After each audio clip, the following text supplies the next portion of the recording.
Chapter 1. Dana Steele considered herself a flexible, open-minded woman with no less than her fair share of patience, tolerance, and humor. A number of people might have disagreed with this self-portrait, but what did they know? In 1 month's time, her life had, through no fault of her own, taken a sharp turn off its course, and into territory so strange and uncharted she couldn't explain the route or the reason even to herself. But wasn't she going with the flow? She'd taken it on the chin when Joan, the malicious library director, had promoted her own niece by marriage over other more qualified, more dependable, more astute, and certainly more attractive candidates. She'd sucked it up, hadn't she, and done her job? And when that completely undeserved promotion had caused a squeeze resulting in a certain more qualified employee's hours and paycheck being cut to the bone, had she pummeled the despicable Joan and the incessantly pert Sandy to bloody pulps? No, she had not, which in Dana's mind illustrated her exquisite restraint.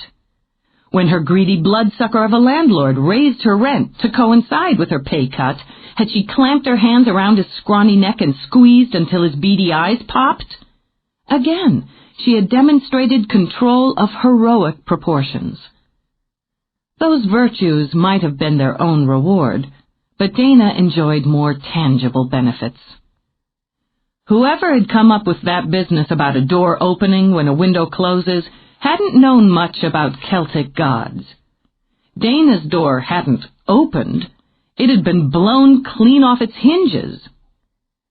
Even with all she'd seen and done, with all she'd been a part of over the last 4 weeks, it was hard to believe that she was now stretched out in the back seat of her brother's car, once again heading up the steep, winding road to the great stone house of Warrior's Peak.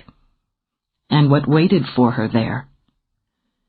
It wasn't storming, as it had been on her first trip to the peak, after receiving that intriguing invitation for cocktails and conversation from Rowena and Pitt, an invitation that had gone out to only 2 other women. And she wasn't alone. And this time, she thought, she knew exactly what she was in for. Idly, she opened the notebook she'd brought along and read the summary she'd written of the story she'd heard on her first visit to Warrior's Peak. The young Celtic god, who would be king, falls for a human girl during his traditional sojourn in the mortal dimension, which I relate to spring break. Young Stud's parents indulge him, break the rules, and allow him to bring the maid behind what's called either the curtain of dreams or curtain of power, and into the realm of the gods. This is cool with some of the gods, but pisses others off. War, strife, politics, intrigue follow. Young god becomes king, makes human wife queen. They have 3 daughters. Each daughter, demigoddess, has a specific talent or gift. One is art or beauty. The second is knowledge or truth. The third is courage or valor. Sisters are close and happy and grow to young womanhood, tra-la-la, under the watchful eye of the female teacher and the male warrior guardian given the task by God King. Teacher and warrior fall in love, which blinds the eye enough that it isn't kept sharp on the daughters. Meanwhile, bad guys are plotting away. They don't take with human or half-human types in their rarefied world, especially in positions of power. Dark forces go to work. A particularly evil-minded sorcerer, probably related to Library Joan, takes charge. A spell is cast on the daughters, while teacher and warrior are starry-eyed. The daughters' souls are stolen, locked in a glass box known as the Box of Souls, which can only be opened by 3 keys turned by human hands. Although the gods know where to find the keys, none of them can break the spell or free the souls. Teacher and warrior are cast out, sent through the curtain of dreams into the mortal world. There, in each generation, 3 human women are born who have the means to find the keys and end the curse. Teacher and warrior must find the women, and these women must be given the choice of accepting the quest or rejecting it. Each, in turn, has 1 moon phase to find a key. If the first one fails, game over. And not without penalty. Each would lose an undisclosed year of her life. If she succeeds, the second woman takes up the quest, and so on. An annoyingly cryptic clue, the only help teacher and warrior are allowed to give the 3 lucky women, is revealed at the start of the 4-week cycle. If the quest is completed, the box of souls will be opened and the daughters of glass freed, and the 3 women will each be awarded a cool $1 million. A pretty story, Dana mused, until you understood it wasn't a story but fact. Until you understood you were one of the 3 women who had the means to unlock the box of souls. Then it just got weird. Add in some dark, powerful sorcerer god named Cain, who really wanted you to fail and could make you see things that weren't there and not see things that were, and the whole business took on a real edge. But there were good parts, too. That first night, she'd met 2 women who had turned out to be really interesting people, and soon she felt as though she'd known them all her life. Well enough, Dana reminded herself, that the 3 of them were going into business together, and one of them had turned out to be the love of her brother's life. Mallory Price, the organized soul with the artist's heart, not only had outwitted a sorcerer with a few thousand years under his belt, but had found the key, opened the lock, and bagged the guy. All in less than 4 weeks. It was going to be hard for Dana and their pal Zoe to top that one. Then again, Dana reminded herself, she and Zoe didn't have the distraction of romance to clog the works. And she didn't have a kid to worry about, as Zoe did. Nope, Dana Steele was footloose and fancy-free, with nothing to pull her focus away from the prize.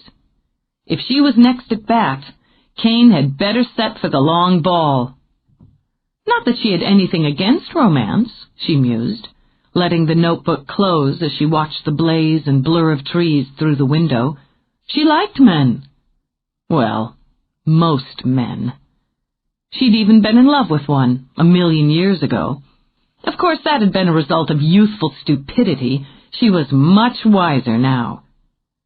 Jordan Hawk might have come back to Pleasant Valley, temporarily, a few weeks ago, and he might have wheedled his way into being part of the quest, but he wasn't a part of Dana's world any longer. In her world, he didn't exist, except when he was writhing in pain and agony from some horrible freak accident or a debilitating and disfiguring illness. It was too bad that her brother Flynn had the bad taste to be his friend, but she could forgive Flynn for it, and even give him points for loyalty, since he and Jordan and Bradley Vane had been pals since childhood. And somehow or other, both Jordan and Brad were connected to the quest. It was something she would have to tolerate for the duration. She shifted as Flynn turned to drive through the open iron gates, angled her head so that she could look up at one of the 2 stone warriors that guarded the entrance to the house. Big, handsome, and dangerous, Dana thought. She'd always liked men who were, even if they were sculptures. She scooted up, but kept the long length of her legs on the seat, the only way for her to ride comfortably in the back of the car. She was a tall woman with an Amazon's build that would have suited that stone warrior. She combed her fingers through her long swing of brown hair. Since Zoe, the currently unemployed hairdresser and Dana's new best friend, had styled it and added highlights, it fell into that casual bell shape with little or no help from Dana. It saved her time in the morning, which she appreciated, as morning wasn't her best time of day, and the cut was flattering, which suited her vanity. Her eyes, a deep dark brown, locked on the elegant sprawl of black stone that was the house at Warrior's Peak. Part castle, part fortress, part fantasy, it spread over the rise, speared up into a sky as clear as black glass. Light shimmered against its many windows, and still, Dana imagined, there were so many secrets in the shadows. She'd lived in the valley below for all the 27 years of her life, and for all of them, the peak had been a fascination. Its shape and shadow on the rise above her pretty little town had always struck her as something out of a fairy tale, and not the tidied-up, bloodless versions either.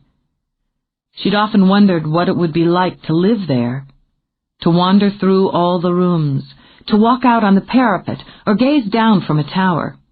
To live so high in such magnificent solitude, with the majesty of the hills all around and the charm of the woods only steps beyond the door. She stirred herself now, shifting around so her head was between Flynn's and Mallory's. They were so damn cute together, she thought. Flynn with his deceptively easygoing nature, Mallory with her need for order. Flynn with his lazy green eyes, Mallory with her bright, bold blue ones. There was Mal with her stylish, coordinated outfits, and Flynn, who was lucky if he could put his hands on a pair of matching socks. Yes, Dana decided, they were perfect for one another. She thought of Mallory as her sister now, through circumstance and fate. And really, wasn't that how Flynn had become her brother all those years ago, when her father and his mother had married and merged families? When her dad had gotten sick, she'd leaned hard on Flynn. She supposed they'd leaned hard on each other more than once. When the doctors had recommended that her father move to a warmer climate, when Flynn's mother had shoved the responsibility of running the Valley Dispatch into Flynn's hands, and he'd found himself the publisher of a small-town paper instead of living his dream of honing his reporting skills in New York. When the boy she'd loved had left her. When the woman he'd intended to marry had left him. Yeah, they'd had each other, through thick and thin. And now, in their own ways, they each had Mallory. It was a nice way to round things out. Well, Dana laid her hands on their shoulders. Here we go again. Mallory turned, gave Dana a quick smile. Nervous? Not so much. It's either you or Zoe tonight. Do you want to be picked? Ignoring the little flutter in her stomach, Dana shrugged. I just want to get going on it. I don't know why we have to go through all this ceremony. We already know what the deal is. Hey, free food, Flynn reminded her. There is that. Wonder if Zoe's here yet. We can dive into whatever our hosts, Rowena and Pitt, picked up in the land of milk and honey, then get this show on the road. She climbed out the minute Flynn stopped the car, then Dana stood with her hands on her hips, studying the house, while the ancient man with the shock of white hair hurried up to take the keys. Maybe you're not nervous. Mallory came to stand beside her, linked arms. But I am. Why? You dunked your shot. It's still up to all of us. She looked up at the white flag with its key emblem that flew atop the tower. Just think positive. Dana drew in a long breath. Ready? If you are. Mallory held a hand out for Flynn's.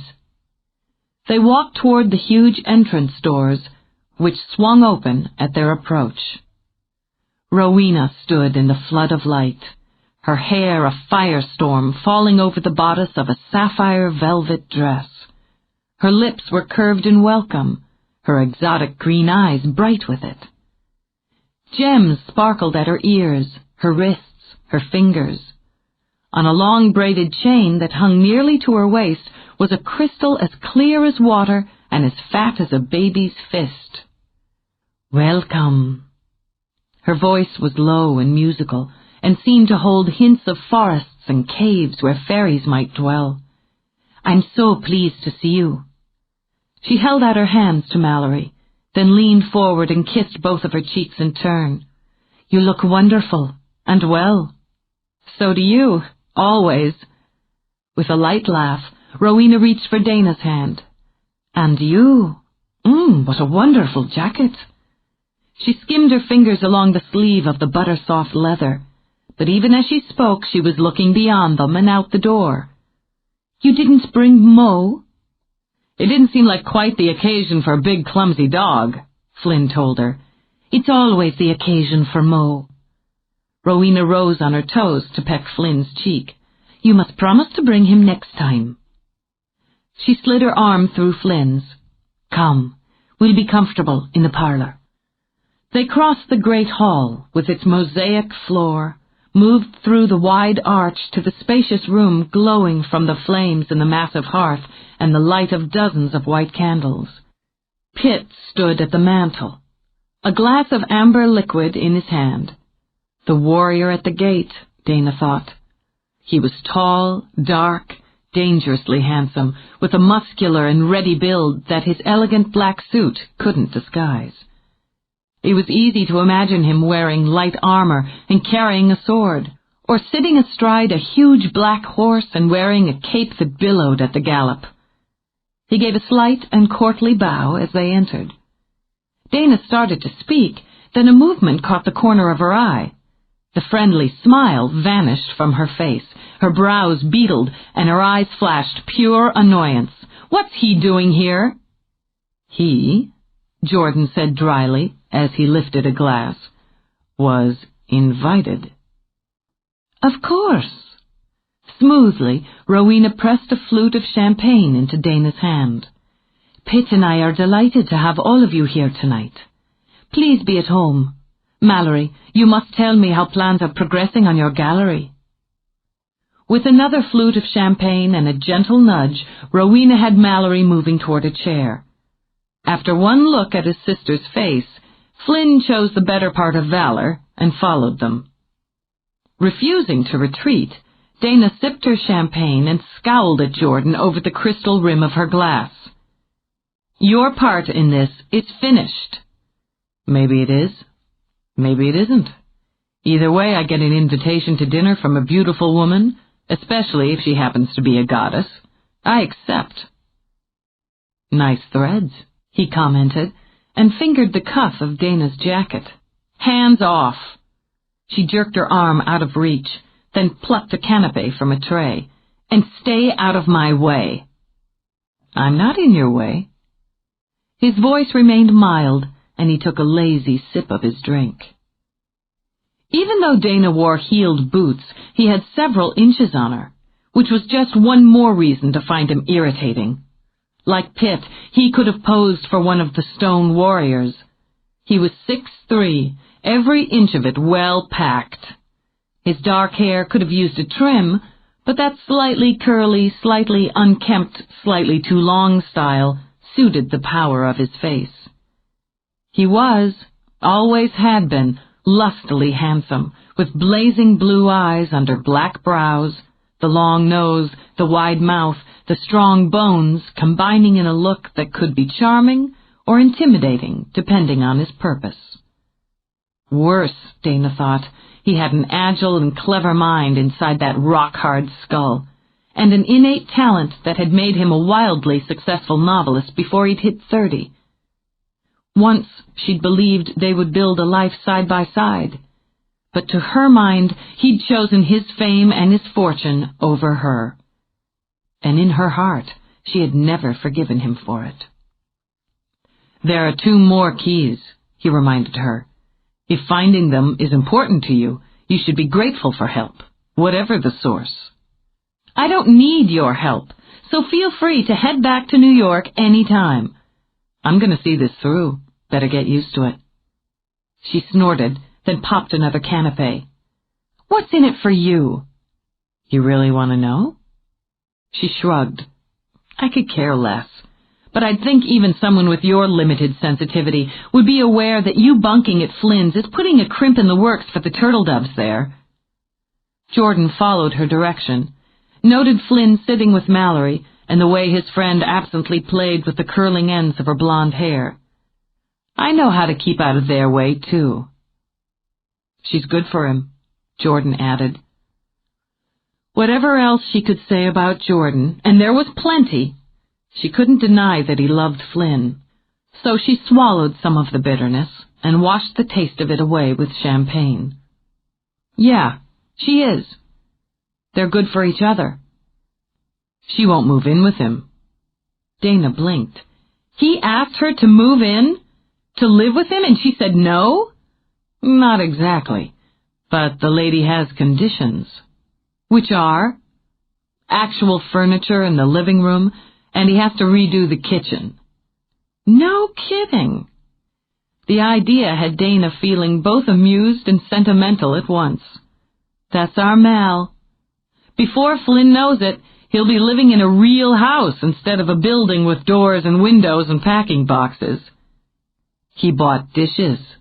The kind you wash, not the kind you chuck in the trash. The amusement peaked, bringing shallow dimples to her cheeks. He did not. And knives and forks that aren't plastic. Oh, my God! Stemware could be next. I'm afraid so. She let out a roll of laughter, toasted to her brother's back, hook, line, and sinker. That's something I've missed, Jordan murmured. That's the first time I've heard you laugh and mean it since I've been back. She sobered instantly. It didn't have anything to do with you. Don't I know it? Before she could speak again, Zoe McCourt rushed into the room, steps ahead of Bradley Vane. She looked flustered, irritated, and embarrassed. Like a sexy wood sprite, Dana thought, who'd had a particularly bad day. I'm sorry. I'm so sorry I'm late. She wore a short, clingy black dress with long, snug sleeves and abbreviated hem that showcased her slim and sinuous curves. Her hair, black and glossy, was short and straight, with a long fringe of bangs accenting long-lidded amber eyes. Behind her, Brad looked like some golden fairy-tale prince in an Italian suit. Seeing them together made Dana think what a stunning couple they made, if you didn't count the frustration emanating from Zoe or the uncharacteristic stiffness in Brad's stance. Don't be silly. Rowena was already up and crossing to them. You're not at all late. I am. My car. I had trouble with my car. They were supposed to fix it, but... Well, I'm very grateful Bradley was driving by and stopped. She didn't sound grateful, Dana noted. She sounded pissed, with that hint of the West Virginia hills in her voice giving the temper a nice little edge. Rowena made sympathetic noises as she led Zoe to a chair, served her champagne. I think I could have fixed it, Zoe muttered. That may be. With obvious gratitude, Bradley accepted a drink. But you'd have ended up with grease all over your dress. Then you'd have needed to go home and change, and you'd have been even more late. It's hardly a slap in the face to accept a ride from someone you know who's going to exactly the same place at the same time. I said I was grateful, Zoe shot back, then took a deep breath. I'm sorry, she said to the room in general. It's been one of those days, and I'm nervous on top of it. I hope I haven't held anything up. Not at all. Rowena brushed a hand over her shoulder as a servant came to the archway and announced dinner. There, you see? Right on time. It wasn't every day you ate rack of lamb in a castle on a mountaintop in Pennsylvania. The fact that the dining room had 12-foot ceilings, a trio of chandeliers sparkling with white and red crystal drops, and a ruby granite fireplace big enough to hold the population of Rhode Island certainly added to the perks. The atmosphere should have been intimidating and formal, yet it was welcoming. Not the sort of place you'd chow down on pepperoni pizza, Dana reflected, but a nice ambiance for sharing an exquisitely prepared meal with interesting people. Conversation flowed. Travel, books, business. It showed Dana the power of their hosts. It wasn't the norm for a librarian from a small valley town to sit around and break bread with a couple of Celtic gods, but Rowena and Pitt made it seem normal. And what was to come, the next step in the quest, was a subject no one broached. Because she was seated between Brad and Jordan, Dana angled herself toward Brad and spent as much of the meal as possible ignoring her other dinner partner. What did you do to make Zoe mad? Brad flicked a glance across the table. Apparently, I breathed. Come on. Dana gave him a little elbow poke. Zoe's not like that. What did you do? Did you hit on her? I did not hit on her. Years of training kept his voice low, but the acid in it was still evident. Maybe it annoyed her that I refused to muck around in her engine, and wouldn't let her muck around in it either, as we were both dressed for dinner and were already running late. Dana's eyebrows rose. Well, well, seems she got your back up, too. I don't care to be called high-handed and bossy just because I point out the obvious." Now she smiled, leaned over and pinched his cheek. "But, honey, you are high-handed and bossy. That's why I love you." Yeah. But his lips twitched. "Then how come we've never had wild and crazy sex?" "I don't know. Let me get back to you on that." She speared another bite of lamb. "Guess you've been to a lot of snazzy dinners like this, and snazzy places like this." "There is no other place like this." It was easy for her to forget that her buddy Brad was Bradley Charles Vane IV, heir apparent to a lumber empire that had built one of the country's largest and most accessible home improvement and supply chains, Homemakers. But seeing how smoothly he slid into this sort of sophisticated atmosphere reminded her that he was a great deal more than just the hometown boy. "Didn't your dad buy some big castle place in Scotland a few years back?" "Manor House, Cornwall. And yeah, it's pretty incredible." "She's not eating much," he murmured, and gave a little nod toward Zoe. "She's just nervous." "Me too," Dana added, then cut another bite of lamb. "But nothing kills my appetite." She heard Jordan laugh, and the deep male sound of it cruised along her skin. Deliberately, she ate the lamb. Absolutely nothing. She was spending most of her time ignoring him and taking swipes with whatever time she had left over. That, Jordan thought, was Dana's usual pattern when it came to him. He should be used to it. So the fact that it bothered him so much was his problem, just as finding a way to make them friends again was his mission. They'd once been friends, and a great deal more. The fact that they weren't now was his fault, and he would take the rap for it. But just how long was a man supposed to pay for ending a relationship? Wasn't there a statute of limitations? She looked incredible, he decided, as they gathered back in the parlor for coffee and brandy. But then he'd always liked her looks, even when she'd been a kid, too tall for her age, and with that pudge of baby fat still in her cheeks. There was no baby fat in evidence now. Anywhere. Just curves. A lot of gorgeous curves. She'd done something to her hair, he realized. Some girl thing that added mysterious light to that dense brown. It made her eyes seem darker, deeper. God, how many times had he felt himself drowning in those rich chocolate eyes? Hadn't he been entitled to come up for air? In any case, he'd meant what he'd said to her before. He was back now, and she was just going to have to get used to it. Just as she would have to get used to the fact that he was part of this tangle she'd gotten herself into. She was going to have to deal with him, and it would be his pleasure to make sure she had to deal with him as often as possible. Rowena rose. There was something in the movement, in the look of her, that tickled something at the edge of Jordan's memory. Then she stepped forward, smiled, and the moment passed. "If you're ready, we should begin. I think it's more suitable if we continue this in the other parlor." "I'm ready." Dana got to her feet, then looked at Zoe. "You?" "Yeah." Though she paled a bit, Zoe clasped hands with Dana. "The first time, all I could think of was, 'Don't let me be first.' Now, I just don't know."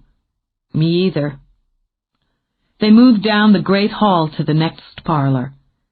It didn't help to brace himself, Jordan knew. The portrait swamped him, as it had the first time he'd seen it. The colors, the sheer brilliance of them, the joy and beauty of subject and execution, and the shock of seeing Dana's body, Dana's face, Dana's eyes looking back at him from the canvas. The Daughters of Glass. They had names, and he knew them now. Ninian, Venora, Kaina. But when he looked at the portrait, he saw them, thought of them as Dana, Mallory, and Zoe. The world around them was a glory of sunlight and flowers. Mallory, dressed in a gown of lapis blue with a rich gold curl spilling nearly to her waist, held a lap harp. Zoe stood, slim and straight in her shimmering green dress, a puppy in her arms, a sword at her hip. Dana, her dark eyes lit with laughter, was gowned in fiery red. She was seated and held a scroll and quill. They were a unit in that moment of time, in that jewel-bright world behind the curtain of dreams. But it was only a moment, and even then the end was lurking. In the deep green of the forest, the shadow of a man. On the silver tiles, the sinuous glide of a snake. Far in the background, under the graceful branches of a tree, lovers embraced. Teacher and guard, two wrapped up in each other to sense the danger to their charges. And cannily, cleverly hidden in the painting, the 3 keys, one in the shape of a bird that winged its way through the impossibly blue sky, another reflecting in the water of the fountain behind the daughters, and the third secreted among the branches of the forest. He knew Rowena had painted it from memory, and that her memory was long. And he knew from what Mallory had discovered and experienced that moments after this slice of time, the souls of the daughters had been stolen and locked away in a box of glass. Pitt lifted a carved box, opened the lid. Inside are 2 discs, one with the emblem of the key. Whoever chooses the scribed disc is charged to find the second key. Like last time, okay? Zoe gave Dana's hand a hard squeeze. We looked together. Okay. Dana took a slow breath as Mallory stepped up, laid a hand on her shoulder, then Zoe's. Want to go first? Gosh, I guess. Closing her eyes, Zoe reached into the box, closed her hand over a disc. With her eyes open and on the portrait, Dana took the one that remained. Then each held her disc out. Well, Zoe stared at her disc, at Dana's. Looks like I'm running the anchor lap. Dana ran her thumb over the key carved in her disc.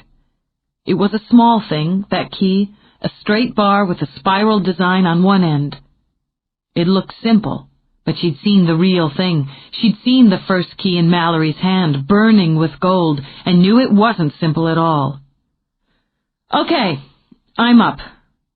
She wanted to sit, but locked her shaky knees instead. 4 weeks, she thought. She had 4 weeks from new moon to do, if not the impossible, at least the fantastic. I get a clue, right? You do. Rowena took up a sheet of parchment and read. You know the past and seek the future. What was, what is, what will be are woven into the tapestry of all life.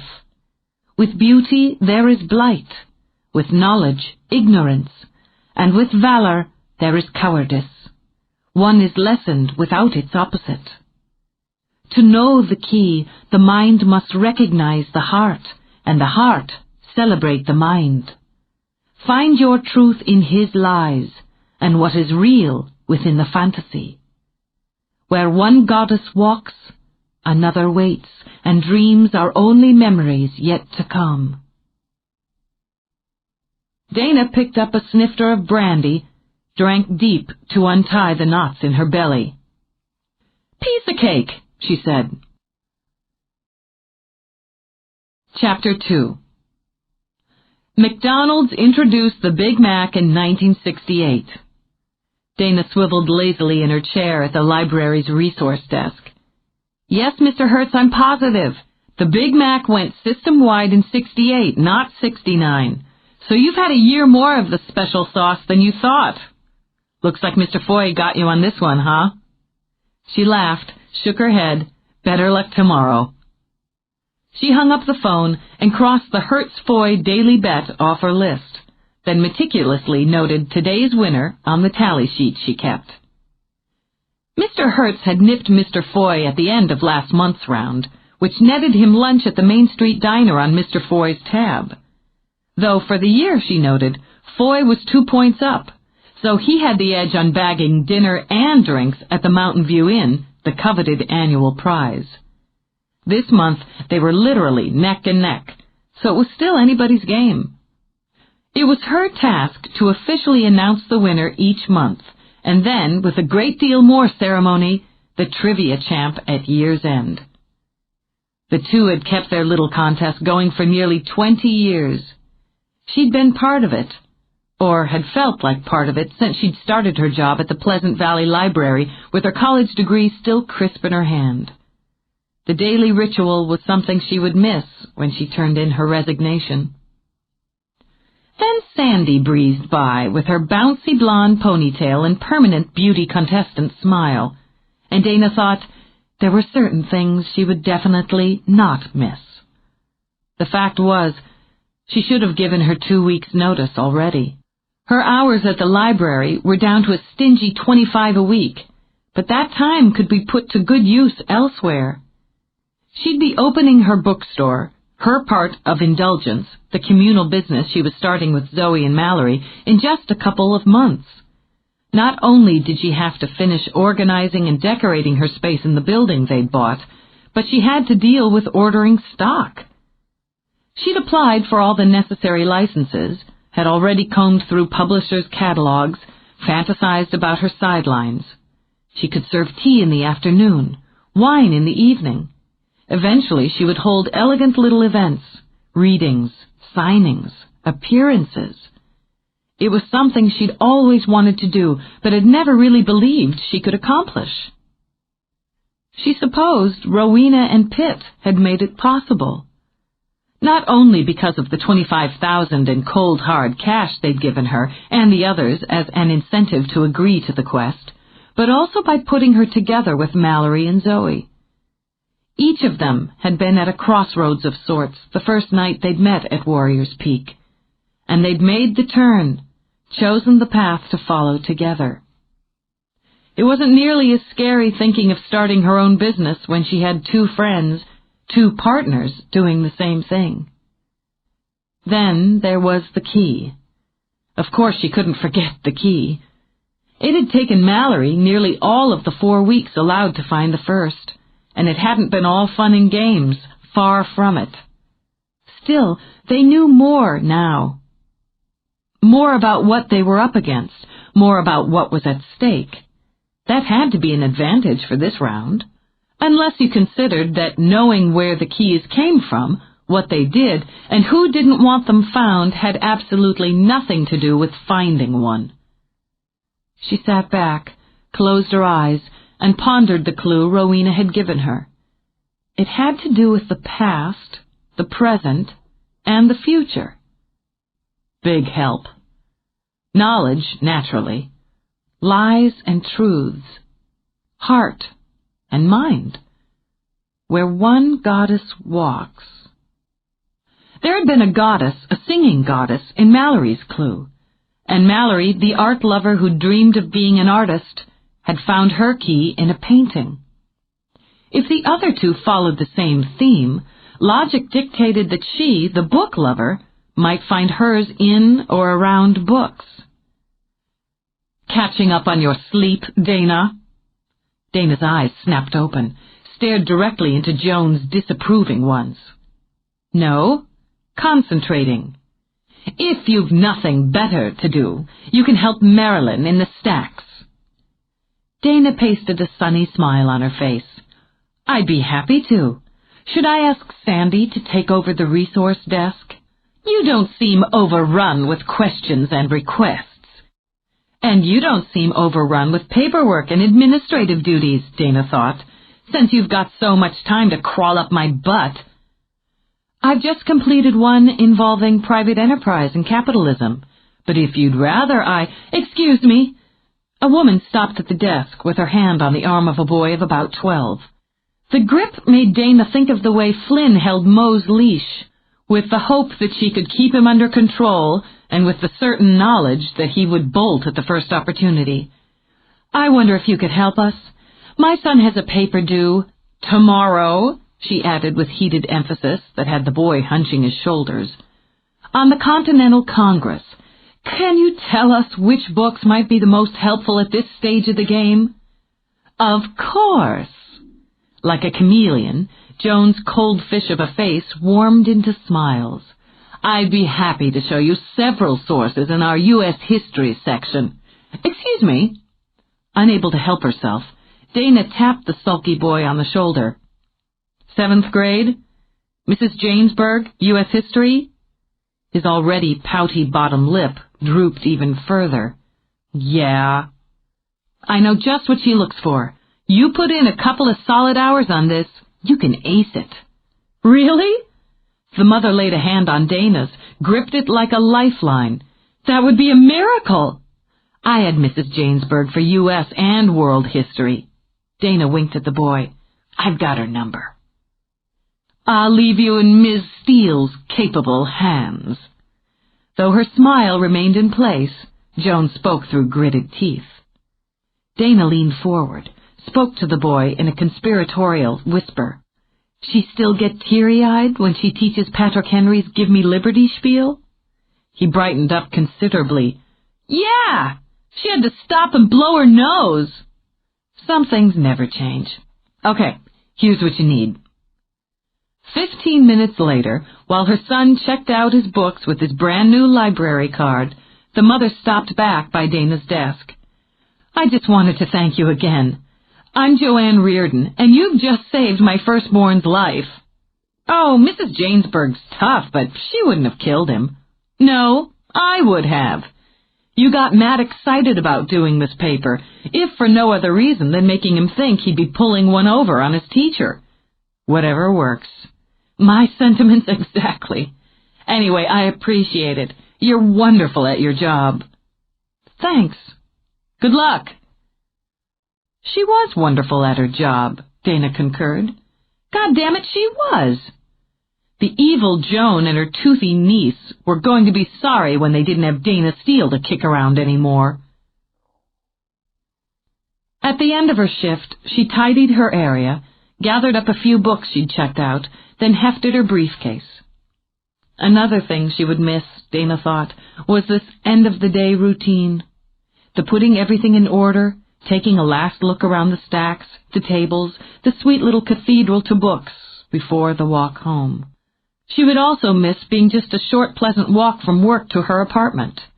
It was only one of the reasons she had refused to move in with Flynn when he'd bought his house. She could still walk to Indulgence, she reminded herself, if she felt like a 2-mile hike. Since that was unlikely to happen, she decided she should appreciate what she had now while she still had it. She liked the predictability of her habitual route home, the things she saw season by season, year by year. Now, with fall in full swing, the streets were full of golden lights that streamed through the blaze of trees, and the surrounding mountains rose up like some fabulous tapestry woven by the gods.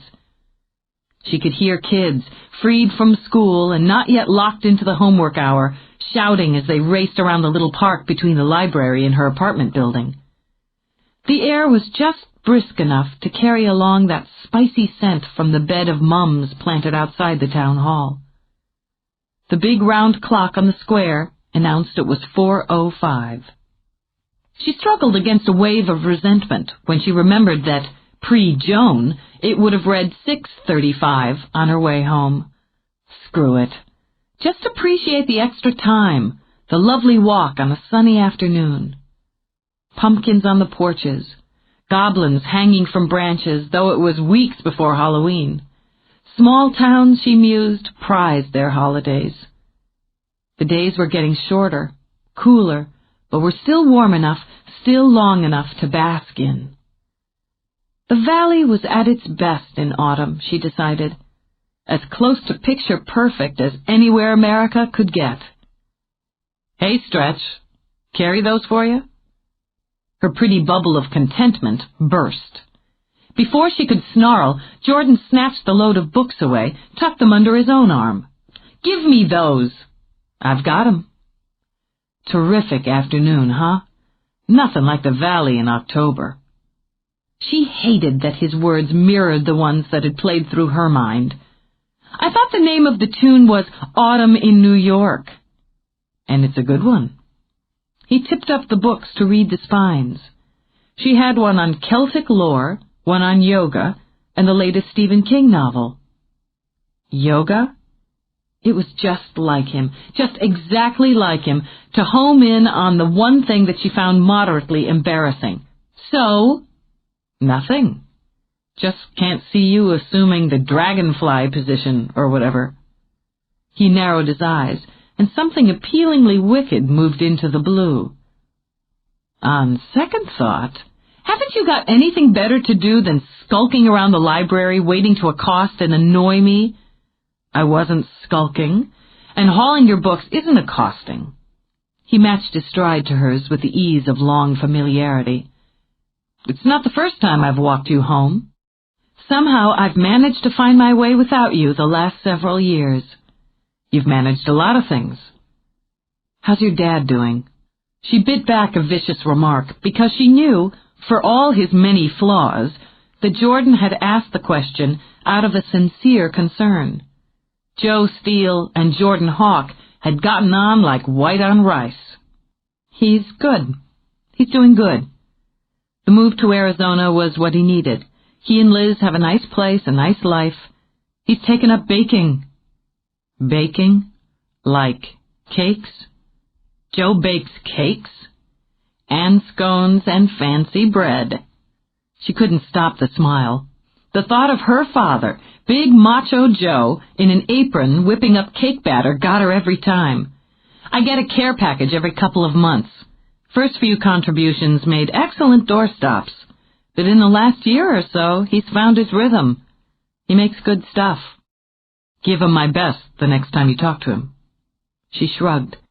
She didn't intend to mention Jordan Hawk's name unless it was in a curse. End of the road, she said when they reached the door of her apartment building. I want to come in. Not in this or any other lifetime. She reached for the books. He swung them out of reach. Cut it out, Jordan. We're not 10. We have things to talk about. No, we don't. Yes, we do. And stop making me feel like I'm 10. He hissed out a breath, prayed for patience. Look, Dana, we've got a history. Let's deal with it like grown-ups. Damn, if he would so much as hint that she was being immature. The pinhead. Okay, here's how we'll deal with it. Give me my books and go away. Did you listen to what Rowena said last night? There was an edge in his tone now, one that warned her a good, sweaty argument was brewing. Did you pay any attention? Your past, present, and future. I'm part of your past. I'm part of this. In my past is just where you're going to stay. I wasted 2 years of my life on you, but that's done. Can't you stand it, Jordan? Can't your enormous ego handle the fact that I got over you? Way over you. This isn't about my ego, Dana.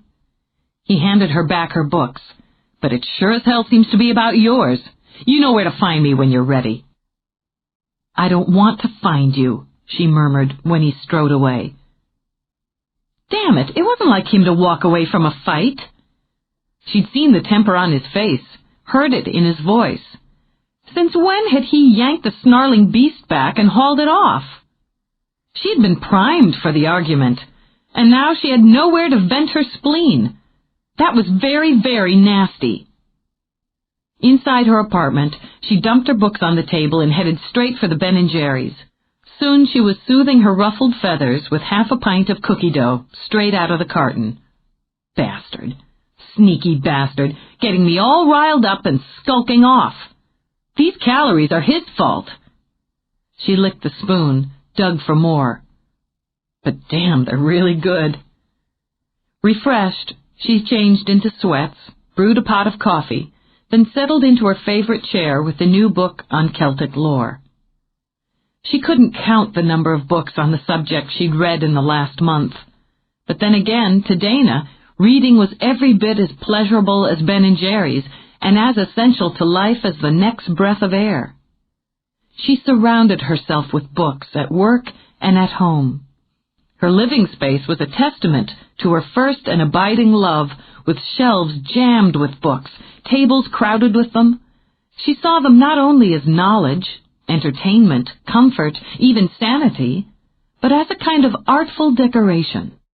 To the casual eye, the books that streamed and flowed over shelves, in nooks, on tabletops, might look like a haphazard, even disordered jumble. But the librarian in Dana insisted on the system. She could, on her whim or on request, put her hand on any title in any room in the apartment. She couldn't live without books, without the stories, the information, the worlds that lived inside them. Even now, with the task ahead of her and the clock already ticking, she fell into the words on the pages in her hands, and into the lives, the loves, the wars, the petty grievances of the gods. Absorbed, she jumped at the knock on her door. Blinking, she came back to reality, noted that the sun had set while she'd been visiting with Dagda, Epona, and Lug. Book in hand, she went to answer, then lifted her eyebrows at Mallory. "What's up?" "I thought I'd swing by and see what you were up to before I headed home. I've spent the day talking to some local artists and craftspeople. I think I've got a good start on pieces for my gallery." "Cool. Got any food on you? I'm starved." "A tin of Altoids and half a roll of Lifesavers." "That's not going to work," Dana decided. "I'm going to forage. You hungry?" "No, go ahead." "Any brilliant ideas? Anything you want Zoe and me to do?" Mallory asked as she followed Dana into the kitchen. "I don't know how brilliant." "Spaghetti, hot damn!" Dana came out of the refrigerator with a bowl of leftover pasta. "You want?" "Nope." "Got some Cabernet to go with it." "That I'll have. 1 glass." At home in Dana's kitchen, Mallory got out wine glasses. "What's the idea? Brilliant or not?" "Books. You know, the whole knowledge thing. And the past, present, future. If we're talking about mine, it's all about the books." She dug out a fork and began to eat the pasta straight out of the bowl. "The trick is which book, or what kind of book." "Don't you want to heat that up?" "What?" Baffled, Dana looked down at the spaghetti in the bowl. "Why?" "No reason." Mallory handed Dana a glass of wine, then took her own and wandered out to sit at the table. A book or books make sense, at least in part, and it gives you a path to take, but... She scanned Dana's apartment. What you yourself personally own would take weeks to get through. Then there's what everyone else in the valley owns, the library, the bookstore at the mall, and so on. And the fact that even if I'm right, it doesn't mean the key's literally in a book. Could be figuratively. Or it could mean something in a book points the way to the key. Dana shrugged and shoveled in more cold spaghetti. "I said it fell short of brilliant." "It's a good starting point." "Past, present, future." Mallory pursed her lips. "Covers a lot of ground. Historical, contemporary, futuristic. And that's just novels. What if it's more personal?" Mallory leaned forward, kept her attention on Dana's face.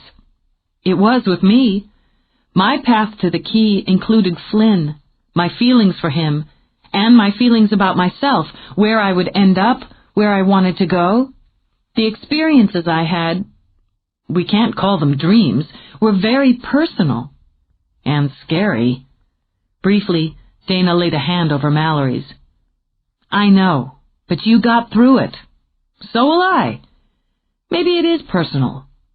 A book that has some specific and personal meaning for me."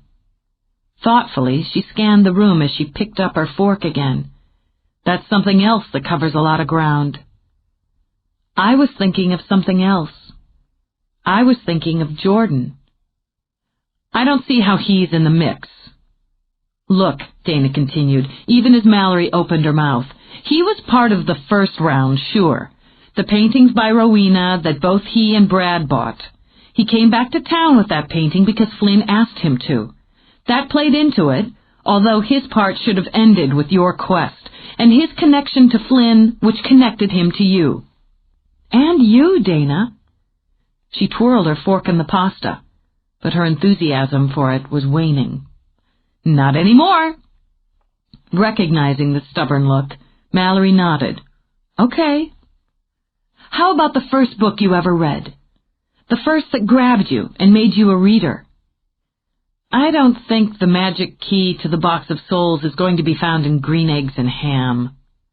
Smirking, Dana lifted her glass. "But I'll give it a look." "What about your first grown-up book?" "Obviously, the steely wit and keen satire of Sam I Am escaped you." She grinned, but drummed her fingers, thinking.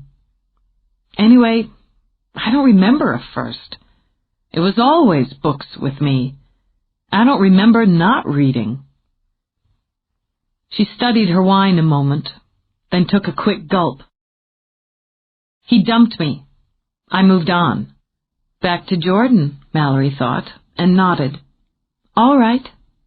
That doesn't mean I don't hate him with a rare and beautiful passion, but it doesn't drive my life. I've only seen him a handful of times in the past 7 years." She shrugged, but it came across as a hesitant jerk. "I've got my life, he's got his, and they no longer intersect. He just happens to be buds with Flynn." "Did you love him?" "Yeah, big time." "Bastard." "I'm sorry. Hey, it happens." She had to remind herself of that. It wasn't life or death. It didn't send her falling headlong into a vale of tears. If a heart couldn't be broken, it wasn't a heart to begin with. "We were friends. When my dad married Flynn's mom, Flynn and I hit it off. Good thing, I guess. Flynn had Jordan and Brad. They were like one body with 3 heads half the time, so I got them too." "You've still got them," Mallory nearly said, but managed to keep silent. "Jordan and I were friends, and we both really dug reading, so that was another click. Then we got older, and things changed." "You want another hit of this?" she asked, holding up her empty glass. "No." "Well, I'm having one." Dana rose, got the bottle from the kitchen. "He went off to college. He got a partial scholarship to Penn State, and both he and his mom worked like dogs to put together the rest of the tuition and expense money. His mom, well, she was just terrific. Zoe sort of reminds me of her." "Really?" "Not in the looks department, though Mrs. Hawk was really pretty, but she was taller and willowy. Made you think of a dancer." "She was young when she died." "Yeah, only in her 40s. It still brought a little pang to her heart. It was horrible what she went through, what Jordan went through. At the end, we were all practically camped out at the hospital, and even then—" She gave herself a hard shake, blew out a breath. "That's not where I was going. I meant Zoe reminds me of how Mrs. Hawk was. It's that good mother vibe Zoe has. The kind of woman who knows what to do and how to do it, and doesn't whine about getting it done, and still manages to love it and the kid. She and Jordan were tight, the way Zoe and Simon are. It was just the two of them. His father wasn't in the picture, not as far back as I can remember, anyway. That must have been difficult for him. It would have been, I think, if his mother hadn't been who she was. She'd grab a bat and join in a pickup softball game as quickly as she would whip up some cookie batter. She filled the gaps." "You loved her too," Mallory realized. "I did. We all did." Dana sat down, sipped at her second glass of wine. "So anyway, the Hawk goes off to college, gets 2 part-time jobs up there to help pay his expenses. We didn't see much of him the first year. He came back for summers, worked at Tony's garage. He's a pretty decent mechanic. Palled around with Flynn and Brad when he had the chance. 4 years later, he's got his degree. He did a 1.5 post-grad and was already getting some short stories published. Then he came home." She let out a long breath. "Holy Jesus." We took one look at each other, and it was like bombs exploding. I thought, what the hell is this?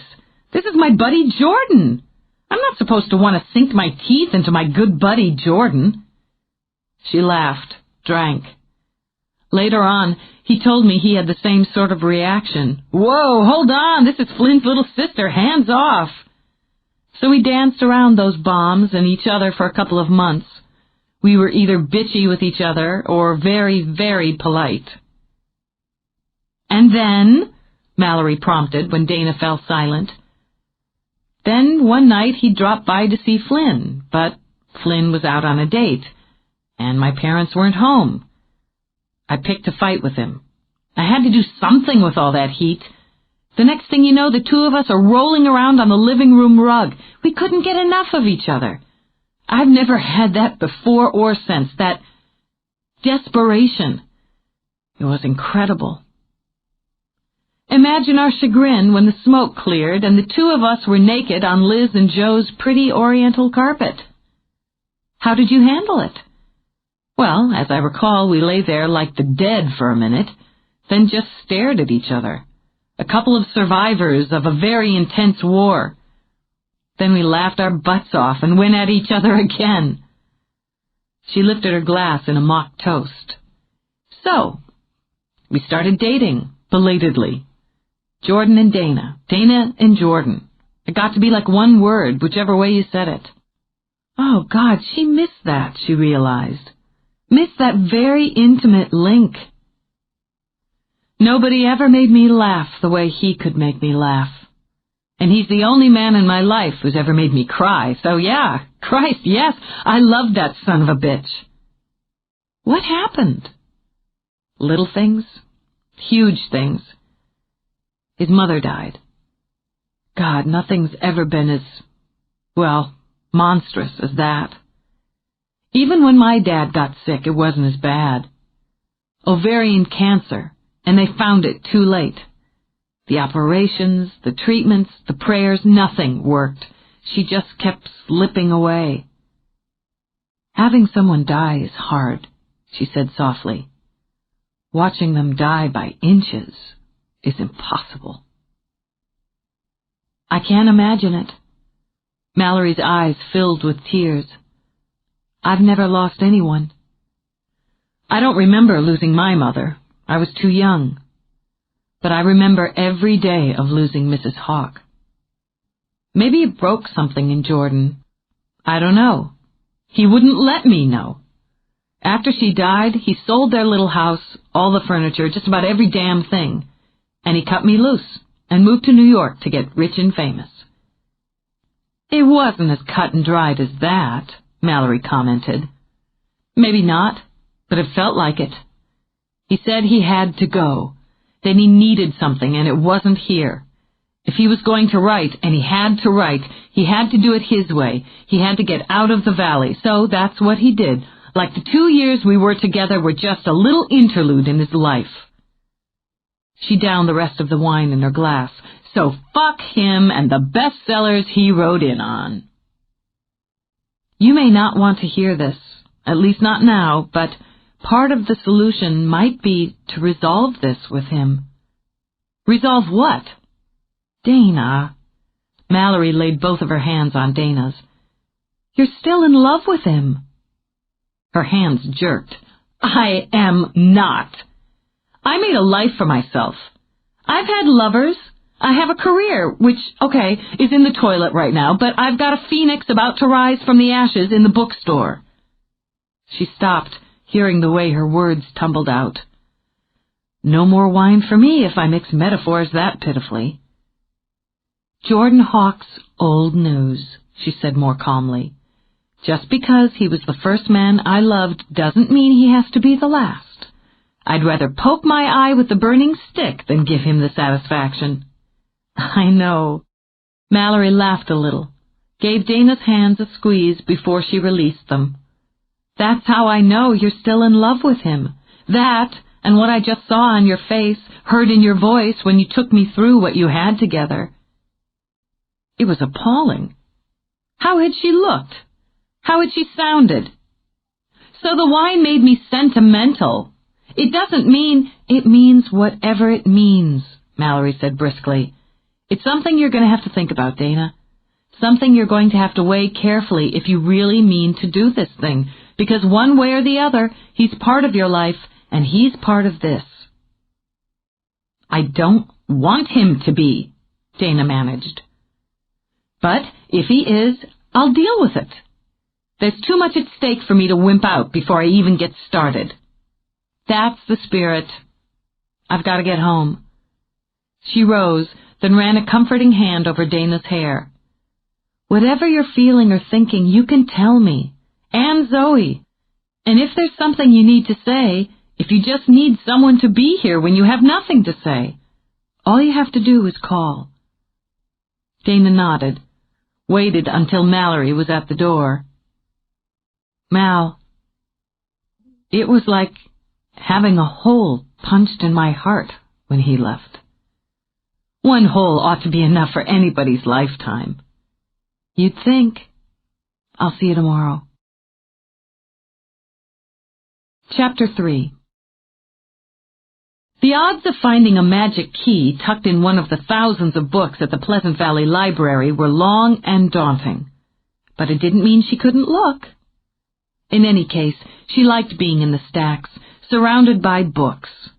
She could, if she let her mind open to it, hear the words murmuring from them. All those voices from people who lived in worlds both fantastic and ordinary. She could, simply by slipping a book off the shelf, slide right into one of those worlds and become someone who lived inside it. Magic keys and soul-sucking sorcerers, Dana thought. Incredible as they might be, they paled for her against the power of words on a page. But she wasn't here to play, she reminded herself as she began dutifully tidying the stacks while keeping an eye on the resource desk a few feet away. This was an experiment. Maybe she would put her fingers on a book and feel something. A tingle, a hint of heat. Who knew? But she worked her way through the mythology stacks without experiencing any tingles. Undaunted, she wandered to the section of books on ancient civilizations. The past, she told herself. The Daughters of Glass had sprung from the ancients. Well, who hadn't? She worked diligently for a time, reordering books that had been misplaced. She knew better, really she did, than to actually open the volume on ancient Britain, but it was suddenly in her hand, and there was this section on stone circles that swept her onto windy moors at moonrise. Druids and chanting, balefires, and the hum that was the breath of gods. "Oh, gee, Dana, I didn't know you were off today." With her teeth going to auto-grind, Dana shifted her gaze from the book in her hand to Sandy's overly cheerful face. "I'm not off. I'm working the stacks." "Really?" The big blue eyes widened. Long golden lashes fluttered. "It looked like you were reading. I thought maybe you were on your own time, doing more research. You've been doing a lot of research lately, haven't you? Finally starting on your doctorate?" With a bad-tempered little shove, Dana put the book back in place. Wouldn't it be fun, she thought, to get the big silver scissors out of the drawer in her desk and whack off that detestable bouncing ponytail? She'd just bet that would wipe that bright, toothy grin off Sandy's face. "You got the promotion, the pay raise, so what's your problem, Sandy?" "Problem? I don't have a problem. We all know the policy about reading on the clock, so I'm sure it just looked like you were reading instead of manning the desk. The desk is covered." And when enough was enough, Dana thought, you finished it. "You spend a lot of your time worrying about what I'm doing, slinking around in the stacks behind me, eavesdropping when I'm speaking with the patron." Sandy's perky smile turned into a perky sneer. "I certainly do not eavesdrop." "Bullshit," Dana said in a quiet, pleasant tone that had Sandy's doll baby eyes going bright with shock. "You've been stepping on my heels for weeks. You got the promotion, I got the cut. But you're not my supervisor, you're not my boss, so you can kiss my ass." Though it wasn't quite as rewarding as hacking off the ponytail might have been, it felt fabulous to just walk away, leaving Sandy sputtering. She settled back at the desk and assisted two patrons with such good cheer and good fellowship that both left beaming. When she answered the phone, she all but sang out, "Pleasant Valley Library, reference desk, may I help you?" "Hey, Mr. Foy! You're up, huh?" "Ah, uh-huh. Good one." She chuckled as she scribbled down today's trivia question. "It'll take me a minute. I'll call you back." She danced off to find the right book, flipped through it briefly in the stacks, then carried it back to the desk to make the return call. Got it. She trailed down the page with her finger. The Arctic tern migrates the farthest annually. Up to 20,000 miles. Wow. Between the Arctic and the Antarctic. Makes you wonder what's in its birdie brain, doesn't it? She shifted the phone as she caught sight of Sandy, marching like a damn drum majorette toward the desk. "Nope. Sorry, Mr. Foy, no complete set of American Tourister luggage for you today. The Arctic tern nips out the long-tailed Jaeger by a couple thousand miles annually. Better luck next time. Talk to you tomorrow." She hung up, folded her hands, then lifted her eyebrows at Sandy. "Something I can do for you today?" "Joan wants to see you upstairs." Thrusting her chin in the air, Sandy looked down her tiny, perfect nose. "Immediately." "Sure." Dana tucked her hair behind her ear as she studied Sandy. "I bet you only had one friend in elementary school, and she was just as obnoxious as you are." She slid off the stool. Speaking of elementary school, Dana thought as she crossed the main floor, started up the stairs to administration, she herself felt as if she'd just gotten hauled into the principal's office.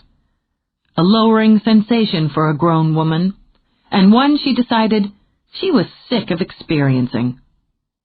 Outside Joan's door, Dana took a deep breath, squared her shoulders. She might feel like a guilty 6-year-old, but she wasn't going to look like one. She knocked, briskly, then opened the door without waiting for a response. "You wanted to see me?" At her desk, Joan leaned back.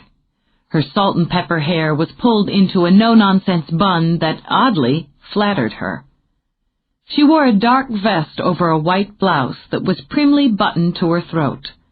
The material hung flat, with barely a ripple to indicate there were breasts beneath it. Rimless half-glasses dangled from a gold chain around her neck.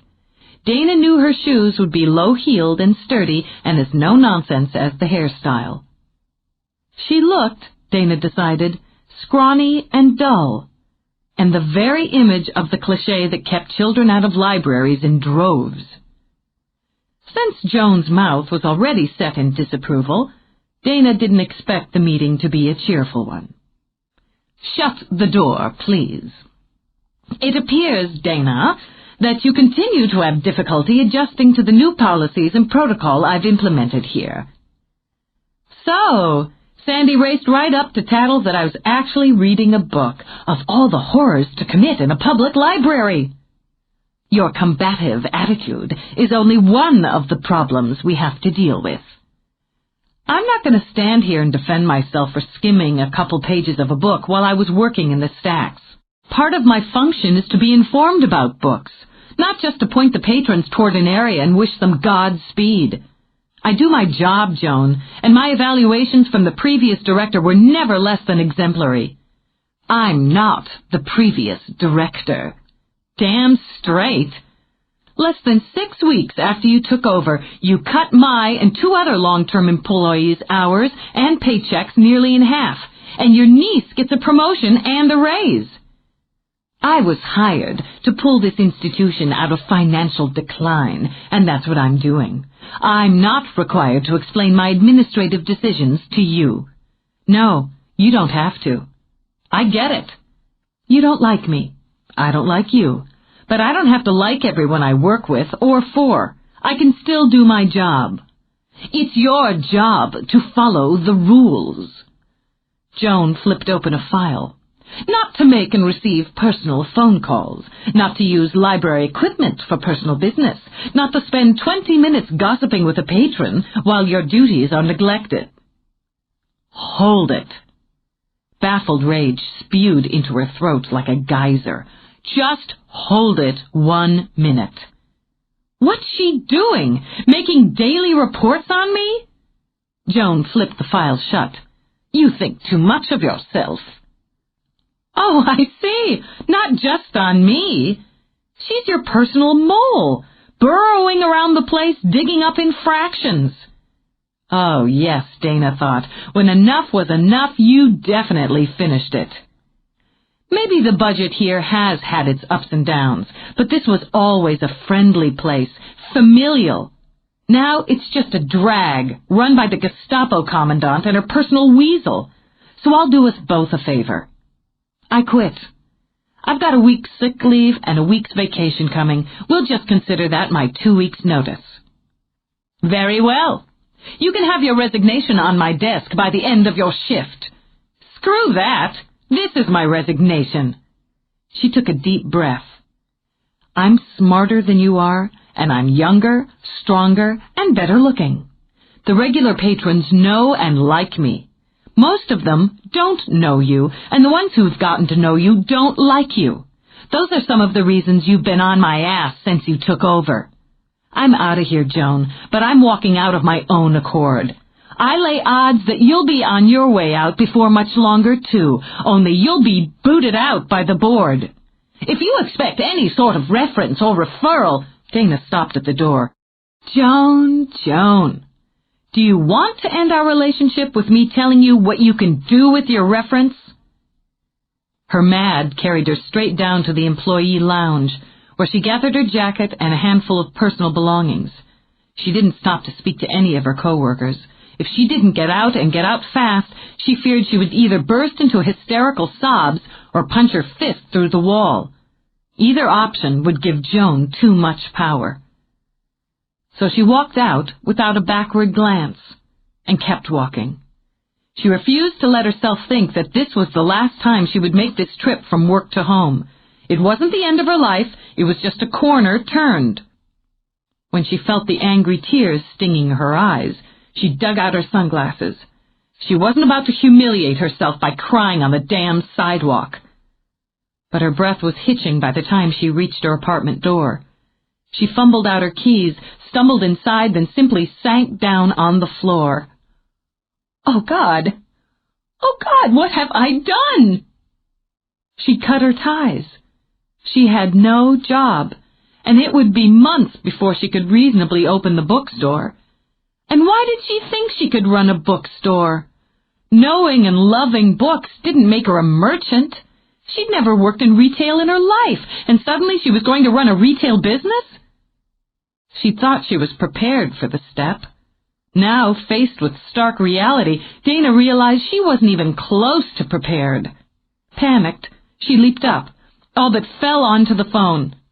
Zoe, I've got to... Christ, can you meet me at the place, the house? Okay, Dana, what's wrong? What's the matter? I quit my job. I think I'm having an anxiety attack. Can you get the keys? Can you get Mallory and meet me there? All right, honey. Take a deep breath. Come on, suck one in. Breathe easy. That's it. 20 minutes. We'll be there in 20 minutes. Okay, thanks. Zoe, you just keep breathing. Want me to swing by and get you? No. She rubbed the temper tears away. No, I'll meet you. 20 minutes, Zoe repeated, and rang off. She was calmer, at least on the surface, when she pulled into the double drive in front of the pretty frame house she'd bought with her friends. In a matter of weeks, they'd be signing papers at settlement. Then they would begin, well, whatever it was that they were going to begin. It was Zoe and Mallory who had the big ideas as far as ambiance, color schemes, paints, and posies. They'd already had their heads together over paint chips for the color of the porch, the entrance hall, and she knew Zoe had been scouring flea markets and yard sales for the trash that she'd miraculously turned into treasure. It wasn't that she didn't have ideas herself. She did. She could envision, in general, how her section of the main floor would look when it had been transformed into a little bookstore cafe. Comfortable and cozy. Maybe some good sink-into-me chairs, a few tables. But she couldn't see the details. What should the chairs look like? What kind of tables should she use? And there were dozens of other things she hadn't considered when she jumped into that dream of having her own bookstore. Just as, she was forced to admit, there were things she hadn't considered when she'd basically told Joan to stuff it. Impulse, pride, and temper, she thought with a sigh. A dangerous combination. Now she was going to have to live with the results of surrendering to it. She stepped out of the car. Her stomach was still jumpy, so she rubbed a hand over it as she studied the house. It was a good place. It was important to remember that. She'd liked it the minute she'd stepped inside the door with Zoe. Even the downright terrifying experience they'd had inside it, courtesy of their nemesis, Cain, barely a week before when Mallory had found her key, didn't spoil the feel of the place. She'd never owned a house or any other property. She should concentrate on the very adult sensation of owning a third of an actual building and the land it stood on. She wasn't afraid of the responsibility. It was good to know that. She wasn't afraid of work, mental or physical.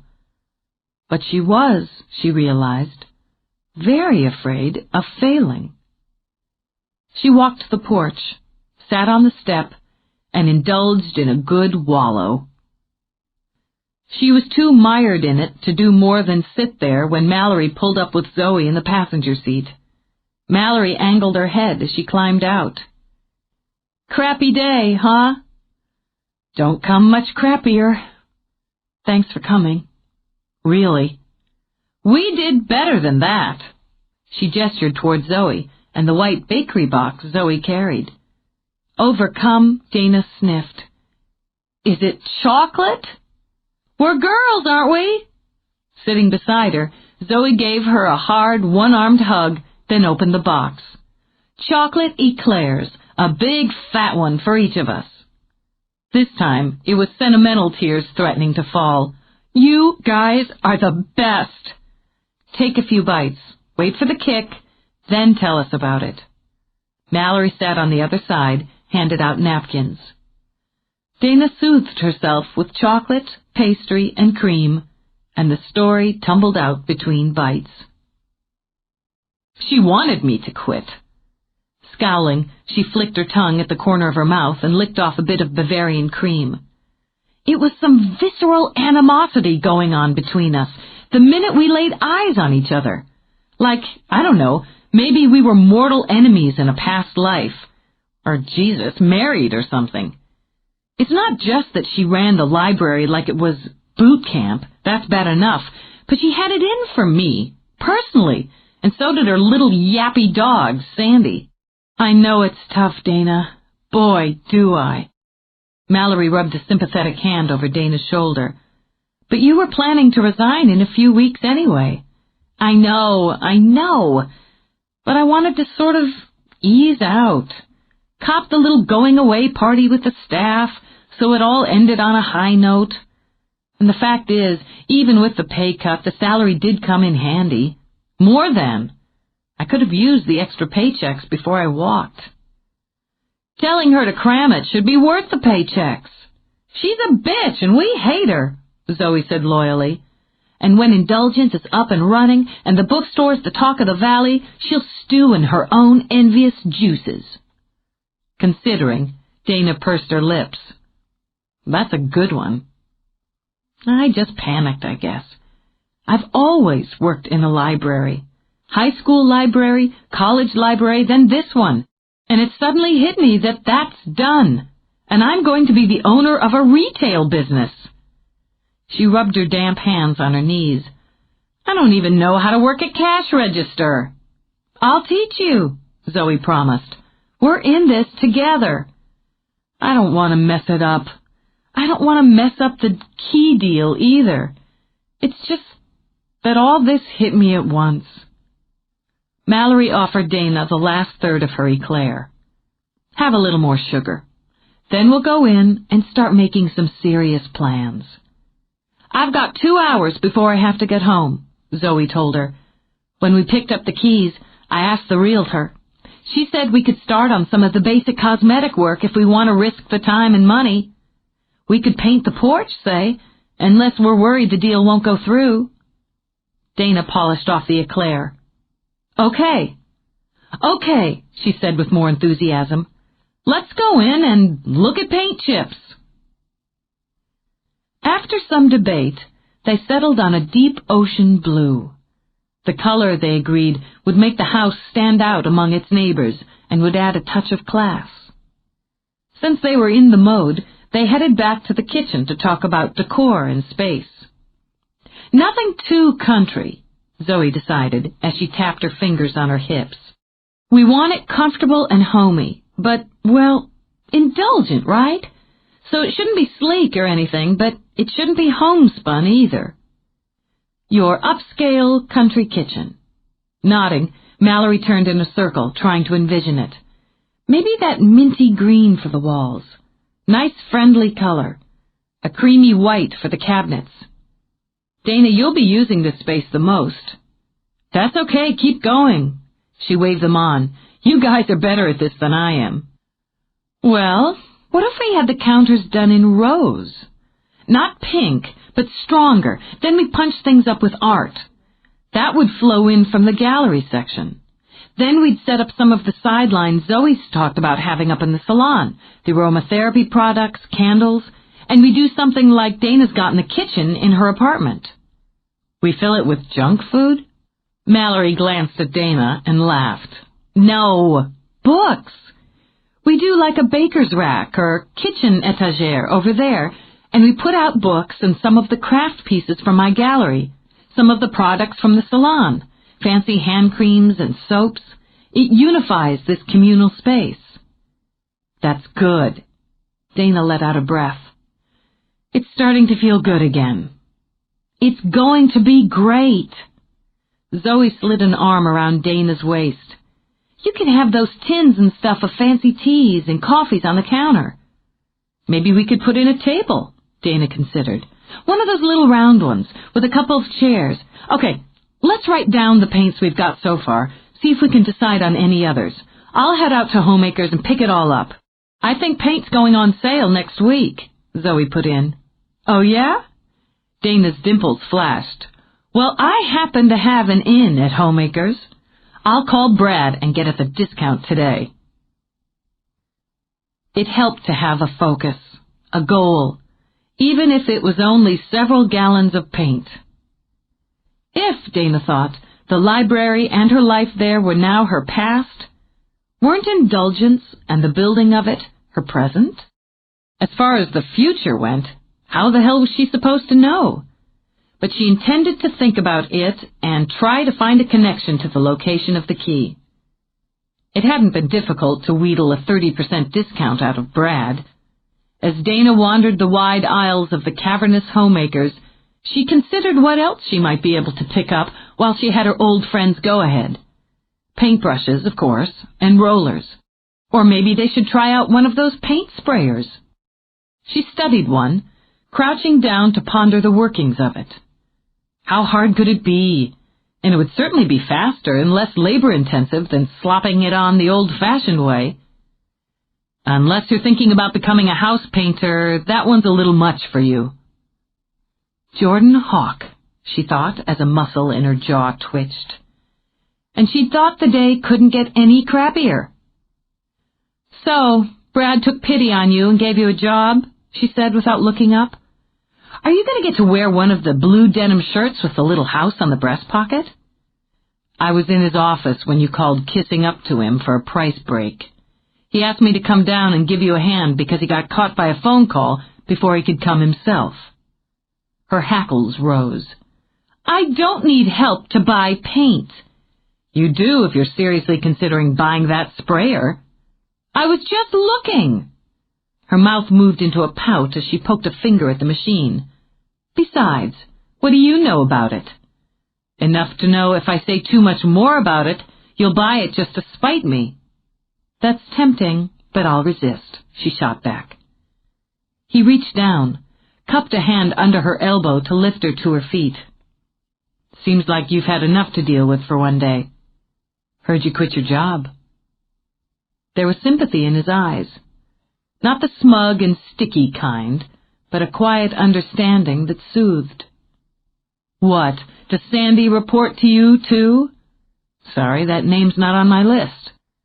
He gave her arm a careless little rub, an old gesture that both of them remembered as soon as he did it, and both of them took a half step back. "Word travels, Stretch. You know how it is in the valley." "Yeah, I know how it is. I'm surprised you remember." "I remember a lot of things. One of them is how much you loved working there." "I don't want you to be nice to me." She turned away to stare hard at the paint sprayer. "It's screwing up my mood." Because he knew she would work through it better if she was angry or occupied, he nodded. "Okay.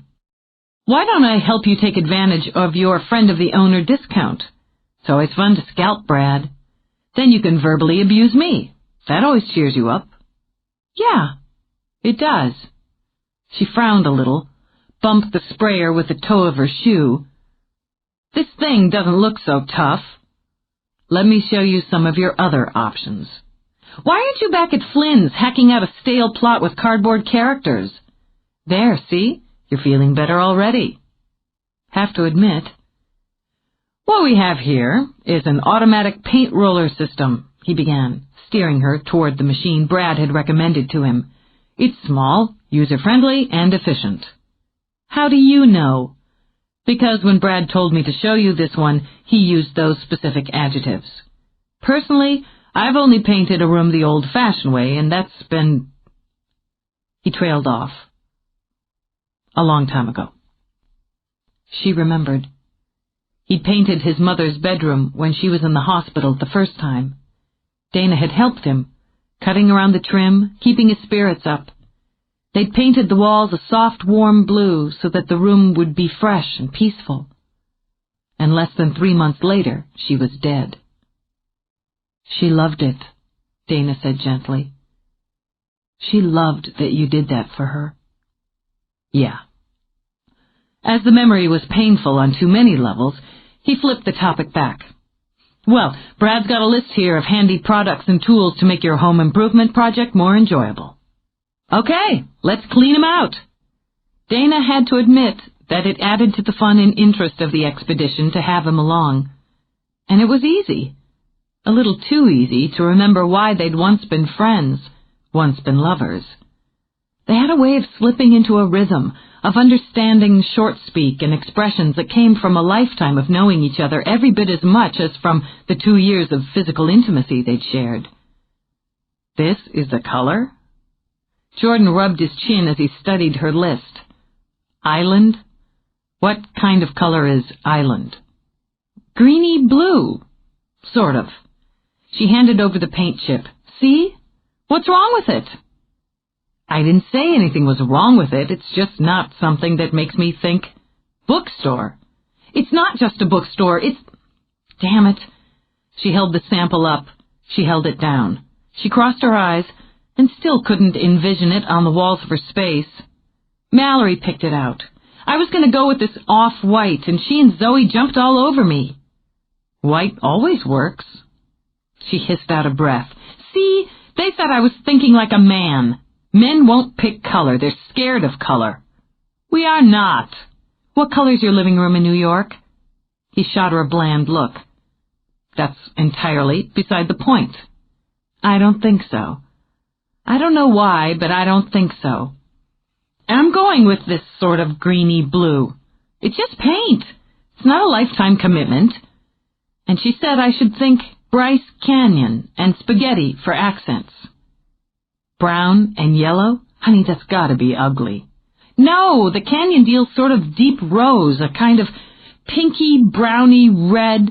"Pinky, browny, red," he repeated, grinning. "Very descriptive." "Shut up!" "And the other's sort of cream." She fanned out the samples Zoe and Mallory had marked. "Hell, I don't know. I think I'm a little scared of color myself." You're sure as hell not a man. Thank God for that. Mal's going with this deal called honeycomb. Zoe's is called begonia, which I don't get because begonias are pink or white, and this is more like purple. She pressed her fingers just over her right eye. I think all this color's making my head hurt.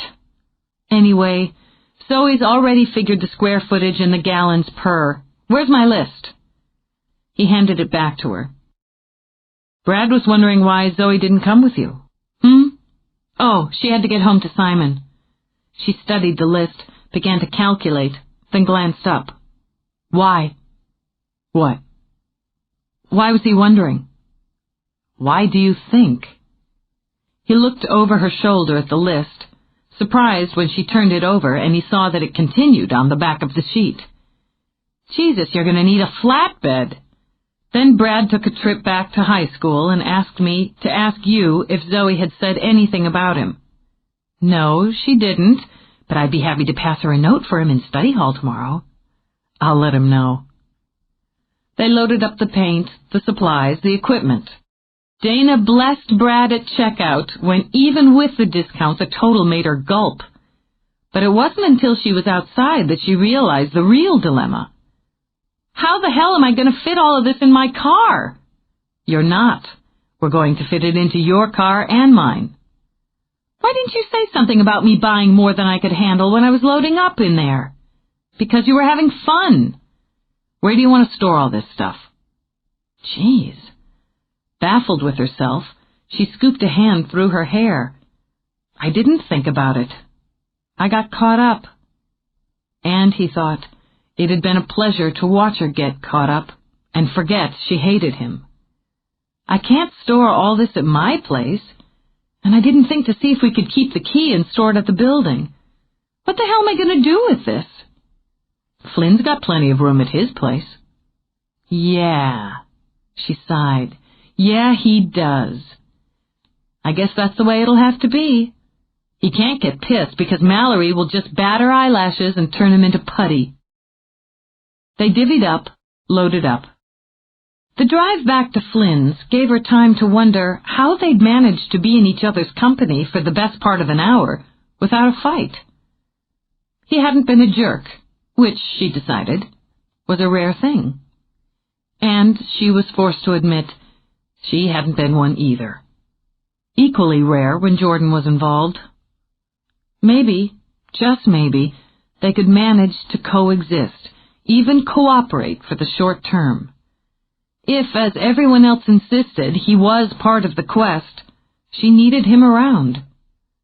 Added to that, he had a good brain and a fluid imagination. He could be more than an annoyance through this. He could be an actual asset.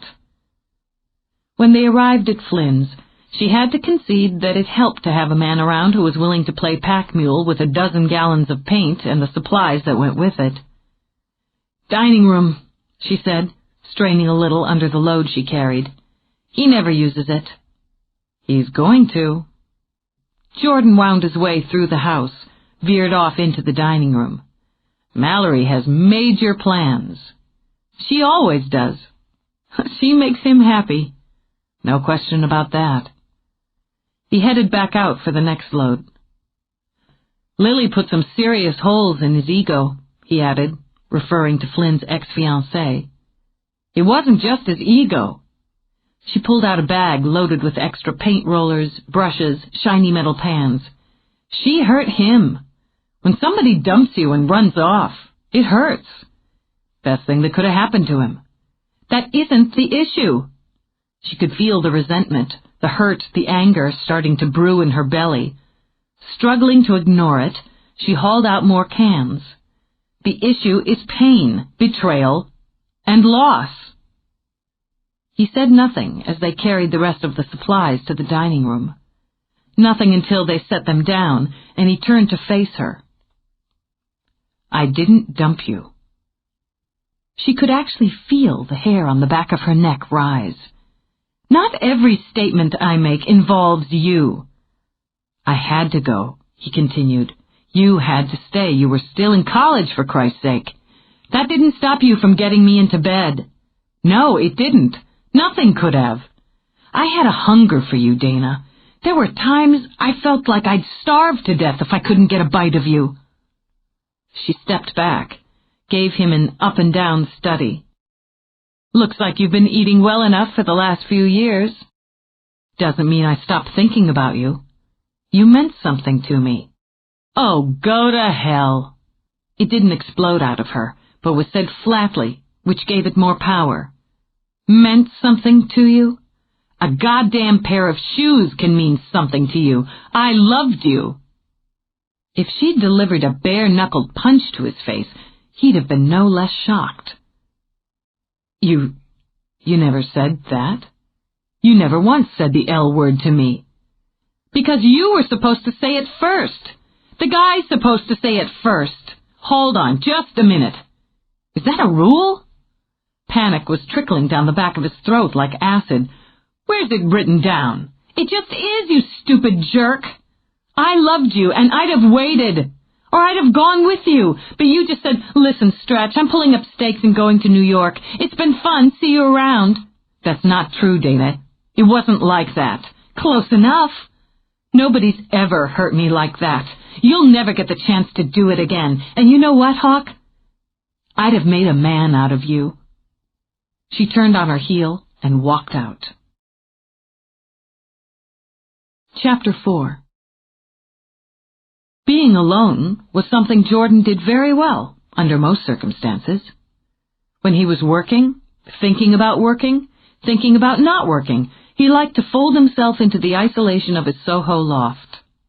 Then the life, the noise, the movement and color on the street outside his windows were a kind of film he could watch or ignore, depending on his mood. He liked seeing it all through the glass, very often more, than he liked being a part of it. New York had saved him in a very real way. It had forced him to survive, to become, to live like a man, not someone's son, someone's friend, another student, but a man who had only himself to rely on. It had pushed and prodded him with its impatient and sharp fingers, reminding him on a daily basis during that jittery first year that it didn't really give a goddamn whether he sank or swam. He'd learned to swim. He'd learned to appreciate the noise, the action, the press of humanity. He liked its selfishness and its generosity and its propensity for flipping the bird to the rest of the world. And the more he'd learned, the more he'd observed and adjusted. The more he'd realized that at the core, he was just a small-town boy. He would forever be grateful to New York. When work was up on him, he could drop into that world, not the one outside his window, but the one inside his own head. Then it wasn't like a film at all, but more like life than life itself for however many hours it gripped him. He'd learned the difference between those worlds, had come to appreciate the subtleties and scopes of them in a way he knew he might never have done if he hadn't stripped away the safety nets of the old and thrown himself headlong into the new. Writing had never become routine for him, but remained a constant surprise. He was always surprised at how much fun it was once it all got moving, and never failed to be surprised at how bloody hard it was. It was like having an intense, frustrating love affair with a capricious, gorgeous, and often mean-spirited woman. He loved every moment of it. Writing had carried him through the worst of his grief when he'd lost his mother. It had given him direction, purpose, and enough aggravation to pull himself out of the mire. It had given him joy and bitterness and great personal satisfaction. Beyond that, it had provided him with a kind of financial security he'd never known or really expected to know. Anyone who said money didn't matter had never had to count the coins that fell between the cushions of the couch. He was alone now, with the afterburn of Dana's words still singeing the air. He couldn't enjoy the solitude, couldn't fold himself into it or into his work. A man was never so lonely, he thought, as when he was surrounded by the past. There was no point in going out for a walk. Too many people who knew him would stop and speak, have questions, make comments. He couldn't lose himself in the valley as he could in New York. Which was one of the reasons he'd bolted when and how he had, and one of the reasons he'd come back. So he would go for a drive, get away from the echoes still bouncing off the walls. I loved you. Jesus, how could he not have known? Had he been that clueless? Or had she been that self-contained? He walked out and climbed into his Thunderbird, gunned the engine. He felt like speed, a long, fast ride to no particular destination. He punched in the CD player, cranked it up. He didn't care what pumped out as long as it was loud. Clapton's blistering guitar rode with him out of town. He had known he'd hurt Dana all those years ago, but he'd assumed the nip had been to her ego, exactly where he thought he'd aimed. He'd known he'd pissed her off, she made that crystal clear, but he assumed that was pride. If he had known she loved him, he'd have found a way to break things off more gently. Wouldn't he? Christ, he hoped so. They'd been friends. Even when they had been consumed with and by each other, they'd been friends. He would never deliberately wound a friend. He'd been no good for her. That's what it came down to. He'd been no good for anybody at that time in his life. She was better off that he had ended it. He headed for the mountains and began the steep, twisty climb. But she'd loved him. There was little to nothing he could do about that now. He wasn't at all sure there was anything he could have done at the time. He wasn't ready for the big love then. He wouldn't have known how to define it, what to think about it. Hell, he hadn't been able to think at all when it came to Dana.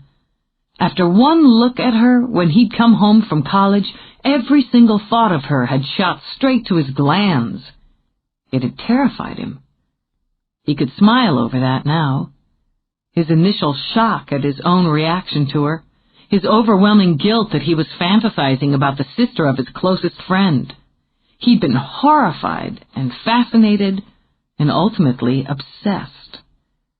Tall, curvy, sharp-tongued Dana Steele, with her big, full-bodied laugh, her questing mind, her punch-first temper. Everything about her had pulled at him.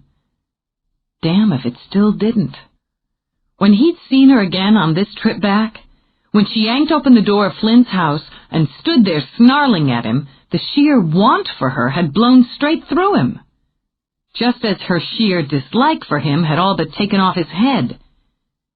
If they could work their way around to being friends again, to finding that connection, that affection that had always been between them, maybe they could work their way forward to something more. To what, he couldn't say, but he wanted Dana back in his life. And there was no point in denying it. He wanted her back in his bed. They'd made progress toward friendship during that shopping stint. They'd been easy with each other for a while, as if the years between hadn't happened. But of course they had. And as soon as he and Dane had remembered those years, the progress had taken an abrupt turn and stomped away in a huff. So now he had a mission, Jordan decided. He had to find a way to win her back. Friend and lover, in whatever order suited them both best. The search for the key had, among other things, given him an opening. He intended to use it. When he realized that he'd driven to Warrior's Peak, he stopped, pulled to the side of the road.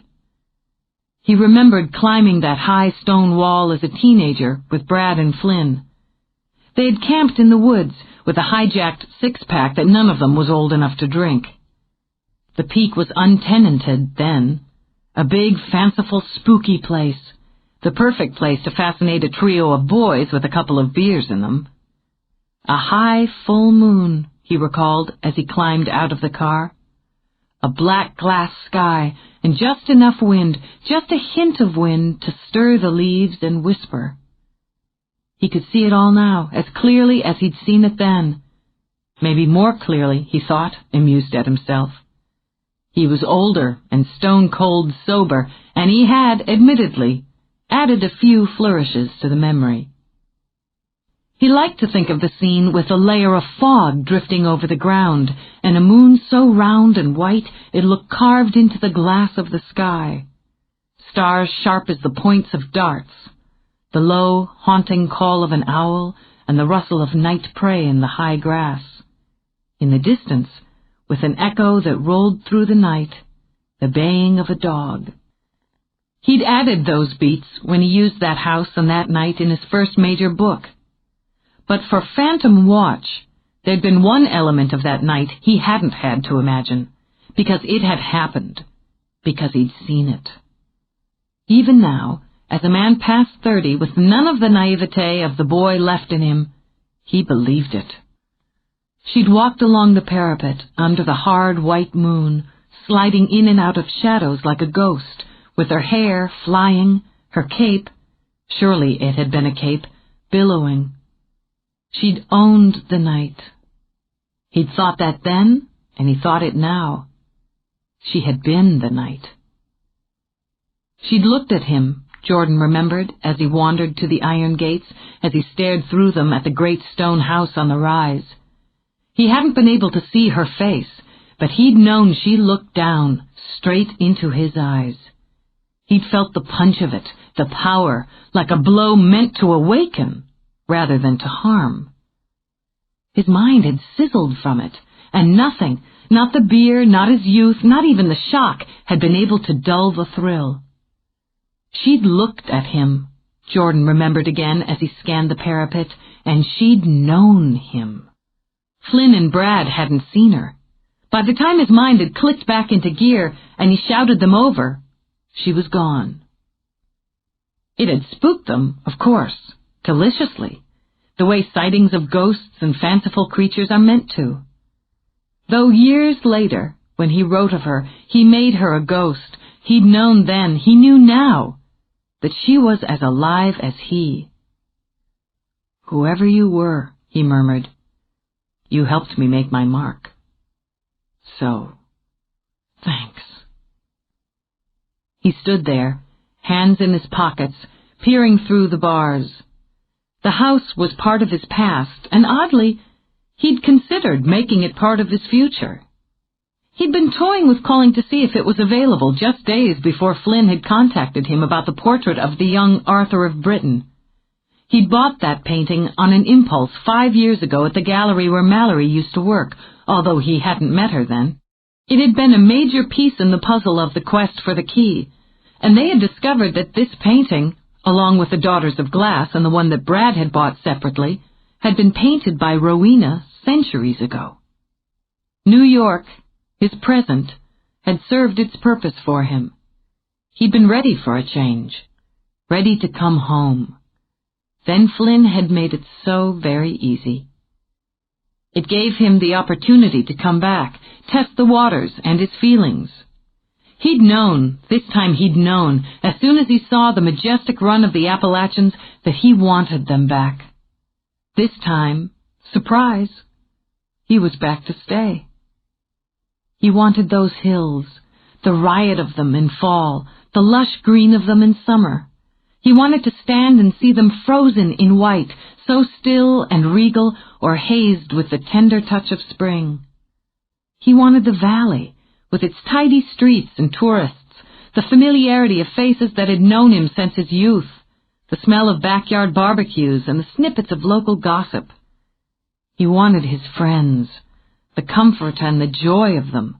Pizza out of the box, a beer on the porch, old jokes that no one laughed at the same way a childhood friend did. And he still wanted that damn house, Jordan realized with a slow dawning smile. He wanted it now every bit as much as he had when he was a 16-year-old dreamer with whole worlds yet to be explored. So, he would bide his time there. He was cagier than he'd been at 16, and he would find out what Rowena and Pitt planned to do with the place when they moved on. To wherever they moved on. So, maybe the house was both his past and his future. He ran bits of Rowena's clue through his head. He was part of Dana's past, and like it or not, he was part of her present. very probably he would be part, one way or another, of her future. So what did he and the peak have to do with her quest for the key? And wasn't it incredibly self-serving to assume that he had anything to do with it? Maybe, he said quietly to himself. But right at the moment, I don't see a damn thing wrong with that. With one last look at the house, he turned and walked back to his car. He would go back to Flynn's and spend some time thinking it through, working out the angles. Then he would present them to Dana, whether she wanted to hear them or not. Bradley Vane had some plans and plots of his own. Zoe was a puzzlement to him. Prickly and argumentative one minute, scrupulously polite the next. He would knock, and the door to her would crack open. He could detect glimmers of humor and sweetness, then the door would slam shut in his face like a blast of cold air. He'd never had a woman take an aversion to him on sight. It was especially galling that the first one who did happened to be the one he was so outrageously attracted to. He hadn't been able to get her face out of his mind for 3 years, since he'd first seen After the Spell, the painting he'd bought, the second one Rowena had painted of the Daughters of Glass. Zoe's face on the goddess who slept 3,000 years in a coffin of glass. However ridiculous it was, Brad had fallen in love at first sight with the woman in the portrait. The woman in reality was a much tougher nut. But Vanes were known for their tenacity and their determination to win. If she'd come into the store that afternoon, he could and would have rearranged his schedule and taken her through. It would have given him the opportunity to spend some time with her while keeping it all practical and friendly. Of course, you'd think that when her car broke down and he happened by and offered her a lift, that interlude would have been practical and friendly. Instead, she'd gotten her back up because he pointed out the flaws in her plan to try to fix the car while wearing a dinner dress, and he, understandably, had refused to mess with the engine himself. He'd offered to call a mechanic for her, hadn't he? Brad thought, getting riled up again at the memory. He'd stood there debating with her for 10 minutes, thus ensuring that whatever she did, they would both be late to the peak. And when she grudgingly accepted the ride, finally, she spent every minute of it in an ice-cold funk. He was absolutely crazy about her. Sick, he muttered as he turned the corner to her street. You're a sick man, Vane. Her little house sat tidily back from the road on a neat stamp of lawn. She'd planted fall flowers along the sunny left side. The house itself was a cheerful yellow with bright white trim. A boy's red bike lay on its side in the front yard, reminding him that she had a son he'd yet to catch sight of. Brad pulled his new Mercedes behind her decade-old hatchback. He walked back to the cargo area and hauled out the gift he hoped would turn the tide in his favor. He carted it to the front door, then caught himself running a nervous hand through his hair. Women never made him nervous. Annoyed with himself, he knocked briskly. It was the boy who opened it, and for the second time in his life, Brad found himself dazzled by a face. He looked like his mother. Dark hair, tawny eyes, pretty pointed features. The dark hair was mussed, the eyes cool with suspicion, but neither detracted a whit from the exotic good looks. Brad had enough young cousins, assorted nieces and nephews, to be able to peg the kid at around 8 or 9. Give him another 10 years, Brad thought, and this one would have to beat the co-eds off with a stick. Simon, right? Brad offered an I'm harmless, you can trust me grin. I'm Brad Vane, a friend of your mom's. Sort of, he thought. She around? Yeah, she's around. Though the boy gave Brad a very quick up-and-down glance, Brad had the certain sensation he'd been studied carefully and thoroughly, and the jury was still out. You gotta wait out there, 'cause I'm not allowed to let anybody in if I don't know who they are. No problem. The door shut in his face. Like mother, like son, Brad thought. Then he heard the boy shout, Mom! There's this guy at the door! He looks like a lawyer or something." "Oh, Jesus," Brad mumbled, and cast his eyes to heaven. Moments later, the door opened again. Zoe's expression changed from puzzlement to surprise to mild irritation in 3 distinct stages. "Oh, it's you. Is there something I can do for you?" "You could let me nibble my way up your neck to the back of your ear for a start," Brad thought, but kept his easy smile in place. "Dana was in the store this afternoon, picking up some supplies." "Yes, I know." She tucked a dishcloth in the waistband of her jeans, let the tail hang down her hip. "Did she forget something?" "Not exactly. I just thought you might be able to use this." He lifted the gift he'd leaned against the side of the house, then had the pleasure of seeing her blink in surprise an instant before she laughed. Really laughed. He loved the sound of it, the way it danced over her face, into her eyes. "You brought me a stepladder?" "An essential tool for any home or business improvement project." "Yes, it is. I have one." Obviously realizing how ungracious that sounded, she flushed and hurried on. But it's old, and we can certainly use another." "It was really thoughtful of you." "We of homemakers appreciate your business. Where would you like me to put this?" "Oh, well..." She glanced behind her, then seemed to sigh. "Why don't you just bring it in here? I'll figure that out later." She stepped back, bumped into the boy who was hovering at her back. "Simon, this is Mr. Vane. He's an old friend of Flynn's." "He said he was a friend of yours." "Working on that." Brad carried the stepladder into the house. "Hi, Simon. How's it going?" "It's going okay." "How come you're wearing a suit if you're carrying ladders around?" "Simon?" "Good question." Brad ignored Zoe and concentrated on the boy. "I had a couple of meetings earlier today. Suits are more intimidating." "Wearing them sucks.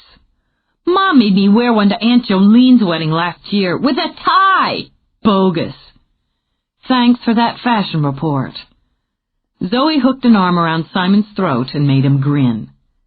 Then they both grinned at each other, and Brad's eyes were dazzled.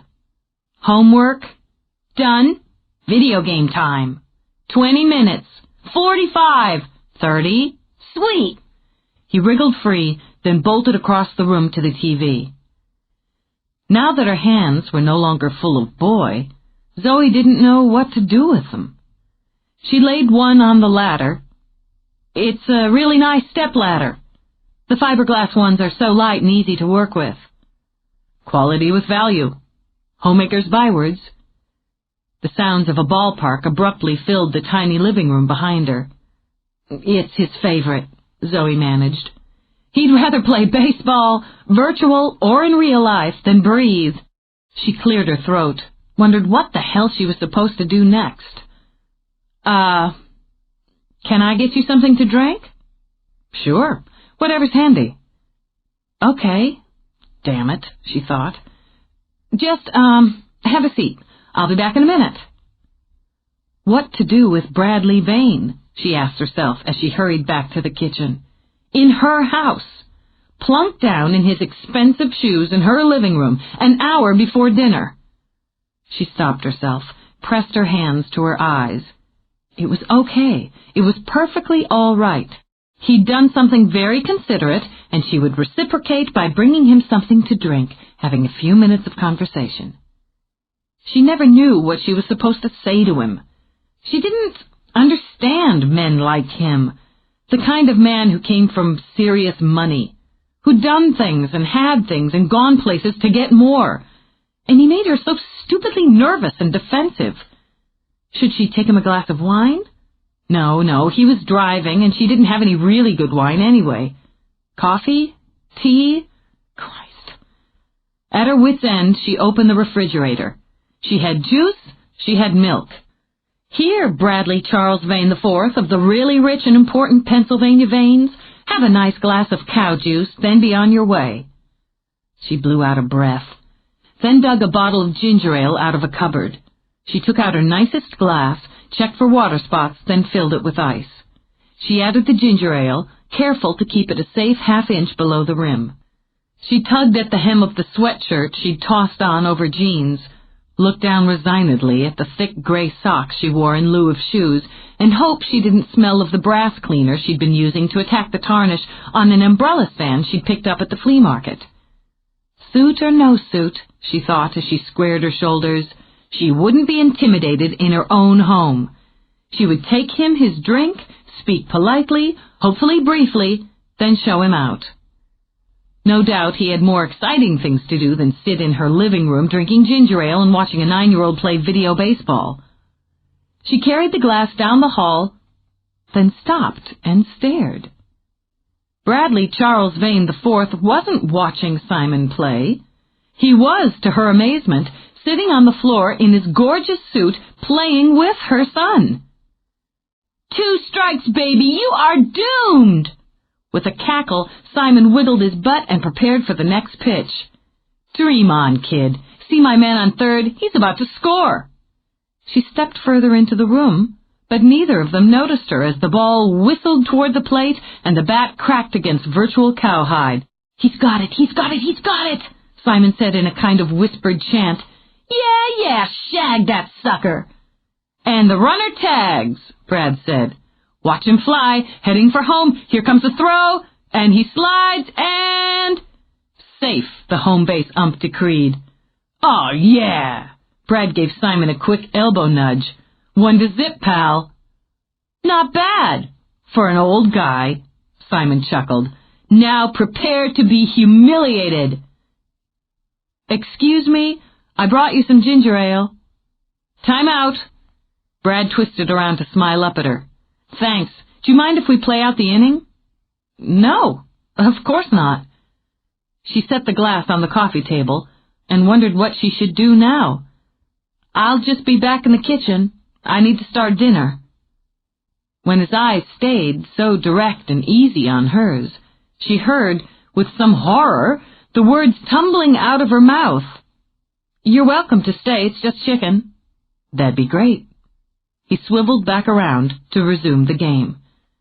Mental note, Brad thought. Forget the roses and champagne. Home improvement supplies are the key to this particular lady's lock. While Zoe was standing in her kitchen, wondering how the hell she was going to turn her humble chicken into something worthy of a more sophisticated palate, Dana was soothing her ego with takeout pizza. She hadn't meant to tell him. Ever. Why give him one more thing to smirk at her about? But he hadn't smirked, she admitted, washing down the pizza with a cold beer. In fact, he'd looked as though she'd put a bullet dead center of his forehead. Neither could she claim he'd looked pleased or puffed up about the knowledge that she'd been in love with him. The fact of it was, he'd looked shocked, then sorry. Oh, God, maybe that was worse. She sulked over the pizza. Though she had her evening book open on the table beside her, she hadn't read a single word. She was just going to have to deal with this, she told herself. She couldn't afford to obsess about Jordan. Not only because she had other things that should occupy her time and her thoughts, but it just wasn't healthy. Since it was clear he was going to hang around for several weeks, and there was no avoiding him unless she avoided Flynn and Brad, they would be seeing each other regularly. And if she accepted all that had happened in the last month, all she'd learned, she was going to have to accept that Jordan had been meant to come back. He was a part of it all. And, damn it, he could be useful. He had a good brain, one that picked up on and filed away details. It was one of the skills that had made him such a strong writer. Oh, she hated to admit that one. She hoped her tongue would fall out before she spoke those words to him. But he had such talent. He'd chosen that talent over her, and that still hurt. But if he could help her find the key, she would have to put that hurt away, at least temporarily. She could always kick his ass later. Mollified, she ate some more pizza. Tomorrow she would get a fresh start. She had the whole day, the whole week, the whole month to do whatever she felt needed to be done. There'd be no need to set the alarm, dress for work. She could spend the whole day in her pajamas if she wanted to, digging into her research, outlining a plan, surfing the net for more data. She would contact Zoe and Mallory and set up another summit meeting. They worked well together. Maybe they'd start to work on the building. Physical labor could spark mental acuity. The first key had been hidden, in a manner of speaking, in the building they were buying. Of course, Mallory had to paint the key into existence before she could retrieve it from the painting. Maybe the second, or at least the link to the second, was in the house as well. In any case, it was a plan, something solid to get her teeth into. She shoved the pizza aside and rose to phone Mallory first. With plans to meet for a full day's painting set, she phoned Zoe.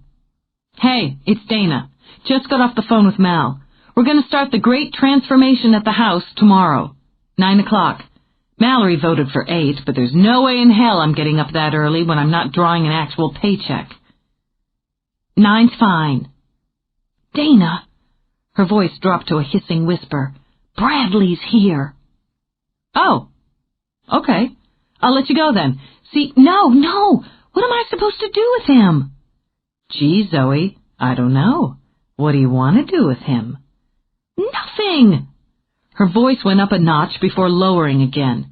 "I don't know how this happened. He's out in the living room playing video baseball with Simon in a suit." "Simon's wearing a suit?" Dana tucked her tongue in her cheek. "Boy, things are pretty formal at your house."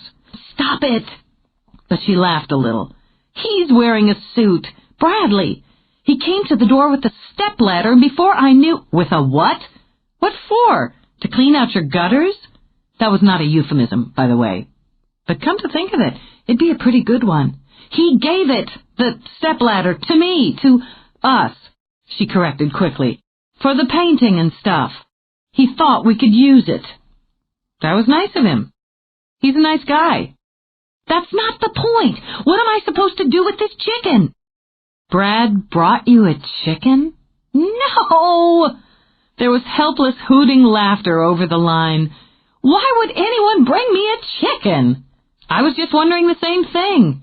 I have chicken breasts defrosted for dinner. What am I going to do with them now?" "I'd try cooking them." "Gee, Zoe, relax. It's just Brad. Throw the chicken in a pan, rustle up some rice or potatoes or whatever, add something green and toss it on a plate. He's not fussy." "Don't tell me he's not fussy." She went back to the hissing whisper. "We don't do cordon bleu in this house. I don't even know for sure what cordon bleu means. He's wearing an Audemars Piguet. Do you think I don't know what an Audemars Piguet is?" It was fascinating, really, Dana decided, to realize her old friend Brad turned a sensible woman like Zoe into a raving lunatic. "Okay, I'll bite. What is an Audemars Piguet, and is it really sexy?" "It's a watch. A watch that costs more than my house. Or damn near." "Never mind." There was a long, long sigh. "I'm making myself crazy, and it's just stupid." "I can't argue with you about that. I'll see you tomorrow." Shaking her head, Dana hung up. Now she had one more thing to look forward to in the morning, and that was hearing all about how Zoe and Brad handled the chicken dinner. But for now, she was switching gears. She was going to try out her tub book and a long, hot, soaking bath. Chapter 5. She decided to make the bath an event. The first pure luxury of unemployment. Might as well celebrate it, Dana told herself, as cry over it. She went for mango for that tropical sensation, and dumped a generous amount of the scented bubble bath under the running water. She lit candles, then decided a bottle of beer didn't quite measure up to the rest of the ambiance. Already naked, she headed into the kitchen, poured the beer into a glass. Back in the bath, she anchored her hair on top of her head, then, for the hell of it, slopped on some of the hydrating facial cream Zoe had talked her into. It couldn't hurt. Realizing she was missing an important element, she went out to flip through her CDs, found an old Jimmy Buffett. Time to go to the island, she decided. And with Jimmy already nibbling on sponge cake, she sank with a long sigh into the hot, fragrant water. For the first 5 minutes, she simply basked. Let the hot water, the scents, the absolute bliss do their work. A big white ball bearing Joan's irritated face bounced down a long incline, slapping into rocks, picking up grit. The face took on a shocked expression as it rolled straight off the edge of a cliff. A bouncy blonde ponytail followed it. Tension oozed away, drop by drop. "Bye-bye," Dana murmured, well satisfied. She roused herself to rinse away the facial cream with the washcloth and reminded herself to put on some moisturizer when she got out of the tub. She frowned at her toes, turned her head this way and that. Maybe it was time for a pedicure, ending with some sassy, liberating color suitable for the recently unemployed and the soon-to-be entrepreneur. It was coming in damn handy to have a stylist for a friend and a business partner. Ready for stage 2, she decided, and picked up her book from the edge of the tub. With a sip of beer, the turn of a page, Dana slipped into the story. The tropical setting, the romance and intrigue, perfectly suited her needs. She drifted along with the words, began to see the deep blue shine of the water, the sugar-white sparkle of the sand. She felt the warm, moist air flutter over her skin and smelled the sea, the heat, the strong perfume of the lilies potted on the wide veranda. She stepped off sun-baked wood and onto sun-baked sand.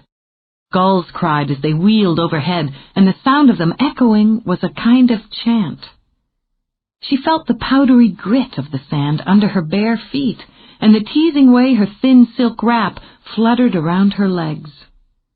She walked to the water, then along its edge, basking in the beauty of the solitude. She could go wherever she wanted, or nowhere at all. All those years of responsibility and work, of schedules and obligations, were behind her now. Why had she ever thought they mattered so much? The water rolled toward shore, foamy lace at its edges, then waltzed back into its own heart with a sigh. She saw the silver flash and leap of dolphins at play, and beyond, so far beyond, the delicate line of the horizon. It was perfect and peaceful and lovely, and so liberating to know she was completely alone. She wondered why she'd ever felt compelled to work so hard, to worry, to care about what should be or had to be done, when all she really wanted was to be alone in a world of her own choosing. A world, she understood, without any sense of surprise or wonder, that she could change with a thought or on a whim. There was no heartache unless she wished for it, no company unless she created it. Her life could spin out, color and movement and quiet and sound, like the pages of a book that never had to end. If she wanted a companion, she had only to imagine one, lover or friend. But really, she needed no one but herself. People brought problems, responsibilities, baggage, needs that were not her own. Life was so much simpler in solitude. Her lips curved with contentment as she wandered along the sickle curve of beach where the only footprints were hers, toward the lush green shade of palms and trees heavy with fruit.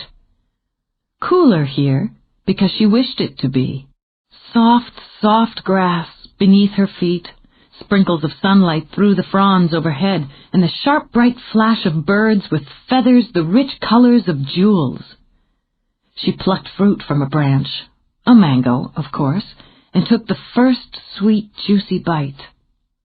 It was chilled, almost icy cold, just the way she liked it best, rather than warmed by that streaming sun. She lifted her arms, saw they were tanned a smooth and dusky gold, and when she looked down, she grinned to see her toes were painted a bold and celebrational pink. Exactly right, she realized. That's exactly what I wanted. Her mind began to wander as she roamed through the glade. watched goldfish dance in a pool of clear blue water. She wanted the fish to be red as rubies, and they were, green as emeralds, and they became so. The wonderful flash of bright color in the water made her laugh, and at the sound of it, birds, more jewels, glided into that perfect bowl of sky. This could be her forever place, she realized, changing only as she wished it to change. Here she would never hurt again, or need, or be disappointed. Everything would always be just the way she wanted it to be, until she wanted it to be different. She lifted the mango again, and a thought passed through her mind. But what will I do here, day after day? She seemed to hear voices, just the murmur of them, far off. Even as the breeze kicked up, whisked them away, she turned, looked back. Flowers tangled on lush green vines. Fruit dripped, glossy as gems, from the delicate branches of trees. The sound of the surf, a seductive whisper, shivered through the air. She stood, alone, in the paradise she had made. No. She said it out loud, as a kind of test. This isn't right.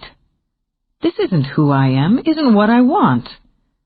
The fruit she held slipped out of her fingers and hit the ground at her feet with an ugly splat.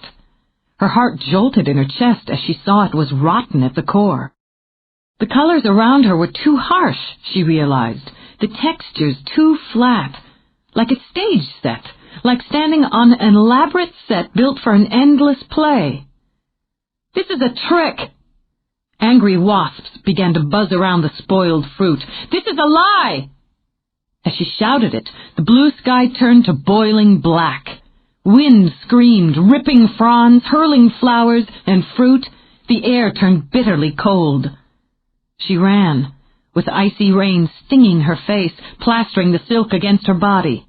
In this wild and wicked world, trick or no trick, she knew she was no longer alone. She ran, through the hurricane scream of the storm, through the lashing razor-edged fronds that seemed to snatch at her arms and legs like grasping fingers. Breathless, terrified, she spilled out onto the beach. The sea was a nightmare. Walls of oily black water rising up, pounding down, eating away at the land bite by greedy bite. Palm trees crashed down behind her, and the white sand caved in on itself like a world collapsing. Even in the dark, in the cold, she felt the shadow spread over her. The pain shocked her to her feet again, had her stumbling forward as she felt something ripping inside her, ripping out of her. Gathering all her strength, all her will, she made her choice and plunged into the killing sea. She reared up, gasping, shuddering, a scream tearing at her throat, and found herself sitting up in her tub, chilly water sloshing over the side. Her book was floating, her candles pooling in their own wax. Panicked, she crawled out of the tub and for a moment simply curled shivering on the bath mat. With her teeth chattering, she forced herself up, grabbed a towel and wrapped it around her. Suddenly, the thought of being naked only added to the layers of fear. She stumbled out of the bathroom, her heart still heaving inside her chest, to fumble a robe out of her closet. She wondered if she would ever be warm again.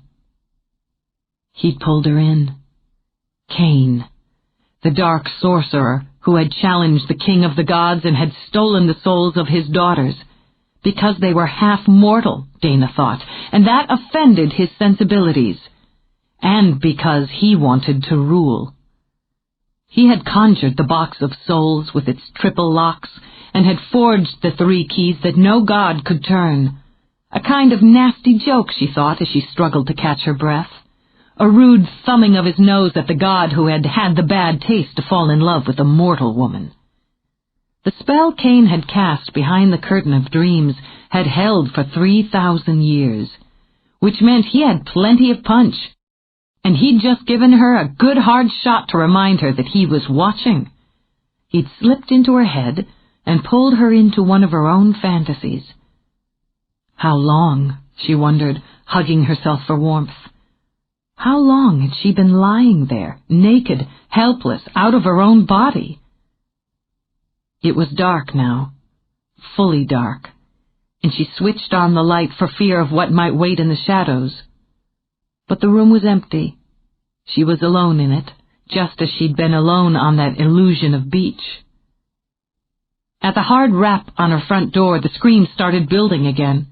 She clutched a hand to her throat to trap it and all but sprinted to the door. Whoever it was better than being alone, or so she thought until she saw Jordan. Oh, God, not him, she thought. Not now. What do you want? She snapped. Go away. I'm busy. Before she could slam the door, he slapped a hand on it. I want to talk to you about... What is it? She was white as a ghost, her dark eyes enormous and glassy with shock. What's wrong? Nothing. I'm fine. The shake started up again, harder this time. I don't want to... Oh, the hell with it. You're better than nothing. She simply fell against him. I'm so cold. I'm so goddamn cold. He scooped her right off her feet, then booted the door shut behind him. Couch or bed? Couch. I've got the shakes. I can't stop. Okay, it's okay. He sat, kept her cradled in his lap as he tugged the throw off the back of the couch. You'll warm up in a minute, he comforted, and tucked the throw around her. Just hold on to me. He rubbed her back, her arms, then just wrapped his own arms around her and banked on body heat to do the rest. Why are you wet? I was in the tub. Then I wasn't. I don't know how it works. Her hand was fisted in his jacket, kneading there as she fought to steady herself. The son of a bitch got inside my head. You don't even know it's happening. It just does. I'm not going to make any sense for a couple more minutes. It's okay. I think I'm following you. His stroking hands bumped the band that tied her hair up. Without thinking, he slipped it off, combed his fingers through. It was Kane? He was here? I don't know. Exhausted, she laid her head against his chest. She had her breath back, at least. It no longer felt as if a hand was squeezing her racing heart. Like I said, I don't know how it works. I wanted to take a bath, relax.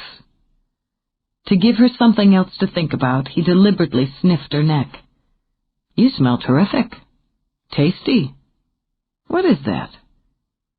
Mango. Cut it out. But she made no attempt to get off his lap. I did the bubble bath routine. Lit candles, got my bath book. It's got a Caribbean setting, the book, so that's why the mango and Buffett. I put a Jimmy Buffett CD on. She was rambling, but he let her talk it out. So I'm settling in, hot bubbles, Buffett, beer, and book. The book's a romantic thriller. Nice fast pace, sharp dialogue.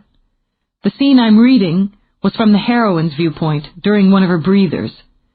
She's on the terrace of her room at this tropical resort that's actually a front for... Never mind, not important. She closed her eyes, soothed by the steady stroking of his hand over her hair.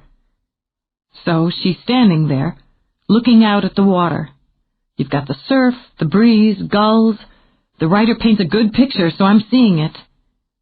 Then I'm not just seeing it in my head, in the words on the page.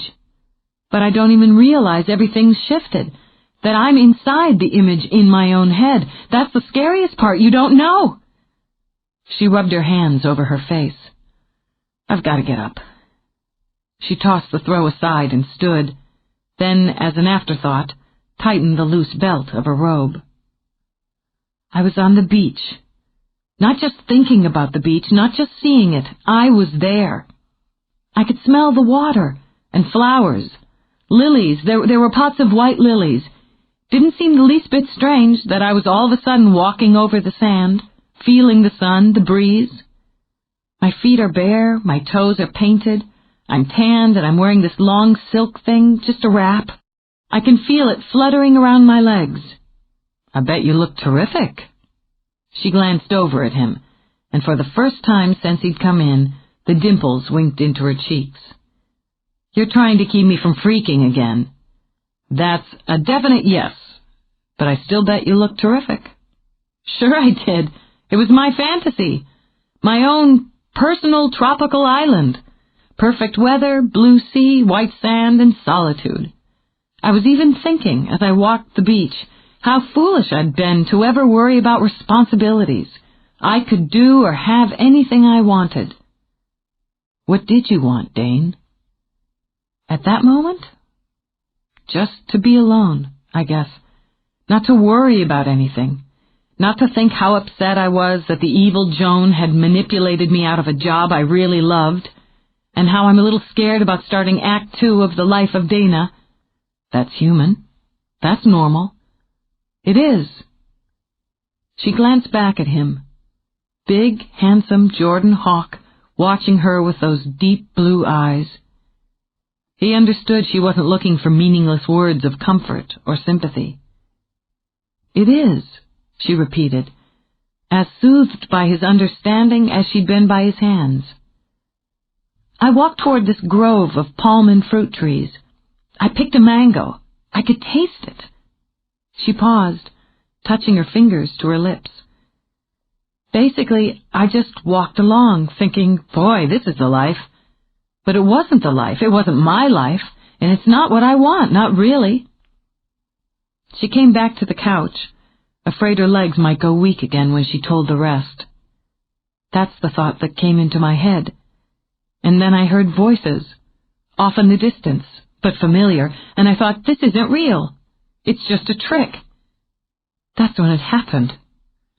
Oh, God." As her chest tightened again, she pressed her fists between her breasts.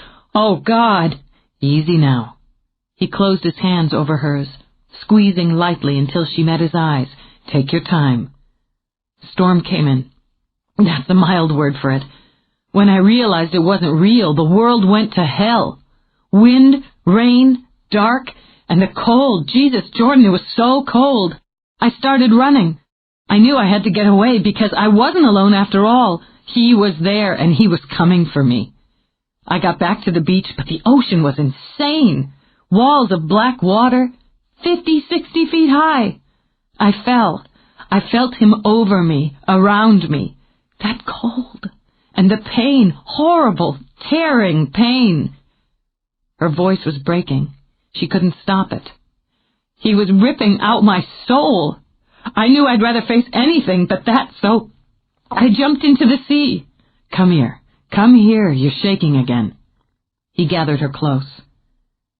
I woke up, or came back, whatever it is, in the tub, strangling for air. The bath water had gone cold. I don't know how long I'd been out of it, Jordan. I don't know how long he had me. "He didn't have you. He didn't," he insisted when she shook her head. Gently, he eased her back so he could see her face. "A part of you, that's all. He can't get the whole because he can't see the whole. A fantasy, like you said, that's how he works. And he can't push you into it so deep that a part of your mind doesn't surface again and question, and know. Maybe not. But he sure knows how to go for the gut. I've never been that scared. Once you move past that into pissed off, you'll feel better." "Yeah, you're probably right." "I want a drink," she decided, and pushed away from him. "You want water?" He realized she was coming back fast when the question had her curling her lip at him. "I want a beer. I never had my bath beer." She rose, seemed to hesitate. "You want one?" Still watching her, he laid his fingers on his own wrist as if checking for a pulse. "Yeah." He liked the way she snickered at him before she walked away. It was a normal sound, a Dana sound. There'd been nothing normal in the way she'd collapsed on him. If he hadn't come by... But he had, he reminded himself. He was here, she wasn't alone, and she'd gotten through it. He got to his feet, took his first real look around her place. Pure Dana, he thought. Strong color, comfortable furniture, and books. He wandered after her, leaned on the wall. More books, he noted. Who but Dana would keep Nietzsche in the kitchen? First time I've been in your place." She kept her back to him as she opened 2 beers. "You wouldn't have gotten in this time if I hadn't been wigged." "Despite that lack of welcome, I like it. Suits you, Stretch. And because it does, I don't suppose you'd consider bunking at Flynn's for the next little while. I can take my stuff over to Brad's and hang there if that's a factor." She turned back slowly. "Are you being accommodating because I was hysterical?" "I'm being accommodating because I want you to feel safe, to be safe. No need to put yourself out. I care about you." He shifted, blocking her exit before she could move past him. There was a quick flash of rage over his face, almost as quickly banked. Where had that been hiding, she wondered? And how did he tuck it away again? "I care, Dana. Just for a minute, 1 damn minute. Set aside the way things ended up. We cared about each other, and if you'd feel safer at Flynn's, I'll get out of your way." "All the way back to New York?" His mouth thinned as he took one of the bottles out of her hands. "No." Maybe it was unfair to poke and prod at him. But what the hell did she care about fair when it came to Jordan? "I wouldn't feel safer at Flynn's, with or without you around. In spite of my condition when you knocked on the door, I can take care of myself. I did take care of myself. I got out of it without your help. And nobody, not you, nor that bastard Kane, is going to run me out of my own apartment." "Well," he took a sip of beer, "I see you've moved to the pissed-off stage of tonight's entertainment." "I don't like being manipulated. He used my own thoughts against me, and you're using old feelings." "We cared about each other?" she shot out. "Maybe we did, but remember that's past tense.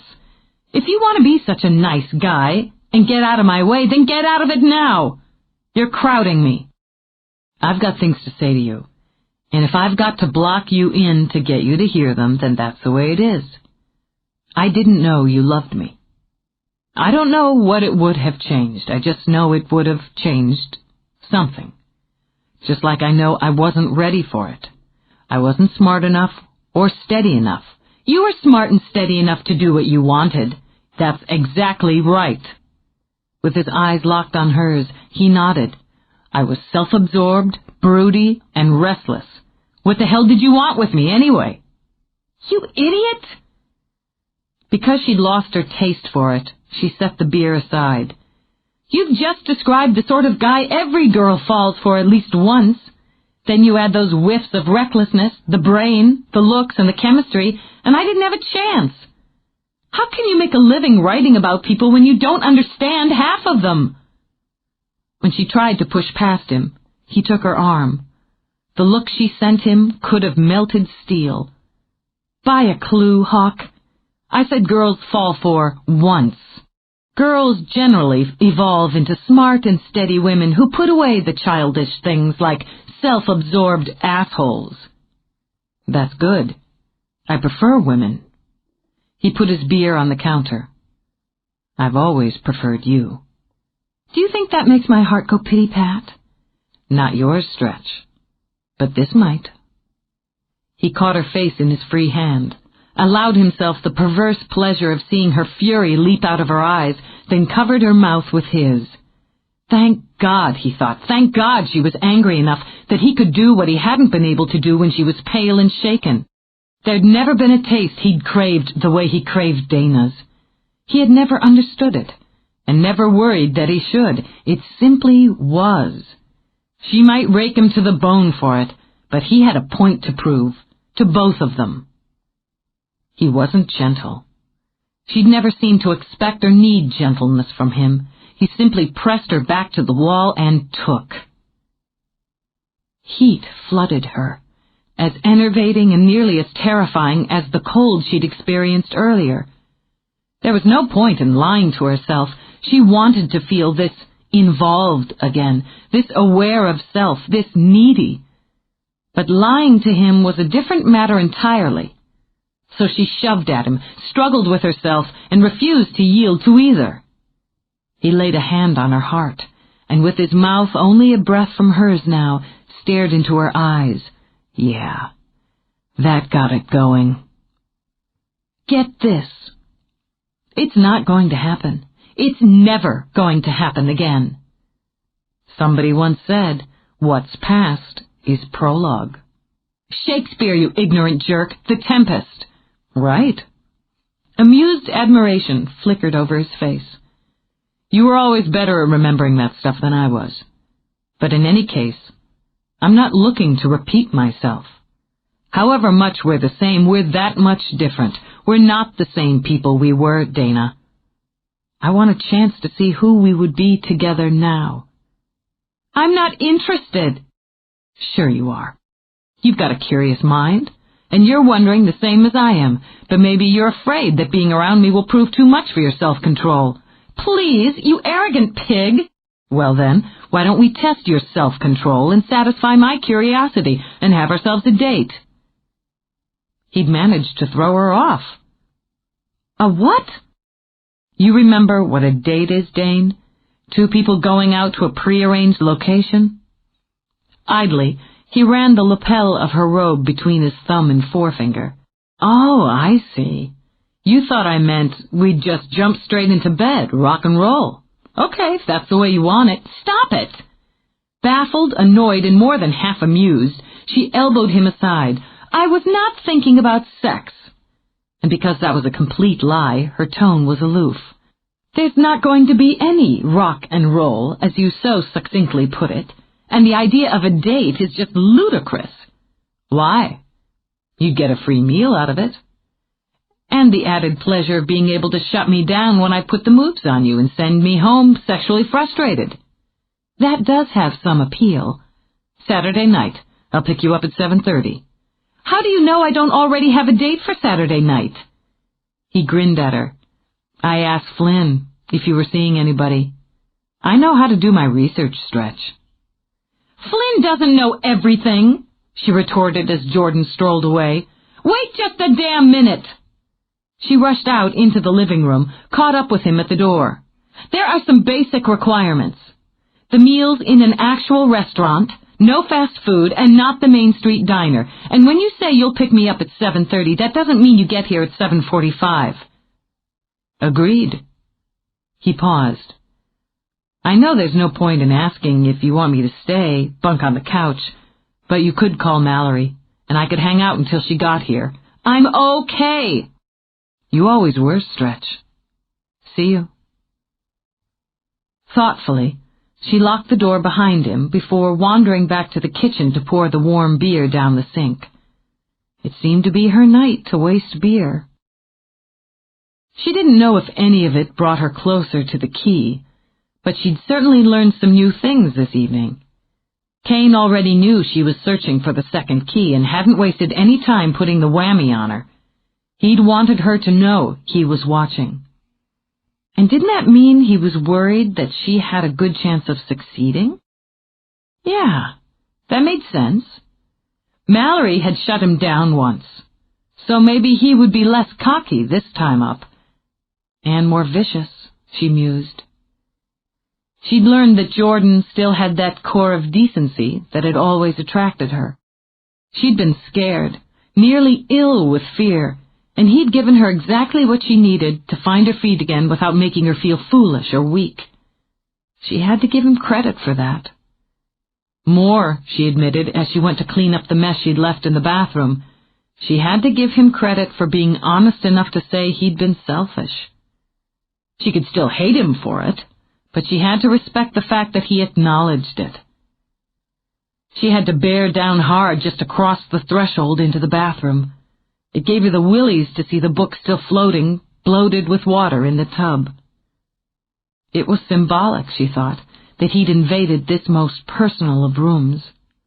It told her there was no place that she would be completely safe until the key was found or the month was over. She pulled the plug, watched the water begin to drain. Just have to deal, she ordered, and it won't be so easy to scare me next time. I'll deal with you, with Jordan, with myself, because I learned one more thing tonight.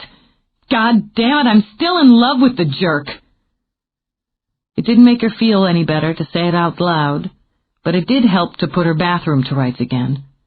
Her apartment, her things, her life, she thought as she went into the bedroom.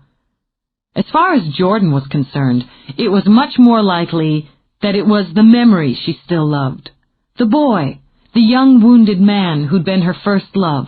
Didn't every woman have a soft spot for her first true love?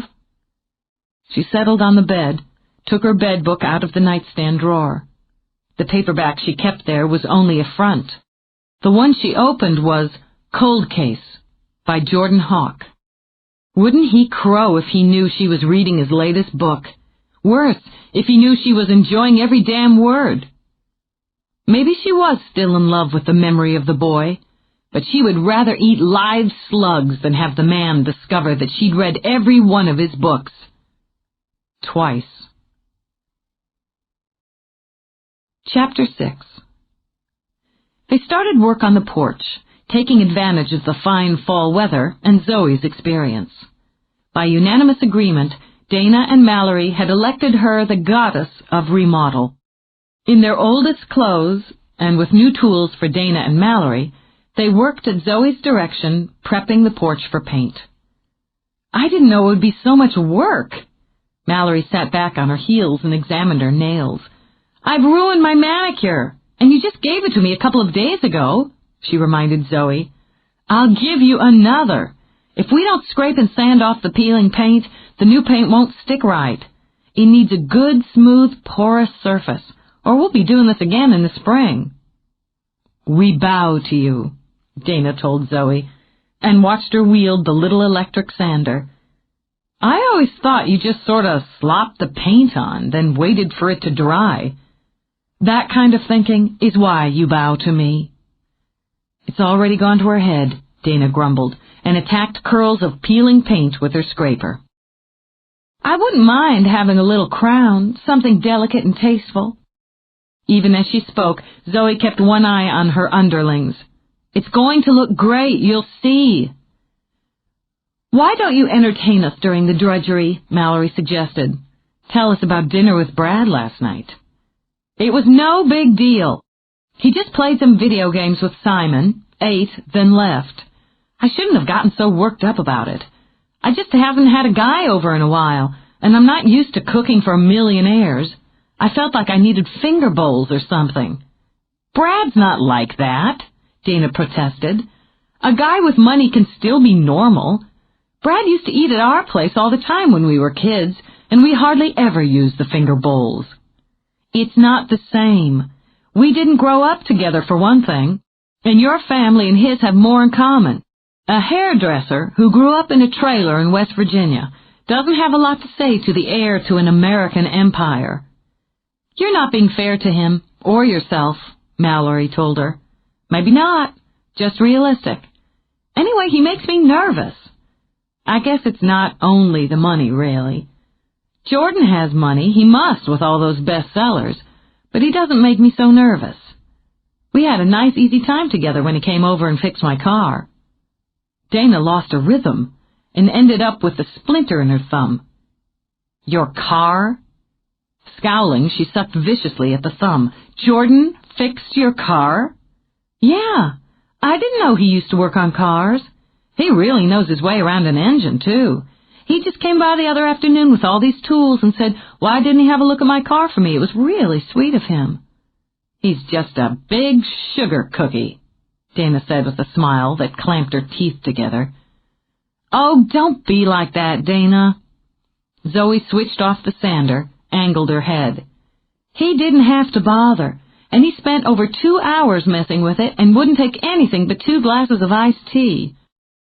I bet he ogled your ass when you walked in the house to get it. Maybe. Zoe worked hard to keep her face sober, but only in a healthy, friend-of-the-family sort of way. A small price to pay for saving me another trip to the garage. And the fact is, my car hasn't run this well since I bought it. Actually, it didn't run this well then, either. Yeah, he always was good with cars. And generous with his time, Dana was forced to admit. You're right, it was considerate. And sweet, Mallory added with a meaningful look at Dana. And sweet, she mumbled. He let Simon hang around him when he got home from school, too. Zoe flipped the sander back on, bent to her work. It's fun to see Simon pal around with a man. I guess I have to say Bradley was nice to Simon, too, and I appreciate that. So neither of them put the moves on Simon's mother? Dana wanted to know. No! With a half laugh, Zoe scooted further down the porch. Of course not.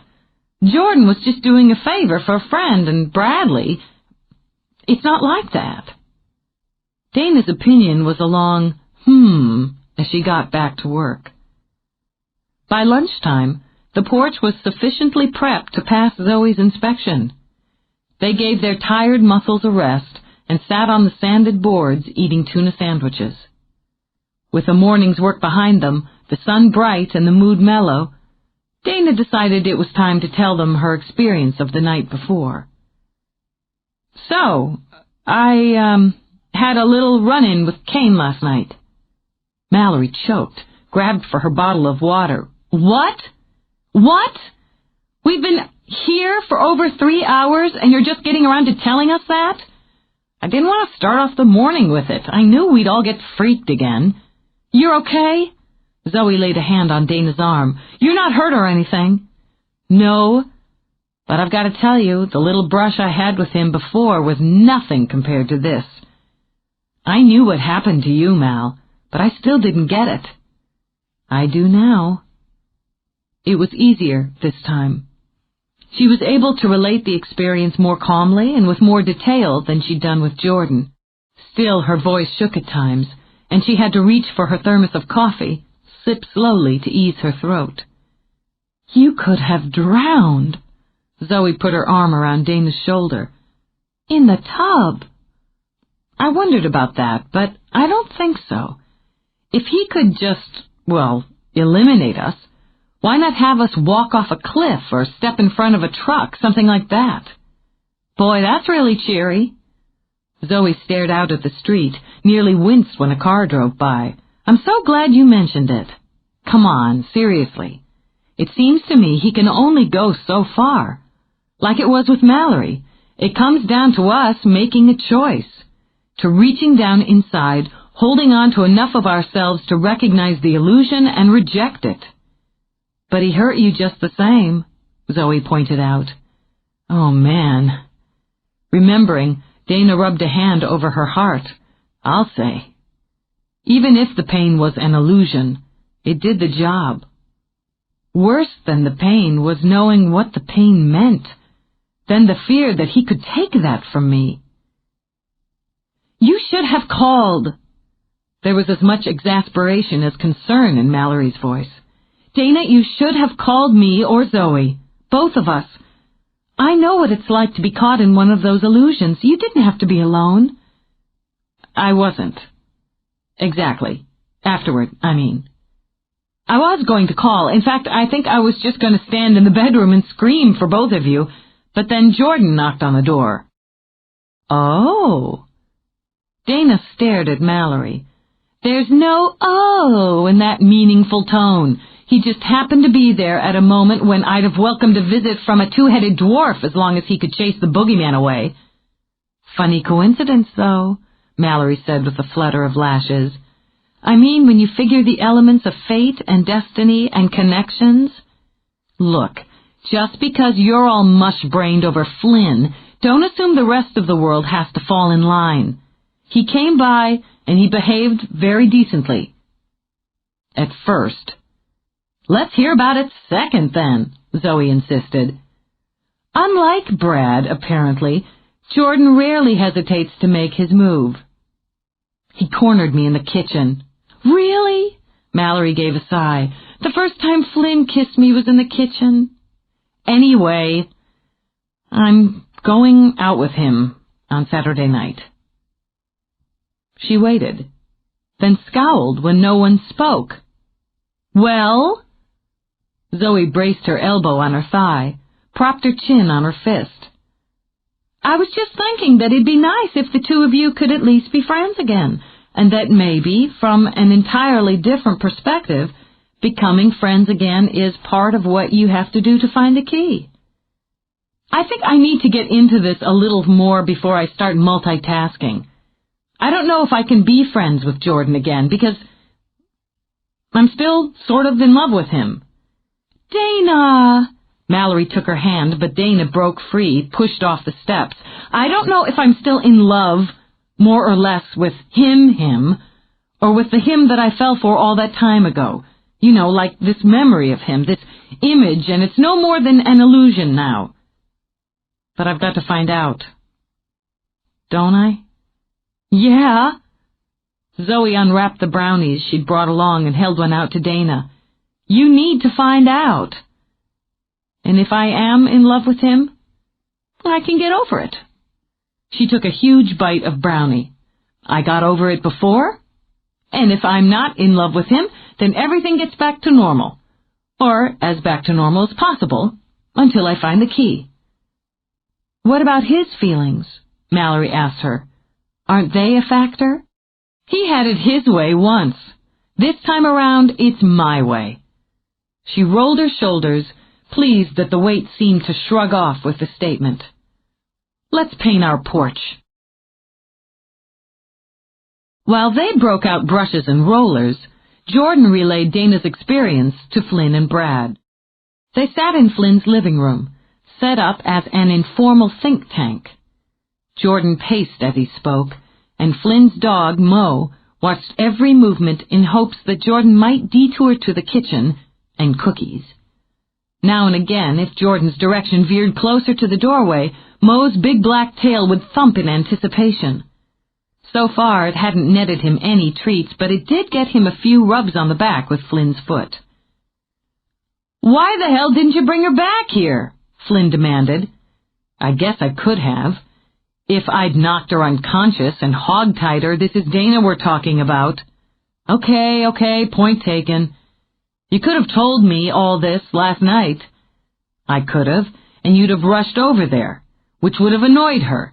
You'd have tried to make her come here, which would have meant the two of you would have ended up fighting. I just figured she'd had enough for one night. Added to that, I wanted to tell you both about it at once when Mallory wasn't around. Now that we do know, Brad put in, what do we do about it? There you go. Jordan walked back to the couch and burst Mo's cookie fantasy by sitting down on the crate that served as coffee table. We can't get her, or any of them, out of this. Even if we could, I don't know if we should. There's a lot at stake. 3 souls, Brad murmured. I don't think I've adjusted to that yet. Even knowing what happened with Mallory, it doesn't compute in my head. But I'll go along with this. We can't get them out of it. So the question comes down to 2 parts. What can we do to keep them safe, and how do we help them find the key? We make sure none of them is alone any more than necessary, Flynn began. Even though we know that he got to Mallory when she was with Dana and Zoe, it's a precaution we ought to take. She won't move in here, Flynn. I offered to move out, and she still wouldn't go for it. Absently, Jordan rubbed his chin, reminding himself that he hadn't shaved. But one of us could move into her place, at least stay there with her at night. Oh, yeah, she'll go for that. Sarcasm dripped from Flynn's voice. The minute I say I'm going to sleep at her place, she'll get her back up, or just brain me with the handiest blunt instrument. And she sure as hell isn't going to let you move in with her, or Brad either. I was thinking of Mo. The annoyance on Flynn's face changed to bafflement. Mo? At the sound of his name, Mo leaped up happily, knocking magazines off the crate with the enthusiastic sweep of his tail before trying to climb into Flynn's lap. You said Mo sensed Kane. Or danger at least, when you went into the building where he'd separated Mallory from Dana and Zoe. Yeah. Remembering it, Flynn rubbed Mo's big head. And he charged up those stairs, ready to rip out throats. Didn't you, you wild thing?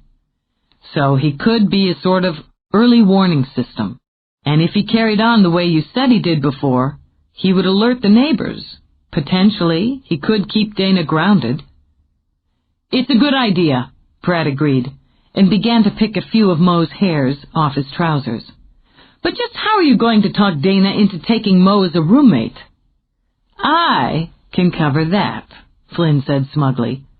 I'll tell her I'm moving in at her place, and we'll have the expected argument. I'll give in, then ask her if she won't at least compromise by taking Mo so I can sleep at night. She'll feel sorry for me and agree so she doesn't come off as bitchy. I've always admired your sneaky serpentine methods, Brad commented. Just gotta keep your eye on the goal. Which brings us back to the key. My schedule's still the most flexible, Jordan began. I can take all the time needed to dig into this. Research, brainstorming, legwork. You've got your journalist's resources, he said to Flynn, plus Mallory's willing and able to work with you. And Dana and Zoe have already let you in, as far as women ever let men in, to their group. Brad's got the homemaker's advantage.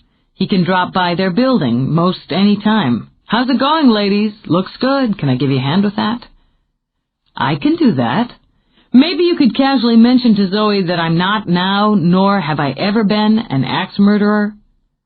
I'll see if I can work it into our next conversation, Flynn promised. It was time, Dana told herself, to roll up her sleeves and get to work. To do something positive, something to offset the nasty seed of helplessness Cain had planted inside her. She'd be damned if she would let it take root. If her key was knowledge, then she'd get smart. And what better place to seek knowledge than the library? It galled her to go back as a patron rather than an employee, but she would just swallow the bile and do the job. She didn't bother to go home first to change, but in her paint-splattered clothes walked straight into what had been a key in her life. The smell caught her instantly. Books, a world of books. But she buried the sentimentality. Inside books, she reminded herself as she headed straight to one of the computer stations, were answers. She'd read everything available on Celtic lore and mythology, so now she would expand on that. She ran a search for titles that related to sorcery. Know your enemy, she thought. Knowledge isn't just a defense. Knowledge is power. Noting down her top choices, she ran other searches, using what she thought of as the main code words from Rowena's clue. Satisfied that she'd made a good start, she headed toward the stacks. Did you forget something? Her irritating, toothy smile in place, Sandy stepped into her path. I keep trying to, but it's tough when you keep getting in my face. Fuck off, Sandy, she said in her sweetest tone. We don't appreciate that kind of language here. With a shrug, Dana skirted around her and kept going. I don't appreciate your overly rosy perfume, but there you go. You don't work here anymore. Chasing after her, Sandy snatched at Dana's arm. This is a public building, and it happens I have a library card. Now take your hand off me, or I'm going to mess up those pearly whites that your daddy probably paid a lot of money for. She took a deep breath to find her calm. She wanted to get her books and get the hell out. Why don't you run up and tell Joan I'm here, nefariously checking out library books? Unless she's off in Oz picking on a scarecrow. I can call the police. Yeah, you do that little thing. It'll be interesting to see what my brother writes in the Dispatch about how card-carrying patrons are treated these days in the local library. She flipped a little wave at Sandy's face and swung into the stacks. Don't worry. I'll make sure he spells your name right. Bile was a little harder to swallow than she'd thought, Dana admitted as she began selecting her books. It was painful, every bit as much as it was maddening not to be able to come here, even as a patron, without being hassled. But she wasn't going to be chased away by the yappy little pom-pom queen, and she wasn't going to be frightened off by some hell-bent sorcerer. They had a lot in common as far as she was concerned. They were both riddled with petty jealousy that lashed out and caused pain. Jealousy, she thought, pursing her lips. It was, in a way, the opposite of love, as lies were to truth, as cowardice to valor, and so on. Another angle, she decided, and detoured to grab a copy of Othello, the king of stories on jealousy. As she carted her load to checkout, Dana worked up a smile for one of the women she'd worked with for years. She dumped the books on the counter, dug out her card. "Hi, Annie. How's it going?" "Fine." "Good." In an exaggerated motion, Annie slid her gaze to the right and cleared her throat. Following the direction, Dana spotted Sandy, arms crossed, lips tight, watching. "Oh, for Christ's sake," Dana said under her breath. "Sorry, Dana. Sorry about everything." Keeping her voice low, Annie scanned the books, stacked them. "Don't worry about it." After jamming her card back in her purse, Dana scooped up her armload of books. She sent Sandy a wide, wide smile and walked out. One of the perks of having a mature adult relationship with a woman, to Flynn's mind, was coming home from work and finding her.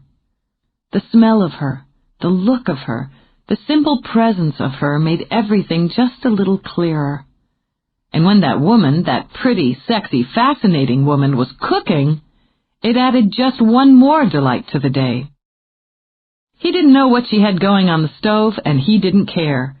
It was more than enough to see her stirring something in a pot while Mo sprawled under the table, snoring like a freight train. His life, Flynn thought, had found its true rhythm when Mallory Price had walked into it.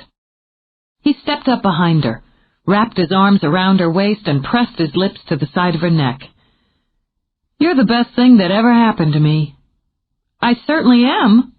She turned her head so she could meet his lips with hers. "How are things?" "Things are good." He nudged her around for a longer, more satisfying kiss. "And better now." "You didn't have to cook, Mal. I know you were working all day." "I just punched up some jarred spaghetti sauce." "Still, you don't." He took her hands, then frowned as he turned them over. "What's this?"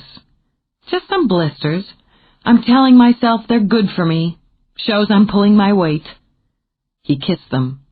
"You know, if you'd wait for the weekend, I could give you a hand with the place. We really want to do it ourselves, at least start on it ourselves.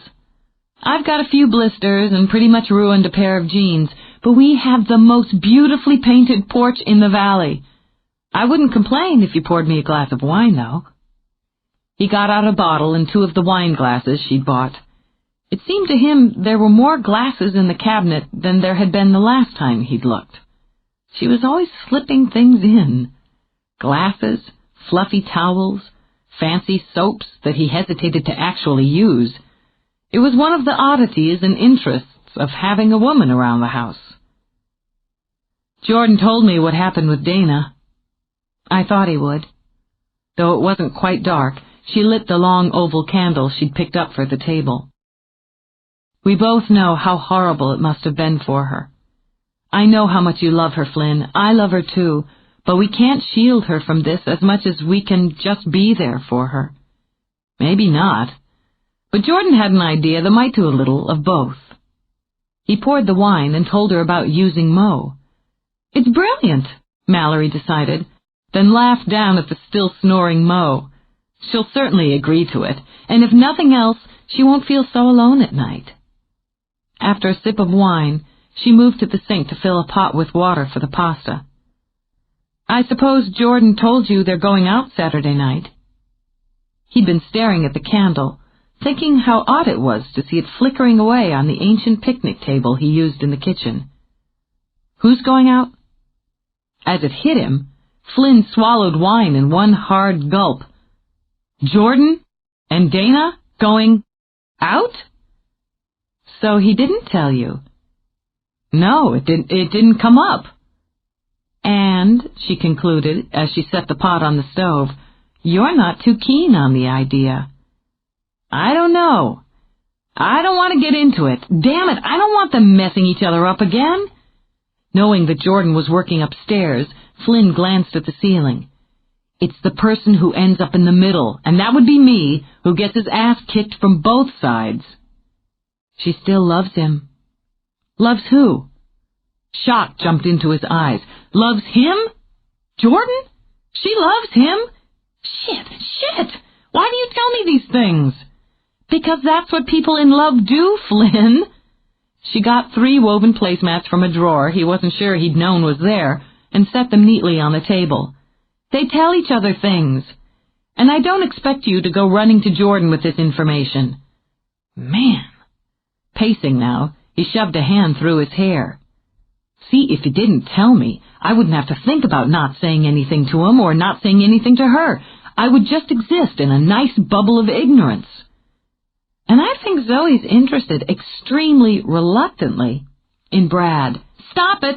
Stop this flood of information right now. You're a newspaper man. Enjoying herself, she pulled out the salad she'd put together and began to dress it. You're supposed to thrive on information. He'd never seen the salad bowl before, or the wooden things that she was using to toss the greens. I'm going to get a headache. No, you're not. You want your friends to be happy, don't you? Sure. We're happy, aren't we? Cautious now, he replied, Yes. We're happy and we're in love. Ergo, you want your friends happy and in love too, right? This is a trick question. So rather than answer it, I'm going to distract you. I'm not making love with you while dinner's cooking and Jordan's upstairs. That wasn't my idea, but I really like it. I'm going to distract you by telling you that the kitchen guys are coming on Monday to start the remodel. Really? As he'd planned, every other thought spilled out of her mind. Really? She repeated and leaped at him. Oh, this is great! This is wonderful! I thought that would do it. So, are you going to move in with me? She touched her lips to his. Ask me again when the kitchen's done. You're a tough one, Mallory. After a day of manual labor, Dana longed for a soak in a hot tub before she dived into her new resource books, but she lacked the courage to do it. Since that realization was too mortifying to dwell on, she fantasized about the house she'd buy one day. The big, secluded house, with a library the size of a barn. And a jacuzzi, she added, as she pressed on the ache at the small of her back. But until that happy day, she would settle for her apartment. Eventually for all the rooms in her apartment, which included the one with the tub in it. She could join a gym, she thought, as she settled down to her books for an evening of research. She hated gyms. They were full of people, sweaty people, naked people who would insist on sharing her jacuzzi time. It just wasn't worth the aggravation. Better to wait until she could afford her own place. Of course, when she could afford her own place, with jacuzzi, it was unlikely that she'd be spending 8 hours scraping and painting until her back ached. Ordering herself to settle down, she started on Othello. She had her own copy, of course. She had a copy of everything Shakespeare had written, but she wanted a different volume, a kind of fresh look, she thought. It was jealousy and ambition that had driven Iago, she mused. He had planted the green-eyed monster, which doth mock the meat it feeds on, in Othello, then had watched it devour him. It was jealousy and ambition that drove Cain, and so he watched as his monster devoured. She could learn from this, she thought, of what made a man or a god soulless. She'd barely started when the knock on the door interrupted. What now? Grumbling to herself, she went to answer it. Her irritation only increased when the door opened on Jordan. This had better not become a habit. Let's go for a ride. Her response was to slam the door, but he anticipated her, slapped a hand on it, braced it open. Let me put that another way. I'm heading up to Warrior's Peak. Do you want to come? What are you going up there for? You're a bystander in this deal. That's a matter of opinion. I'm going up because I have some questions. Actually, I decided to get out of Flynn's place after dinner, to give the lovebirds a little space. He leaned comfortably on the jamb as he spoke, but kept that hand firm on the door. Found myself heading out of town and up the mountain road. Figured I might as well keep going, have myself a chat with Pitt and Rowena. Then I thought, it's just going to tick Dana off if I do that without running it by her. so I turned around and came back. I'm running it by you. I suppose you want points for that. His mouth curved. If you're keeping score. I don't see that you have anything to talk to them about. Let's put this one more way. I'm going, with or without you. He straightened, let his hand drop from the door. But if you want to come along, you can drive. Big deal. My car.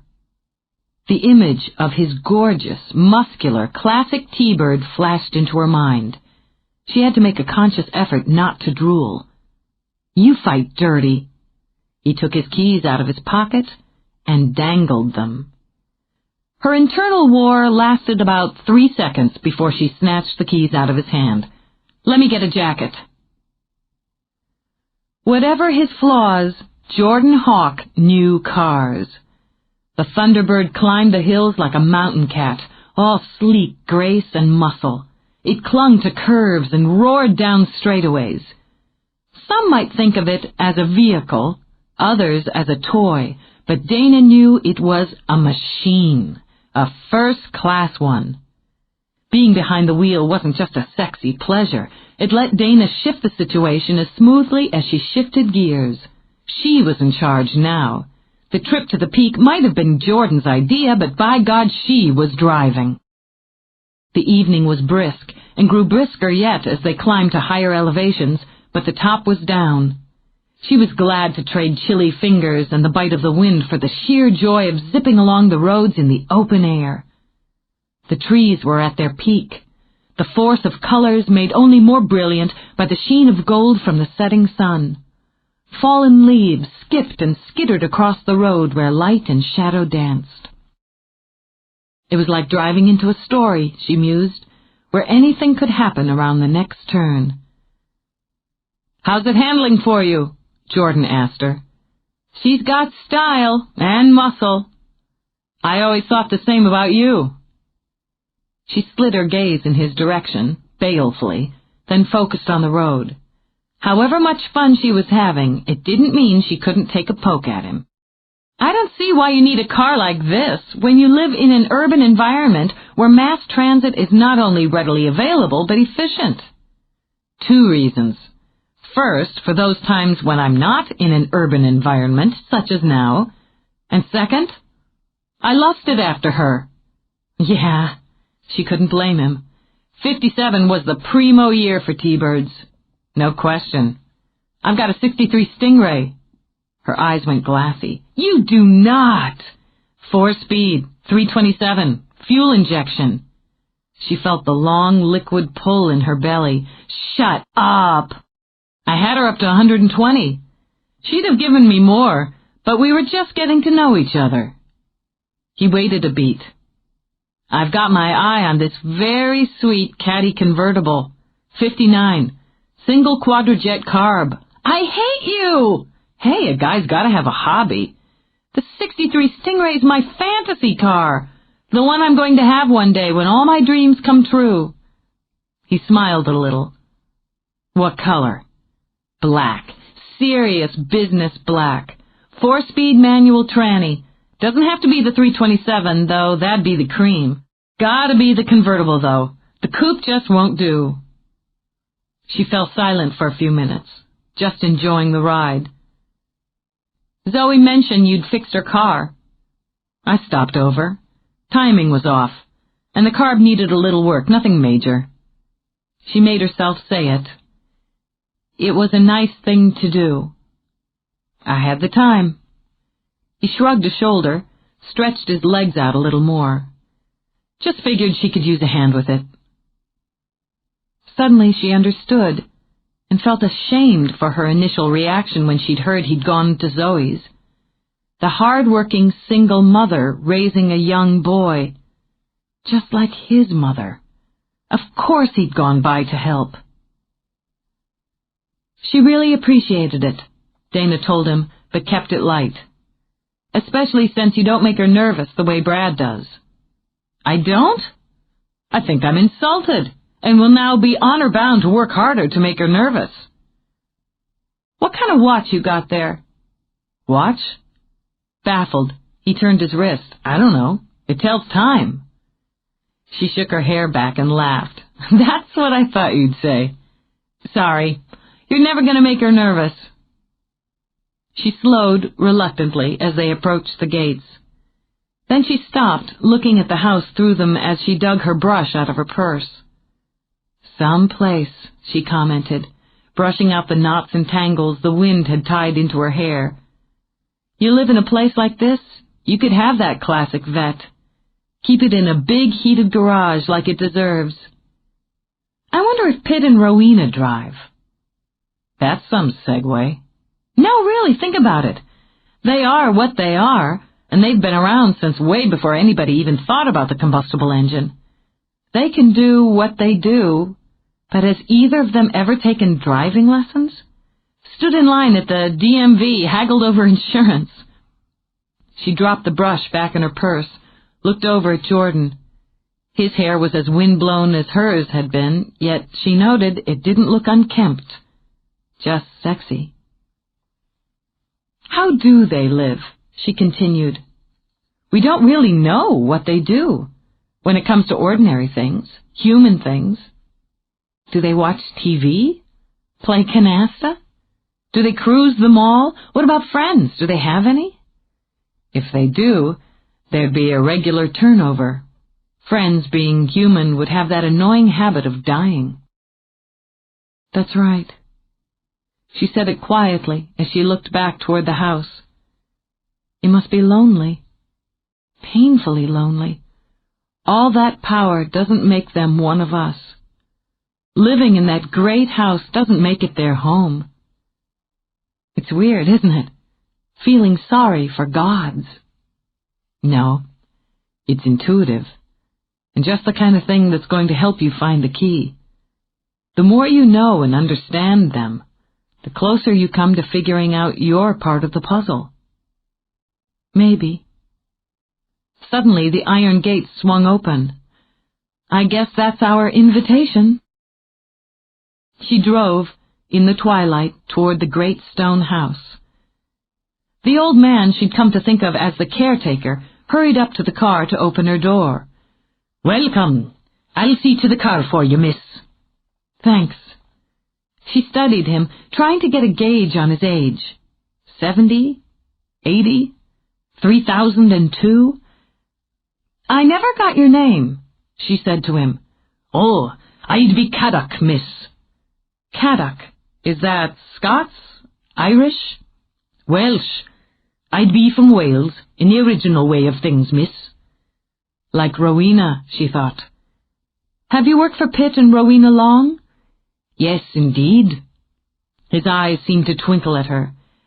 I've been in their service a number of years now. He looked past her, nodded his head. There's a fine sight, isn't it then? Dana turned and stared at the huge buck that stood on the verge between lawn and forest. His rump seemed to glimmer white in the soft haze of twilight, and his rack shone silver. Traditional symbolism, Jordan said, though he was no less struck by the buck's magnificence. The seeker sees a white deer or hare at the start of a quest.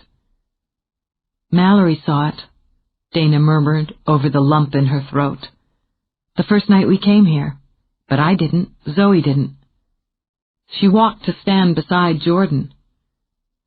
Does that mean it was already ordained that Mallory would search for the first key?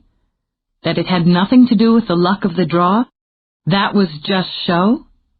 Or ritual? You still had to choose to reach into the box for a disc. You'd decide to follow the deer, or turn away from it. But is it real? Is that deer really standing over there, or are we imagining it? That's something else for you to decide. He waited until the deer faded back into the shadows before he turned. Both the old man and the car were gone. After the initial jolt, Jordan slid his hands into his pockets. You've got to admit, that is very cool. The entrance doors opened. Rowena stood dead center, the foyer light spilling over her fiery hair, glinting on the long silver dress she wore. How lovely to see you both." She held out a hand in welcome. "I was just pining for company." Chapter 7. Pitt was already in the parlor, wearing a black shirt and trousers that echoed Rowena's casual elegance. Dana wondered if they sat around looking beautiful all the time. Something else to think about, she supposed. Like, did they ever have bad hair days? Indigestion? Sore feet? Or were those things too mundane for gods living in the mortal world? "We were just enjoying the fire and a glass of wine. You'll join us?" Rowena asked. "Sure, thanks." Welcoming the heat, Dana walked toward the snapping fire. "You guys hang like this every evening?" In the process of pouring wine, Pitt stopped, frowned at her. "Hang? Hang out. You know, sit around in great clothes, drinking fine wine out of, what is that, baccarat?" "I believe it is." Pitt finished pouring, offered the glass to Dana. "We often take an hour or so to relax together at the end of the day." "What about the rest of the time? Do you just putter around this place?" "Ah, you wonder what we do to entertain ourselves." Rowena sat, patted the cushion beside her. "I paint, as you know. Pitt spends time on our finances. He enjoys the game of money. We read. I've enjoyed your books, Jordan." "Thanks." "Pitt enjoys films," Rowena added with a glance of affection toward her lover. "Particularly ones where a great many things blow up in impressive explosions." "So you go to the movies?" Dana prompted.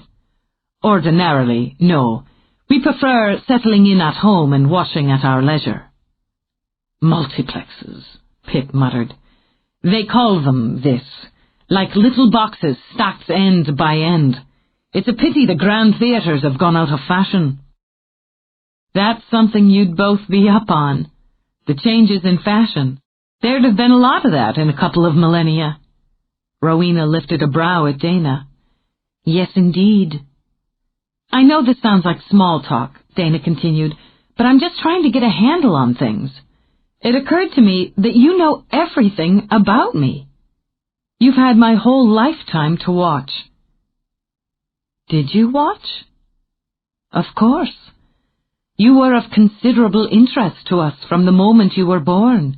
We didn't intrude," Rowena added, running the jeweled chain she wore around her neck through her fingers as she spoke, "or interfere. I understand your interest in us now. We are more like you than you may think, and less like you than you could possibly imagine.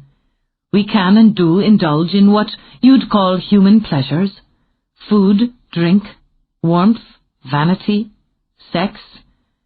We love," she reached up for Pitt's hand, "as genuinely as you. We weep and laugh. We enjoy much of what your world offers. We celebrate the generosity and resilience of the human spirit and mourn its darker sides. But while you're here, you're of neither one world nor the other, isn't that right?"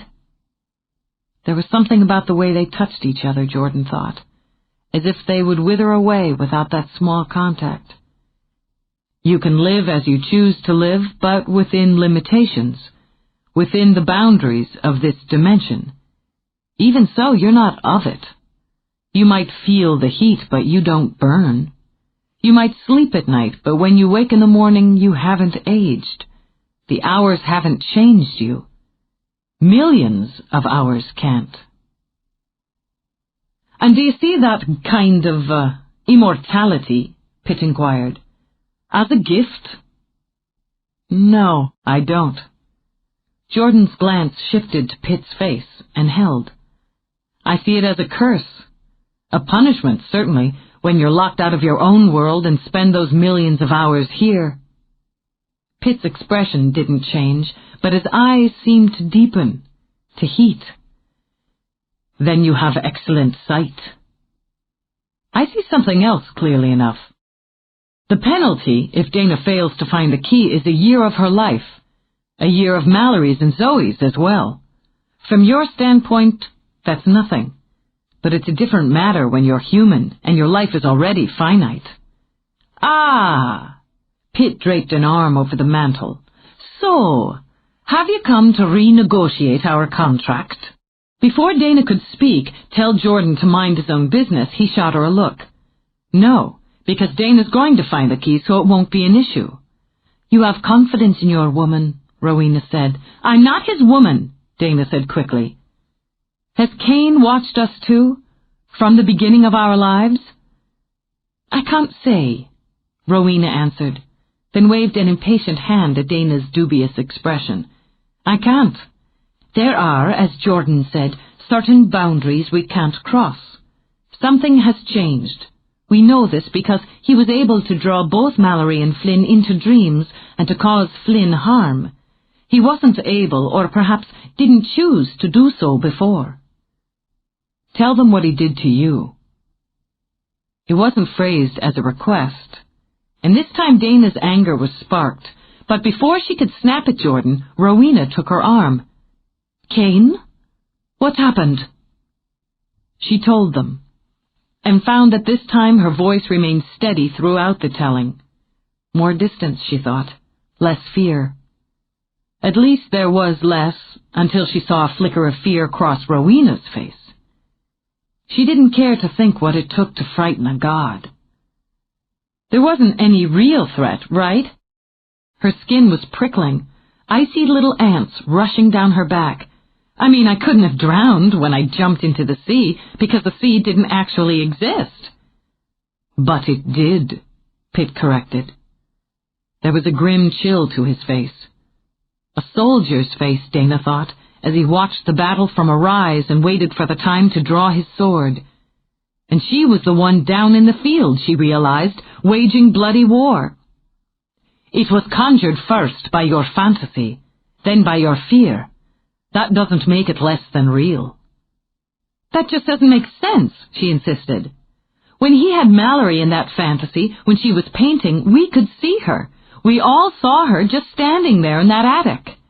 Her body, perhaps part of her consciousness, she has a strong mind, remained. The rest... Rowena drew a breath. The rest of what she was had traveled to the other side.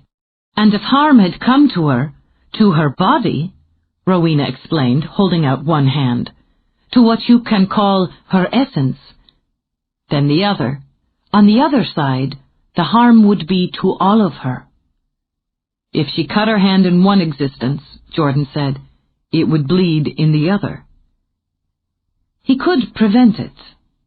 Obviously troubled, Rowena rose to pour more wine. If, for instance, I wished to give you a gift, a harmless fantasy, I might send you into dreams and watch over you to keep you from harm. But what Cain does is not harmless. He does it to tempt and to terrorize. Why didn't he just shove my head under the bathwater while I was out of it? There are still limits. To maintain the illusion, he can't touch your corporeal body. And as it is your mind that forms the texture of the illusion, neither can he force you to harm yourself. Lie, yes, deceive and frighten, even persuade, but he can't make you do anything against your will. That's how she broke back through. It was the answer that Jordan had needed confirmed. First, by choosing to see it as a trick, she changed the texture, as you said, of the world. Instead of paradise, nightmare. Her knowledge and fear, and Cain's anger, yes, Pitt agreed. The fruit you dropped, he said to Dana. Your mind saw it then as rotten in the center. This was not your paradise, but your prison. And when she dived into the sea, rather than let him take what she was, rather than accept the fantasy or the nightmare, she broke through both, Jordan concluded. So her weapon against him is staying true to herself, whatever he throws at her. Simply put, Pitt agreed. Too simply. Rowena shook her head. He's wily and seductive. You must never underestimate him. He's already underestimated her. Hasn't he, Stretch? I can handle myself. His easy confidence went a long way toward quieting her nerves. What's to stop him from hitting on Zoe? screwing with her while we're focused on him screwing with me. She is not yet an issue for him, but precautions can be taken, Rowena mused, tapping a finger on the rim of her glass. She can be protected to an extent until her time begins. If it begins, Pitt corrected. He's pessimistic by nature, Rowena smiled. I have more faith. She walked back to the sofa, sat on the arm with the fluid grace some women are born with. Reaching down, she took Dana's face in her hands. You know the truth when you hear it. You may turn your ear from it, close your mind to it. As my man is pessimistic, you are stubborn by nature. Got that in one, Jordan muttered. But when you choose to hear it, the truth rings clear for you. This is your gift. He can't deceive you unless you allow it. When you accept what you already know, you'll have the rest. You wouldn't like to be a little more specific? A smile touched the corners of Rowena's mouth. You have enough to think of for now. Later, when they were alone, Rowena curled on the sofa beside Pitt, rested her head on his shoulder, and watched the fire. In the flames she studied Dana, her hands competent on the steering wheel as she drove through the night toward the quiet valley below the peak. She admired competence, in gods and mortals. She worries him, she said quietly. Pitt watched the fire and the images in it as well. Whom does she worry? The soul stealer or the story spinner? Absently, for comfort, Rowena rubbed her cheek against Pitt's shoulder. Both, certainly. And both have hurt her, though only one with intent. But a lover's blade slices deeper than any enemy's. She worries Cain, she said, but the man is worried for her. They have heat. Pitt turned his head to brush his lips over Rowena's hair. He should take her to bed and let the heat seal old wounds. So like a male, to think bedding is always the answer. It's a good one. Pitt gave her a little shove, and when she fell, it was onto the big bed they shared. She cocked an eyebrow at him. Her silver dress had melted away so that she wore only her own skin. Such things, she knew, were one of his more playful and interesting habits. Heat isn't enough. She spread her arms, and dozens of candles flared into flame. It's warmth, my love, my only love, that heals the wounded heart.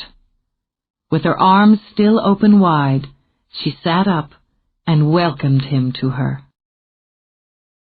Dana had hardly gotten back in the door and kept Jordan out, had barely settled down at the computer and with Othello again, and cleared her mind enough to focus on the task at hand when there was another knock.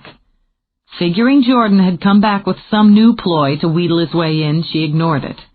She was, by Jesus, going to spend 2 hours working on this book angle, and then she was going to think about the drive to the peak, what had been said there, what hadn't been said on the drive home. If she had to think about Jordan, she sure as hell wasn't going to do it when he was around. He'd sniff it out of her head like a bloodhound. There was another knock, more insistent this time. She merely bared her teeth and kept scanning the play. But the barking got her attention. Realizing that she would get nowhere until the door was answered, she got up and opened it. "What the hell are you doing here? Both of you!" She scowled at Flynn, then leaned down to rub Moe's floppy ears and make kissing noises. "Did Mallory kick you out? Poor baby." Her sympathetic tone turned icy as she straightened and peered at her brother. "You're not sleeping here." "Don't plan to." "Then what's in the bag?" "Stuff." He squeezed inside, around his dog and his sister. "I hear you had a rough one last night." "It was an experience, and I'm not in the mood to rehash it. It's after 10. I'm working, then I'm sleeping. With, she thought, every light in the apartment burning, just as she had the night before. "Fine. Here's the stuff." "Whose stuff?" "Moe's. I'll haul over the big-ass bag of dog food tomorrow, but there's enough in there for his breakfast." "What the hell are you talking about?" She looked in the bag he'd shoved into her arms and saw a mangled tennis ball, a tattered rope, a box of dog biscuits on top of about 5 pounds of dry dog food. "What the hell is this?" "His stuff," Flynn repeated cheerfully, and grunted when Mo leaped up to plant his paws on his shoulders. "Mo's your new temporary roommate. Well, gotta go. See you tomorrow." "Oh, no, you don't." She tossed the bag on a chair, beat him to the door by a step, and threw herself against it. "You're not walking out that door without this dog." He gave her a smile that was both mildly quizzical and wholly innocent. "You just said I couldn't sleep here." "You can't. Neither can he." "Now look, you've hurt his feelings." He looked sorrowfully at Mo, who was trying to nose his way into the bag. "It's all right, big guy, she didn't mean it." "Give me a break." "You don't know what dogs understand. Scientific tests are inconclusive." He gave Dana a brotherly pat on the cheek. "So anyway, Mo's going to stay for a couple weeks. Play guard dog." "Guard dog?" She noted that Mo was now chewing on the bag. "Give me a serious break." Obviously not finding the brown paper to his taste, Mo wandered off to sniff for crumbs, and Flynn sat down, stretched out his legs. He'd reconsidered his strategy and decided that this tack was foolproof with Dana. "Okay, I'll stay and be guard dog since you have no faith in Mo. Let's flip a coin for the bed."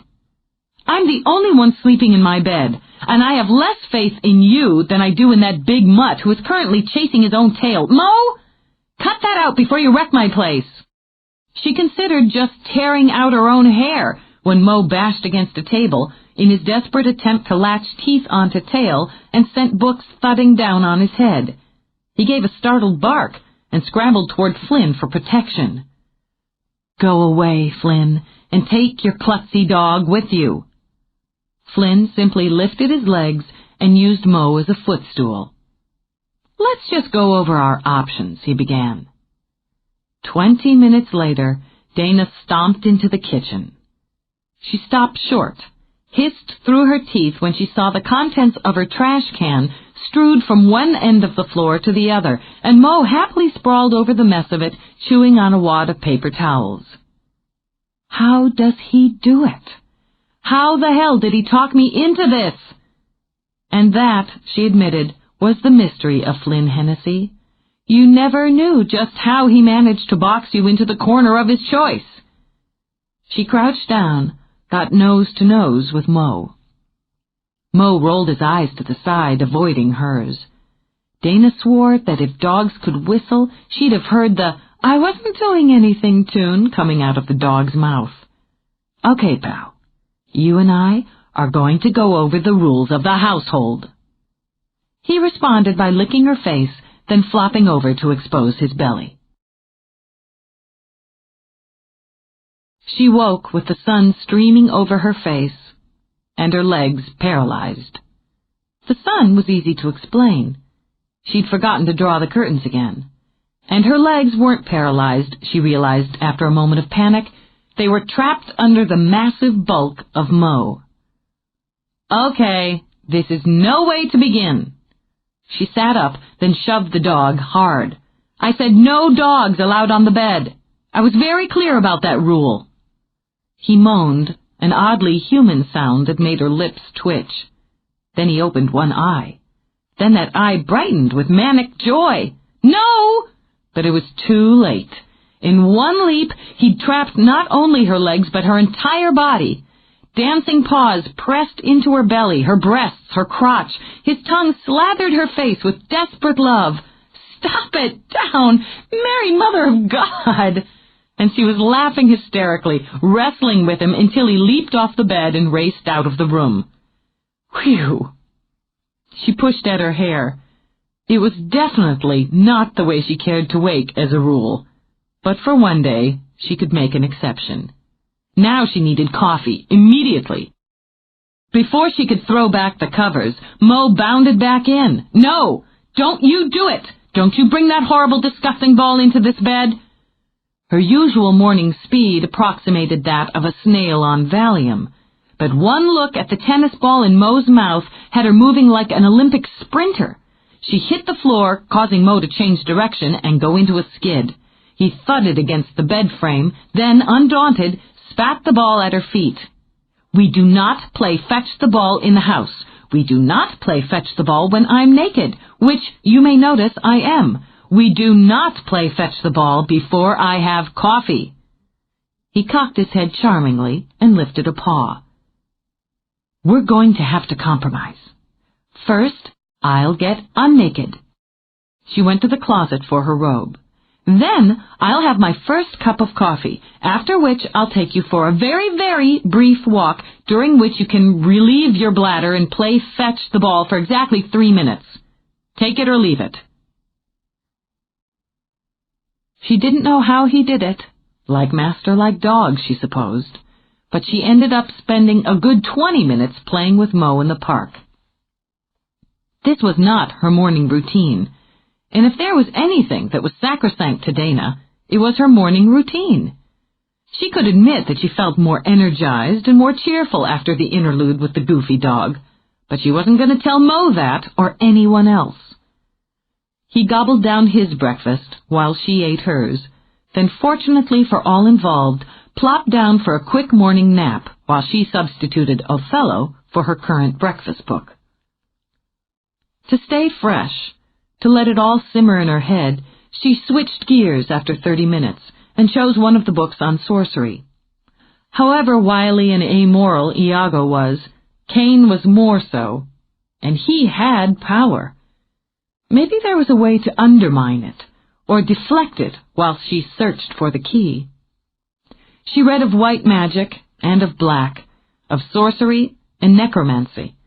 And it was different, she realized, as she made her notes, when you knew the fantastic you read of was real. Not fantasy, not lies, but truth. She had to remember that, she thought as she closed the book. It was essential that she remember the truth. It was very satisfying, Dana discovered when she was hip-deep in work at Indulgence, to cover the dull wall with fresh white paint. Our place, she thought. As they painted, she briefed Zoe and Mallory on her visit to the peak and what she'd learned. "So he can hurt us." Frowning, Zoe added more paint to the automatic roller for Mallory. "Or we can hurt ourselves. I guess that's what it really means." "If we drift too far beyond actual reality, yeah," Dana agreed. "I think that's what it means." "But he can't hurt us unless we allow it," Mallory put in. "The trick is not to allow it, which is not as easy as it sounds." "You don't have to tell me." The memory of her brush with Cain could still make Dana shudder. "It's not just finding the last 2 keys, it's protecting ourselves. And the people around us," Zoe reminded her. "He went after Flynn, too. If he tries anything with Simon, anything, I'll spend the rest of my life hunting him down." "Don't worry, Mom." Dana reached over to squeeze Zoe's shoulder. "When your turn comes, we'll all look after Simon. We can always send Mo to protect him," she added to lighten the mood. She sent a steely look at Mallory.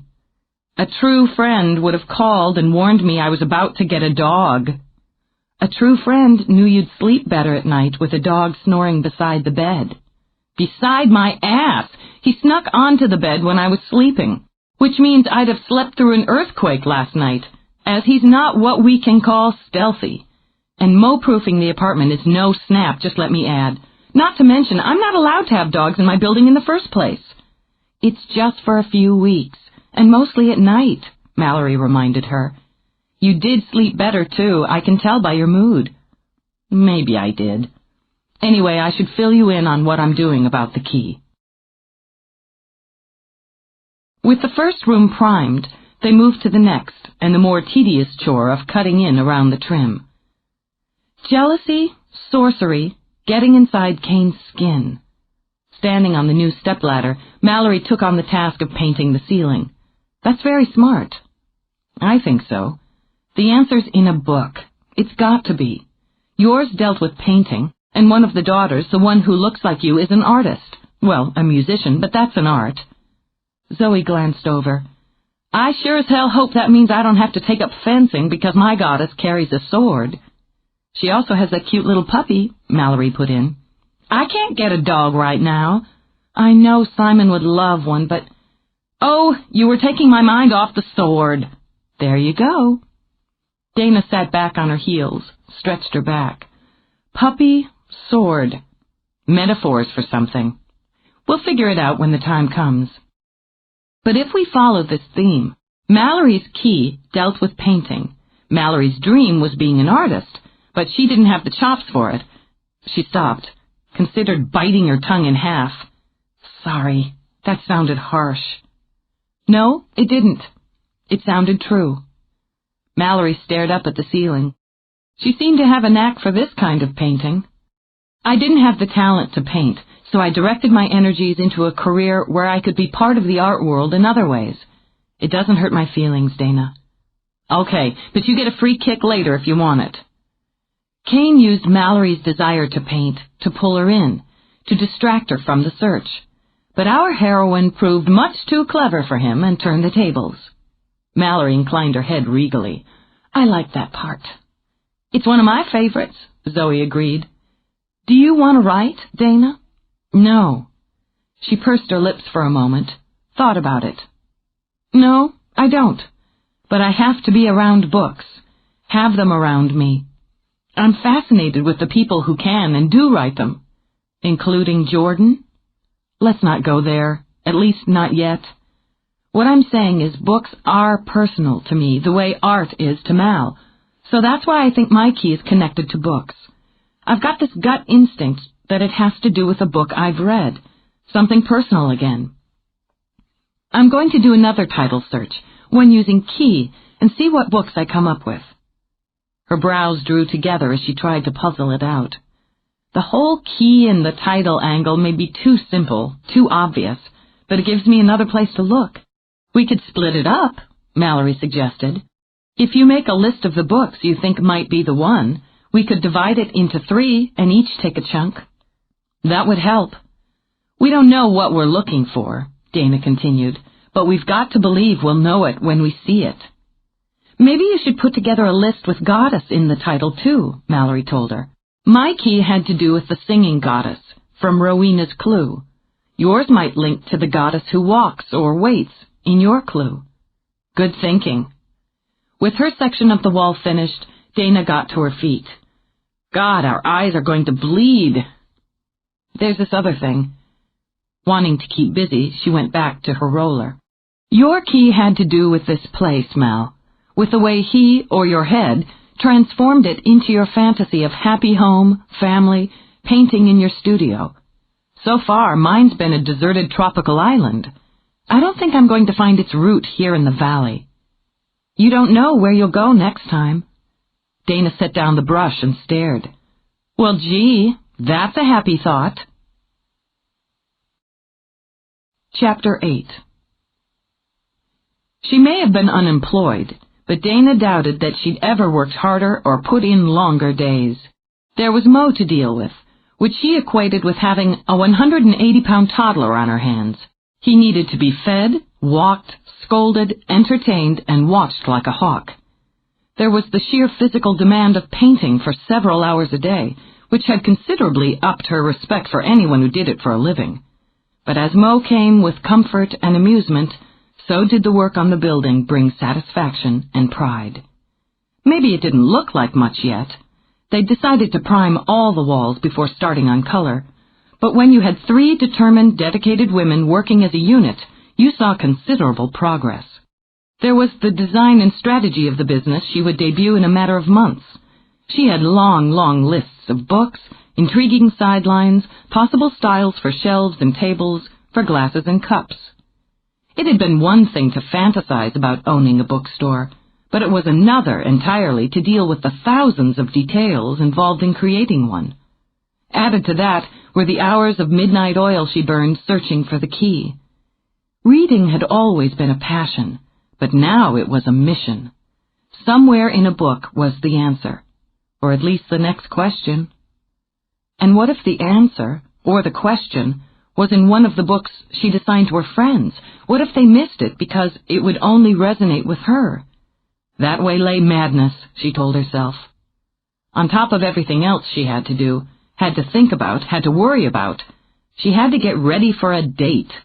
A date, she reminded herself, that she should never have agreed to. Talk about the road to madness. If she canceled, Jordan would either nag and harangue her until she sliced him to pieces with a butcher knife and spent the rest of her life in prison, or, even worse, he'd get that smug told-you-so look on his face and claim he'd only proved that she was afraid to be around him, in which case it was back to the kitchen knife and life in the women's penitentiary. The only choice left was to go, and to go fully armed. She would not only prove she wasn't the least bit concerned about spending a few hours with him, she would drive him mad while she was at it. She knew he was a sucker for scent, so she slathered herself in perfumed body cream before slipping into what she thought of as her tonight's the night underwear. Not that she would give Jordan a chance to see it, but she would know she was wearing the sexy black bra, the lacy panties, the lace-trimmed garter belt and sheer hose, and they would make her feel powerful. She checked herself in the mirror. Front, back, sides. Oh yeah, I look just fine. Eat your heart out, Hawk. She picked up the dress she'd laid on the bed.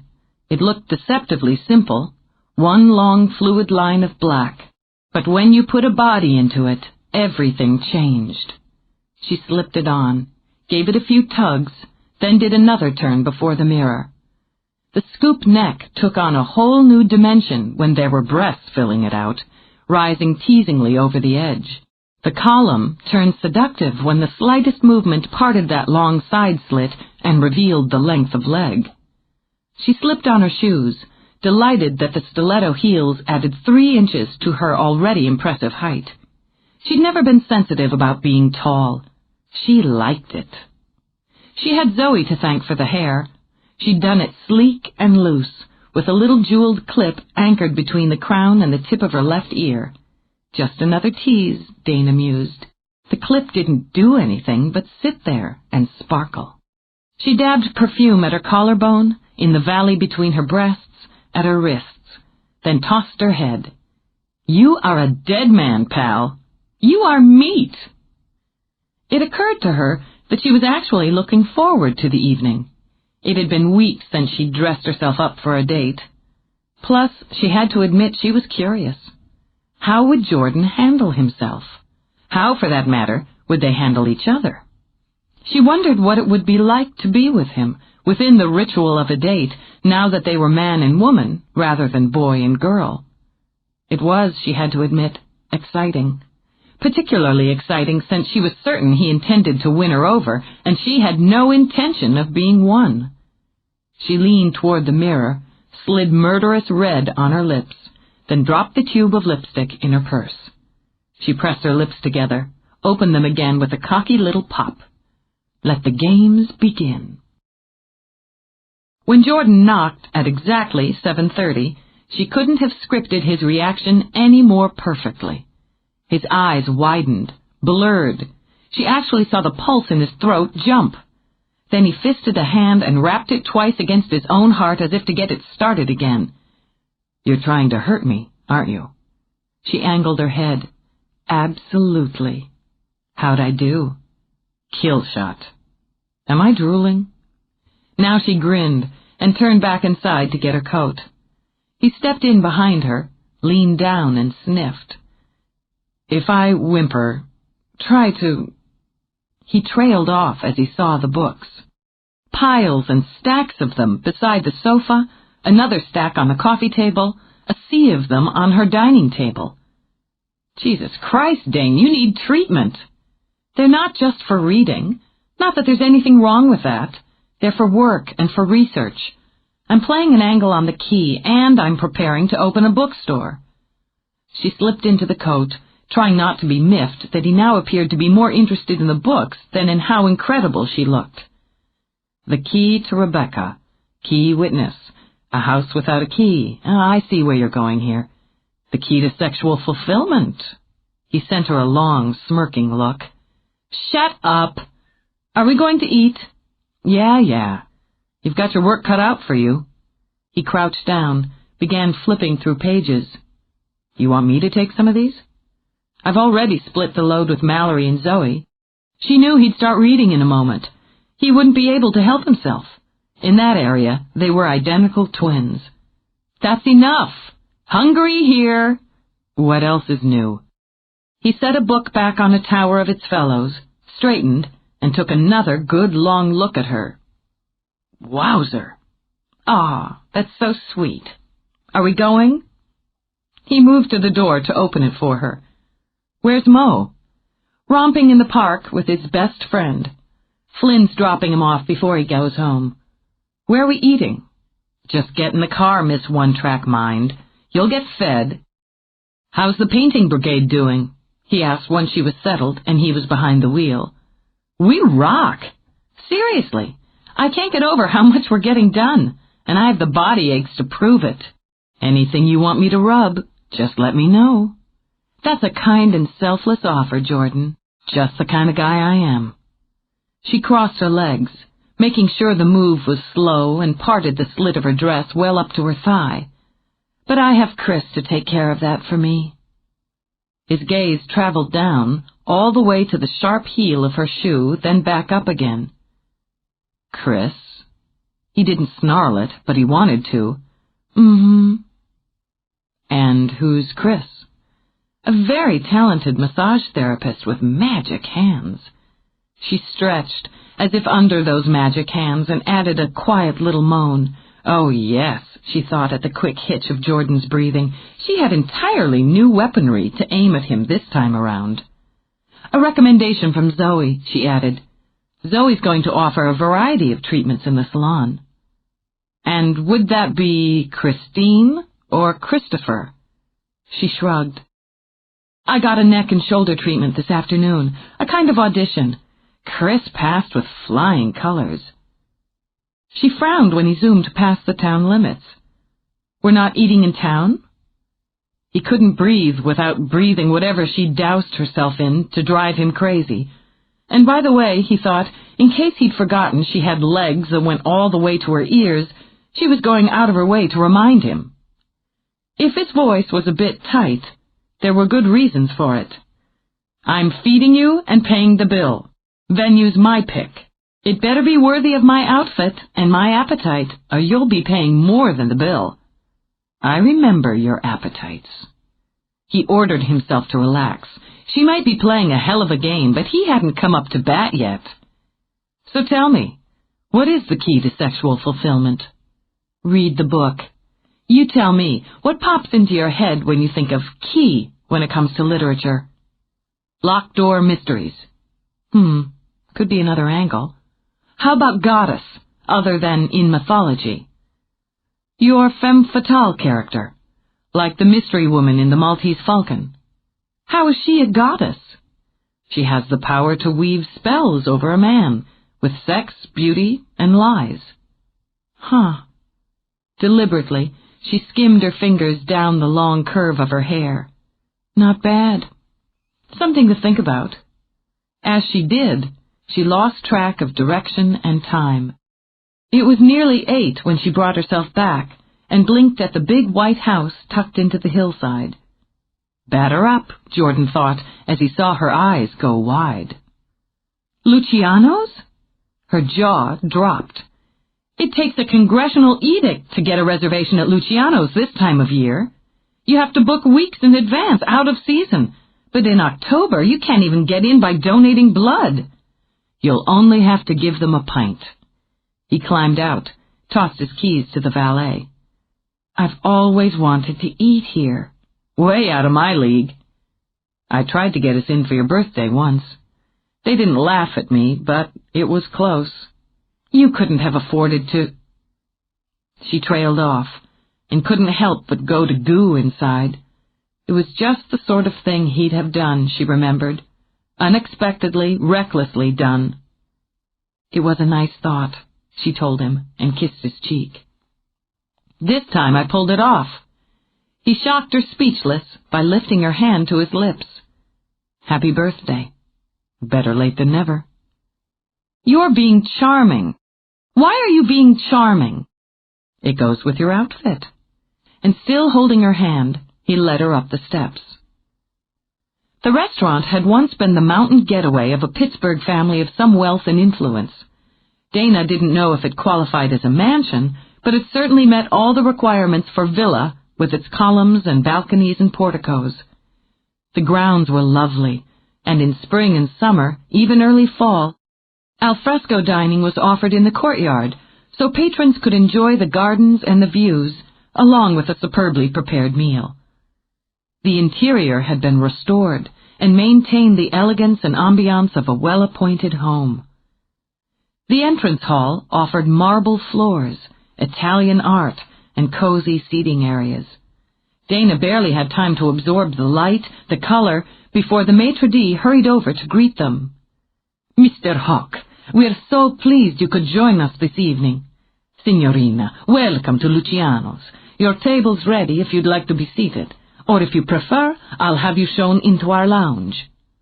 "The lady's hungry, so we'll take the table, thanks." "Of course. Shall I take your wrap?" "Sure."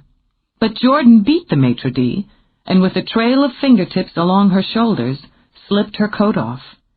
It was whisked away, and they were led up the grand staircase into what she realized was a private room already prepared with a single table for two.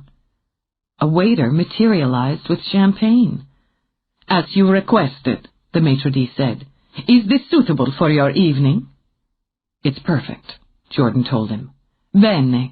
If you wish for anything, you have only to ask. Please, enjoy. Buon appetito." He slipped away, leaving them alone. "When you pull it off," Dana said after a moment, "you really pull it off." "No point in doing things halfway." He lifted his glass, tapped it gently against hers. 2 moments. Past, present, future. "That seems safe enough to drink to." She sipped. "Geez, you know what old Dom meant about drinking stars when he had his first sip of the bubbly stuff?" She took another sip, then studied him over the rim. "Okay, I'm impressed. You're quite the big cheese these days, aren't you, Mr. Hawk?" "Maybe, but it's more knowing to use what works. And the local boy who makes good can usually get a table at a restaurant." She looked around the room, so softly lit, so private, so romantic. There were flowers and candles, not only on the table, but on the antique server, on the long carved buffet. The room smelled of both of them, and music, something soft with weeping violins, drifted through the air. A low fire burned in a black marble hearth, more candles, more flowers on the mantelpiece above it. A wide scalloped mirror reflected off it, creating a strong sense of intimacy. "Some table," she said at length. "I wanted to be alone with you." "Don't spoil it," he said, and covered her hand with his before she could move it out of reach. "It's just dinner stretch." "Nothing's just in a place like this." He turned her hand over, ran his finger down the center of her palm while he watched her face. "Then let me try my hand at romancing you. Just for one evening. I could start by telling you that just looking at you right now almost stops my heart." Hers did a quick bounce, and then went thud. "You're pretty good at it, for a beginner." "Sit tight. I'll get better." She didn't tug her hand away. It seemed wrong, a small, mean gesture, when he'd gone to such trouble to give her something special. "It's not going to mean anything, Jordan. We're in different places than we were." "Seems to me we're both right here. Why don't we relax and enjoy it?" He nodded to the waiter stationed discreetly just outside the room. "You said you were hungry." She took the offered menu. "You've got that one right." It would, Dana discovered, take considerable effort and a great deal of determination not to relax and enjoy. And it would be mean-spirited. He might have cornered her into the date, but he'd gone out of his way to make it a memorable, even magical one. Then there was the fact that, by his own terms, he was romancing her. That was something new. As long as they'd been together, as much as they'd meant to each other, old-fashioned romance had never particularly been a part of their relationship.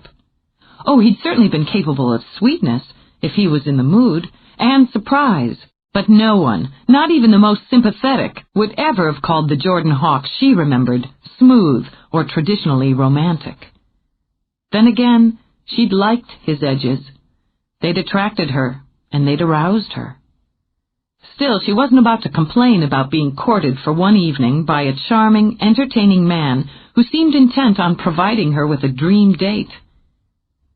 "Tell me what you want for the bookstore." She took another bite of truly incredible sea bass. "How much time do you have?" "All you need." "Well, first, I want it to be accessible. The kind of place people feel free to stroll into, just browse around, maybe settle in for a while and read. But at the same time, I don't want them to treat it like their private library. What I want to establish is the neighborhood bookstore, where customer service is the priority, where people like to gather. I wonder why no one ever tried that in the heart of the valley before." "I'm trying not to think about that," she admitted. "If no one did, there might be a good reason." "They weren't you," he said simply. "What else are you after? Are you shooting for general stock, or are you going to specialize?" "General.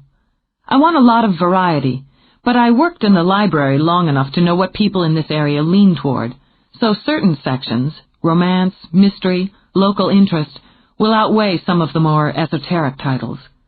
I want to coordinate with the local schools, know what teachers are assigning, and see if I can get at least one book club formed within the first 6 months." She picked up her wine. "And that's just for starters. Mal and Zoe and I will be working together, and ideally we'll overlap our customer base. You know, somebody comes in for a book and thinks, 'Wow, look at that terrific blown glass vase.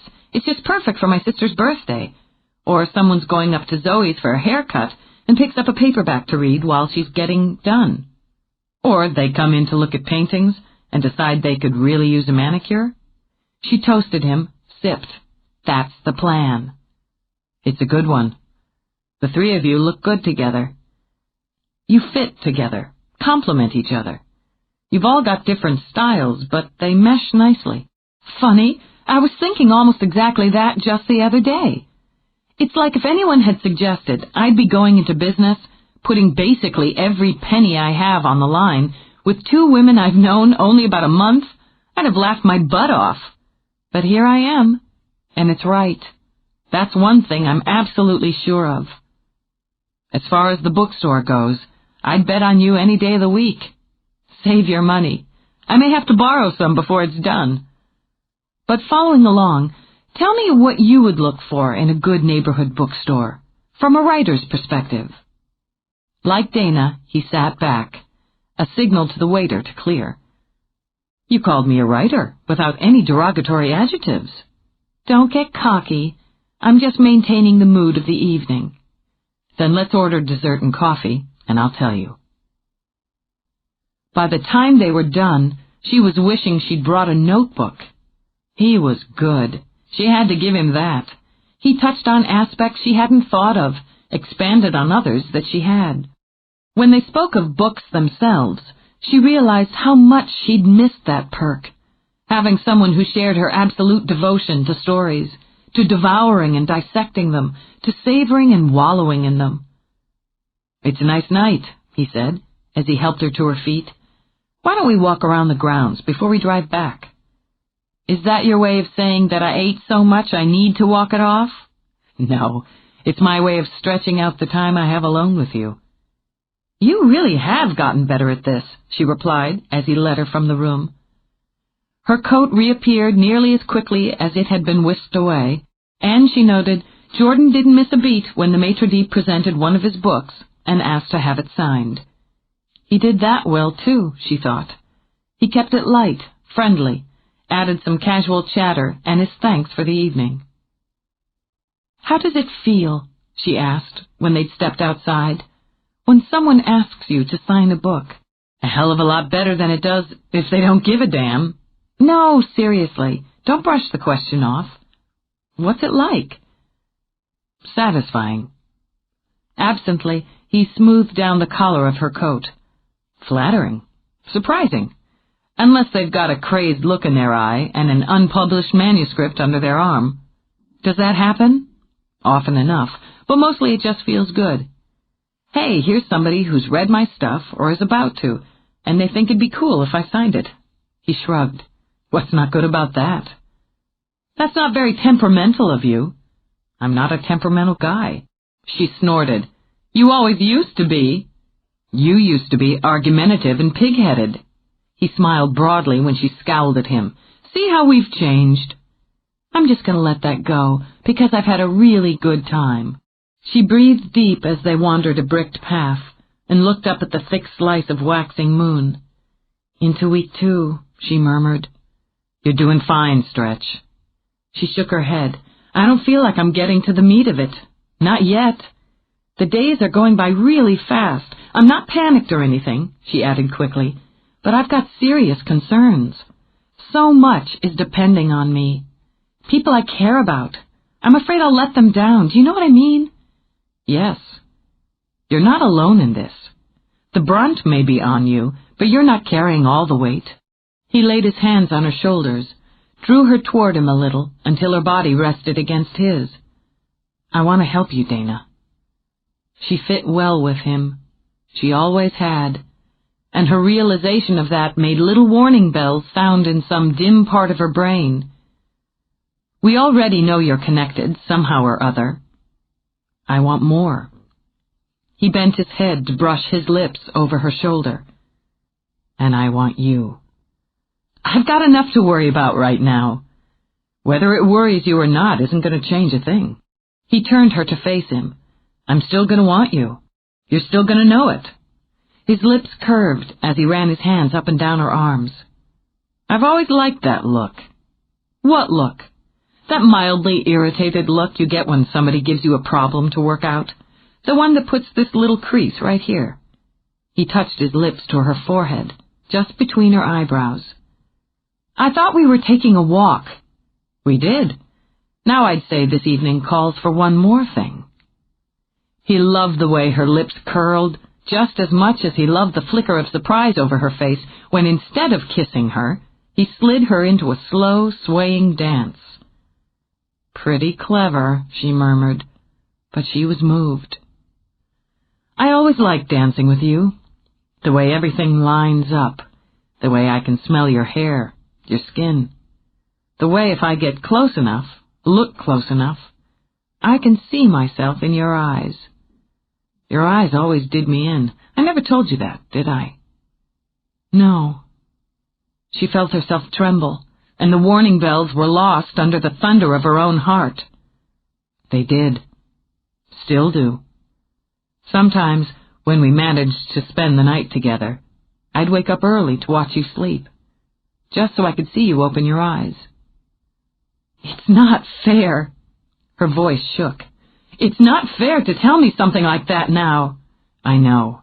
I should have told you then, but now's all I've got. He touched his lips to hers, rubbed softly, nipped gently. He felt her body slide toward surrender and fought the urge to plunder. He went slowly, for both of them, savoring what they'd once devoured, lingering where once they'd rushed. In the starlight, with her arms lifting to come around him, he wouldn't allow himself to demand. Instead, he seduced. He was still circling her in a dance. Or was it just that her head was spinning? His lips were warm and patient, all the more arousing with the hints of heat and urgency she sensed strapped down inside him. She sighed, drew him closer, and let him take her deeper. Soft, slow, moist. The chill of the air against her heated skin, the scent of the night, the whisper of her name through lips moving over her own. If all the years between had formed a gulf between them, this one kiss in a deserted autumn garden began to forge the bridge. It was he who drew back, then shook her to the core by grasping both of her hands, bringing them to his lips. Give me a chance, Dana. You don't know what you're asking. No, you don't, she said before he could speak, "and I don't know the answer yet. If you want one that matters, you're going to have to give me time to figure it out." "Okay." He kept her hands in his, but stepped back. "I'll wait. But I meant what I said before about helping you. It hasn't anything to do with this." "I have to think about that, too." "All right." But there was one thing she knew, Dana realized as they walked back for his car. She wasn't still in love with him. They were, as he'd said, different people now, and what she felt for him now made the love she'd had for the boy seem as pale and thin as morning mist. Jordan let himself into the house, switched off the porch light. It had been a very long time, he reflected, since anyone had left a light on for him. His choice, of course. That was what everything came down to. He'd chosen to leave the valley, to leave Dana and his friends and all that was familiar. It had been the right choice. He would stand by that. But he could see now that his method of making it had been the flaw that had left a crack in what had been. Just how did a man go about building something new on a faulty foundation? He started toward the steps, then stopped as Flynn came down them. "Waiting up for me, Dad? Did I miss curfew?" "I see your night on the town put you in a cheery mood. Why don't we step back into my office?"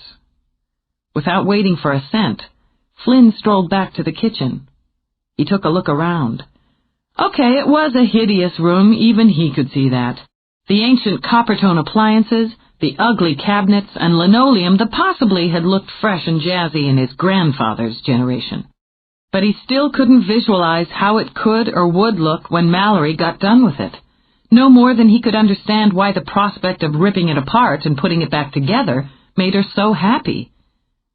"The guys are coming in Monday to bomb this place." "Not a moment too soon," Jordan commented. "I was going to get around to it, sooner or later. It wasn't like I was using it. But since Mallory, stuff actually gets cooked in here." He bumped the stove with his foot. "She has a deep and violent hatred for this appliance. It's kind of scary." "You brought me back here to talk about Mallory's obsession with kitchen appliances?" "No, I wanted cookies. Mallory has this rule against eating them in bed. This is something else I can't figure," he continued as he got a bag of Chips Ahoy out of the cupboard. "But I'm an easygoing guy. You want milk?" "No." His friend was wearing gray sweats and a T-shirt that might have been new during his sophomore year of college. His feet were bare, his expression easy. Looks, Jordan knew, could be very deceiving. "And you're not easygoing, Hennessy. You pretend to be easygoing so you can get your own way." "I'm not eating these in bed, am I?" "Small potatoes, son. You got the woman in your bed." "Yeah." Grinning, Flynn poured a glass of milk, then sat down, stretched out his legs. "I do. Of course she's up there reading, instead of offering me intriguing and varied sexual favors, but I can bide my time." Jordan sat. Flynn, he knew from long experience, would get to his point eventually. "So, you want to talk about your sex life? Is this going to be a bragging session, or are you looking for advice?" "I'd rather do it than brag about it, and I'm doing just fine on my own, but thanks for the offer." He dunked a cookie. "So, how's Dana?" And there would be the point, Jordan thought. "A little anxious about the task at hand, I'd say, but diving in head first. You must have seen the mountain range of books she's hiking through when you dropped off Mo." "Yeah, I got eye strain just thinking about reading half of them." "And otherwise?" "It looks like she steadied herself after what happened to her the other night. She may be spooked by it, but she's just as curious. You know how she is." "Mm-hmm. Why don't you just ask me how things are with us?" "And pry into your private and personal lives, me? Up yours, Hennessy." "Wow, that was so creative, so succinct. I immediately see why you're a successful novelist." "Sideways." And though he had absolutely no desire for one, Jordan pulled a cookie from the bag. "I screwed up with her all those years ago. I'm going. It's been fun. See you around." It caused a low burn in his gut to remember it now. Maybe not that cut and dried, but close enough. He bit into the cookie as he studied his friend's face. Did I screw up with you, too? Maybe some. Flynn nudged Mallory's pretty candle aside so he could move the cookie bag between them. I can't say I didn't feel a little deserted when you took off, but I got why you had to leave. Hell, I was planning on doing the same myself. The business exec, the struggling writer, and the dedicated reporter. Hell of a trio. Yeah, we all got there too, didn't we? One way or the other.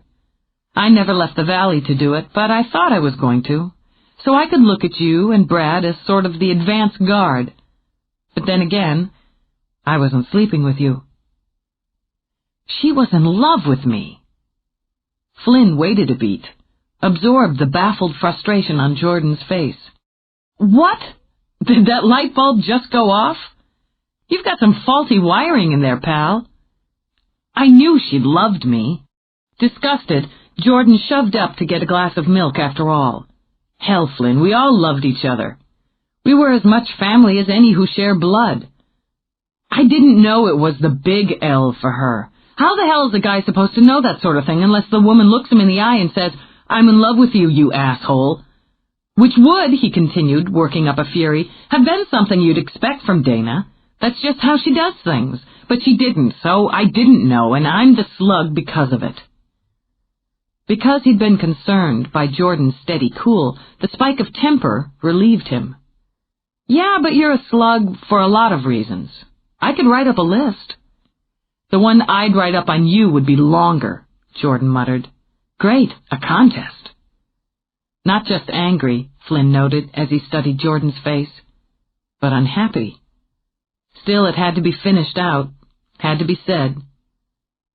Look, when Lily dumped me and took off for fame and fortune in the big bad city, it hurt, and I wasn't in love with her. You and Brad had that one right, but I thought I was. I was ready to be, and her brushing me off messed me up. Dana was in love with you. You've got to expect that your going, whatever your reasons, messed her up. Jordan sat again, thoughtfully broke a cookie in two. You're telling me not to mess her up again. Yeah, that's what I'm telling you. Chapter 9. Dana tried working off her sexual and emotional frustration with the books. She focused on the goal and spent half the night sifting through data, words, notes, and her own speculations about the location of the key. Her primary reward was a massive headache. What little sleep she managed to get was restless and unsatisfying. When even Mo failed to perk up her morning mood, she decided to give physical labor a try. She dropped Mo back at Flynn's by simply opening the front door with her key and letting him bullet inside. Since it was still short of 9 of a Sunday morning, she imagined the household was sleeping. In her current mood, the machine gun barking that sprayed through the quiet as Mo charged up the stairs made her lips curve in a dark, wicked smile. You go, Mo, she cheered, shut the door, and strolled back to her car. She drove directly to the building. Indulgence, she corrected herself as she parked. It was going to be indulgence, so she needed to start thinking of it that way instead of as the house or the building. When she unlocked the door and stepped inside, the strong smell of fresh paint hit her. It was a good smell, she decided. The smell of progress, of newness, of accomplishment. Maybe the white primer wasn't pretty, but it was sure as hell bright, and looking at it, she could see just how far they'd come already. So, let's keep going. She pushed up her sleeves and headed to the supplies and tools. It occurred to her that this was the first time, the only time, she'd been alone here. On the heels of that came the thought that maybe she was asking for trouble being alone in a place where Cain had already wielded his sorcery. She glanced uneasily up the steps and thought of cold blue mist. As if the chill of it crept over her skin, she shuddered. I can't be afraid to be here. The way her voice echoed made her wish she'd brought along a radio, anything to fill the silence with normal sound. Won't be afraid to be here, she corrected herself as she opened a can of paint. How could she or any of them make this place their own if they were afraid to come into it alone? There were bound to be times when one of them came in early or stayed late. The three of them couldn't be attached at the hip. She, all of them, would have to get used to the quiet of the place and the settling noises. Normal quiet, normal noises, she assured herself. Hell, she liked being alone, and having a big empty house all to herself. It was tailor-made Dana time. The memory of Kane's nasty games wasn't going to scare her off. And since she was alone, she didn't have to compete for the super paint machine. Still, as she began to work, she wished she could hear Mallory's and Zoe's voices, as she had before, turning all those empty rooms into something bright and cheerful. She comforted herself that they'd finished priming Mallory's section and had a good start on hers. It would be a kick to finish her own space with her own hands. She could begin to play with different setups in her head. Should she shelve mysteries here, or was this a better spot for non-fiction, local interest? Wouldn't it be fun to display coffee table books on, a coffee table? Maybe she could find an old break front somewhere for the cafe section. She could display tins of tea, mugs, books. Should she go with those cute round tables that reminded her of an ice cream parlor, or the more substantial square ones? Wouldn't this room be the perfect place to set up a cozy reading corner? Or would it be smarter to use that space for a small children's play area? It was therapeutic to watch the clean white paint cover the dull beige, stroke by stroke marking the room as her own. No one could push her out of here as she'd been pushed out of the library. She was working for herself this time and setting the rules herself. No one could cut her off from this dream, from this love, as she'd been cut off from other dreams, from other loves. Do you think it matters? A little shop in a little town? Will you work, struggle, worry, pour your mind and your heart into something so meaningless? And why? Because you have nothing else. But you could. She felt the cold shiver over her skin. It made her breath come too fast, tightened the muscles of her stomach toward pain.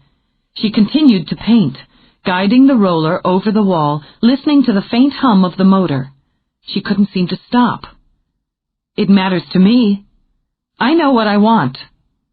Do you? He was there. Somehow there. She could sense him in the chill. Perhaps he was the chill. A place of your own. You thought you had one before, all those years of work, of serving others. Yet does anyone care that you're gone? It was a well-aimed arrow. Had anyone even noticed she was no longer at the library? All the people she'd worked with, worked for, all the patrons she'd helped. Had she been so replaceable that her absence hadn't caused a single ripple? Hadn't she mattered at all? You gave the man your heart, your loyalty, but he cast you off without a thought. How much did you matter to him? Not enough, she thought.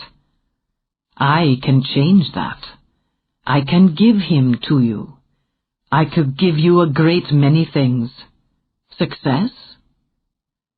The shop was full of people. The shelves were filled with books. The pretty tables were crowded with customers sipping tea, having conversations. She saw a little boy sitting cross-legged on the floor in the corner with a copy of Where the Wild Things Are open in his lap. Everything about the scene spoke of pleasure, the combination of relaxation and brisk business. The walls were exactly the right shade, she thought. Mallory had been on the money there. The light was good, made everything friendly, and all those wonderful books temptingly arranged on shelves, on displays.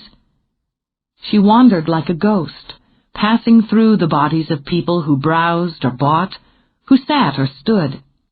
She saw familiar faces, the faces of strangers, heard the voices, smelled the scents.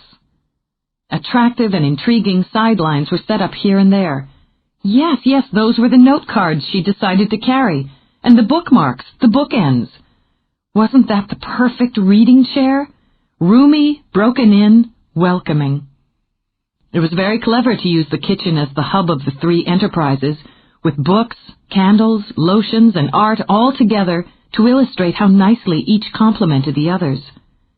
It was her vision, she realized, everything she was hoping for. You'll enjoy it, of course, but it won't be enough. She turned. He was there. It didn't surprise her in the least to see Kane standing beside her as people moved around them, through them.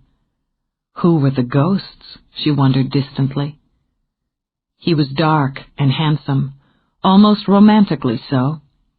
The black hair framed a strong and compelling face. His eyes smiled into hers, but even now she could see something frightening lurking behind them. Why won't it be enough? What will you do at the end of the day? Sit alone with only your books for company? Alone when everyone else gathers with their families? Will any of them give you a single thought after they walk out the door? I have friends. I have family. Your brother has a woman, and the woman has him. You're not part of that, are you? The other has a son, and you'll never be inside what they have. They'll leave you as everyone else has done. His words were like darts in her heart, and as she bled from them she saw him smile again, almost kindly. I can make him stay.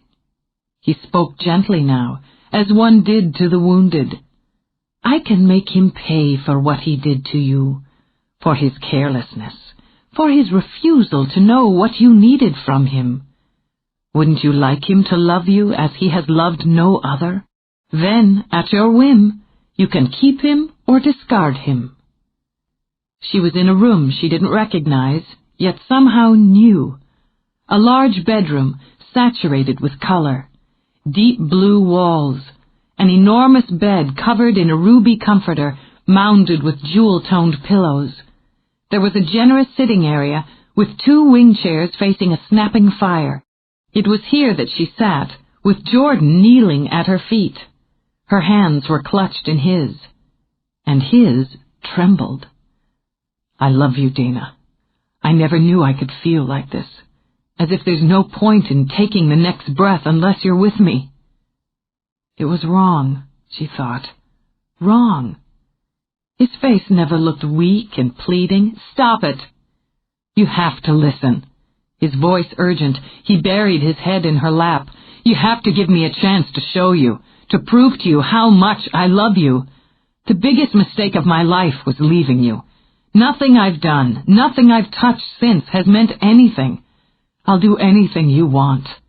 He lifted his head, and with some horror she caught the gleam of tears in his eyes. Be anything you want, if you'll only forgive me. Let me spend every minute of every day for the rest of my life worshiping you. Get the hell away from me! Shocked, panicked, she shoved at Jordan, knocking him back as she scrambled to her feet. Kick me, beat me, I deserve it. Just let me stay with you. Do you think this is what I want? She shouted it as she spun in a circle. Do you think you can control me by making pictures out of my thoughts? You don't understand what I want, and that's why I'll beat you. No deal, asshole. And this is not only a lie, it's pathetic. The fury in her voice echoed even when she found herself standing in the empty room, with the paint roller on the floor at her feet. Scrawled on the white wall in oily black was the message, Drown thyself. Fat chance, you bastard! Though her hands shook, she picked up the roller and covered the black with fresh white primer. Then they steadied, and her fingers dug in on the handle of the roller. Wait a minute. Wait a minute. Her mind whirling, she dropped the roller with a splatter of paint, grabbed her bag, and ran as though the gods were chasing her. Minutes later, she charged into her apartment. She tossed her purse aside and grabbed the library copy of Othello. Drown thyself, it's in here. She flipped pages, frantically pulling the scene and context into her mind as she searched for the quote. It was one of Iago's lines, when he was doing one of his numbers on Rodrigo. She knew that line. When she found it, she sat down on the floor. "It is merely a lust of the blood and a permission of the will," she read aloud. "Come, be a man, drown thyself, drown cats and blind puppies." She fought for calm. A lust of the blood and a permission of the will. Yes, that described Cain's vicious acts. Jealousy, guile, betrayal, and ambition. What Iago knew, what Othello was ignorant of. Cain as Iago? The God King as Othello? The king hadn't killed, but still the daughters, those he loved, were lost to him through lies and ambition.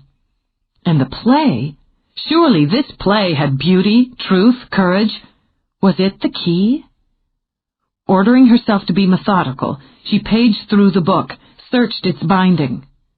Setting it aside, she found her own copy and did the same. She forced herself to sit again, to read through the entire scene. There were other copies of the play. She would go to the mall bookstore, search through those. She could hit the library again on Monday. Rising, she began to pace. There were probably dozens of copies of Othello in various forms around the valley. She would go to the schools, the college. She'd knock on damn doors if she had to. "Drown thyself, my ass," she repeated, and scooped up her purse. She would drive to the mall right now. She'd already wrenched open the door when it struck her. Her own fury knocked her 2 steps back before she slammed the door shut again. She was being a fool, a mark, an idiot. Who had written the words on the wall? Cain. A liar quoting a liar. It wasn't a clue, it was misdirection. Something to have her running off on a tangent, exactly as she had done. God damn it. She flung her purse across the room. Outright lies or twisted truth? Which is it? Resigned, she marched across the room to retrieve her purse. She had to find out, so it looked like she was taking that trip to the mall after all. She was, Dana thought when she arrived home, probably as calm as she was going to get after spending the morning on what she was certain was a wild goose chase. Still, she'd be happier when Mallory and Zoe arrived. If nothing else, a girlfriend afternoon would cheer her up. They'd have some food, they'd talk. And when Dana had called and said she needed them to come, Zoe had promised pedicures. Not a bad deal. She carried the Chinese food she'd picked up into the kitchen, set it on the counter, then just stood there for a moment. All right, she admitted, maybe she wasn't calm, maybe she wasn't steady. Not quite yet. And her head was screaming from the echoes of the morning fear, the frustration that had followed. She walked to the bathroom, took a bottle of extra-strength Tylenol out of the medicine cabinet and washed 2 down with tap water. Maybe she should have opted for a nap instead of company. But despite the headache, the vague nausea, this was one time she didn't want to be alone. She nearly flew to the door at the knock. "Are you all right?" Zoe stepped in, dropped the bag she carried on the floor, then gathered Dana in her arms. "I'm sorry it took me so long to get here." "It's okay. I'm all right." No, Dana realized, this was much better than a nap. "I'm just really glad you're here. What about Simon?" "Flynn took him. It was really nice. He and Jordan are taking Simon over to Bradley's. He can run around with Mo, play with guys, eat junk food, watch football. Simon's thrilled." "Isn't Mal here yet? She left before I did." "Right behind you." Mallory came hurrying down the hall, then held up a bakery box before she stepped inside the apartment. "I made a stop. Brownies, double fudge." "I love you guys." Dana's voice broke as she said it, and appalled, she pressed her fingers to her eyes. "Oh, Jesus. I'm in worse shape than I thought. It's been a very crappy day so far." "Sweetie, you come sit down." Taking charge, Zoe drew her across the room to the sofa. "You just relax for a minute. I'm going to fix you something to eat." "I got Chinese in the kitchen." "That's fine. You just take it easy, and Mallory and I will take care of everything." They fixed plates, brewed tea, tucked a throw over her legs, and generally did all the things women instinctively know how to do to offer comfort. Thanks. I mean it. I didn't realize I was that close to cracking.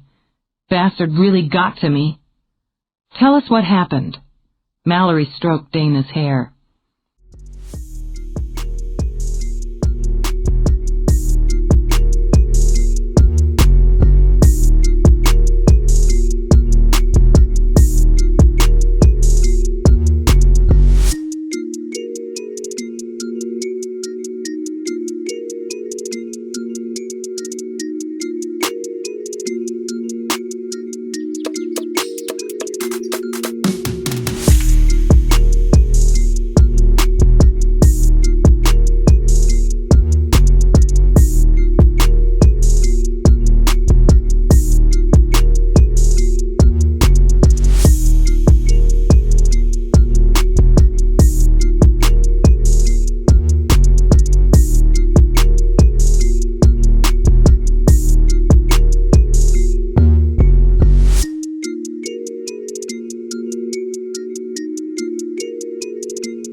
I went over to our place, to paint. I woke up cranky and needed something to do. She slid a glance at Mallory. Sorry about sicking Mo on you so early. Not a problem. So, she soothed her throat with tea, I started painting. It felt good, and I was thinking about how everything was going to look. Then he was there. She started to tell them, as coherently as she could, and Zoe interrupted with an indignant oath. That's just bullshit! That's just a lie! Of course you matter. He doesn't know a damn thing about it.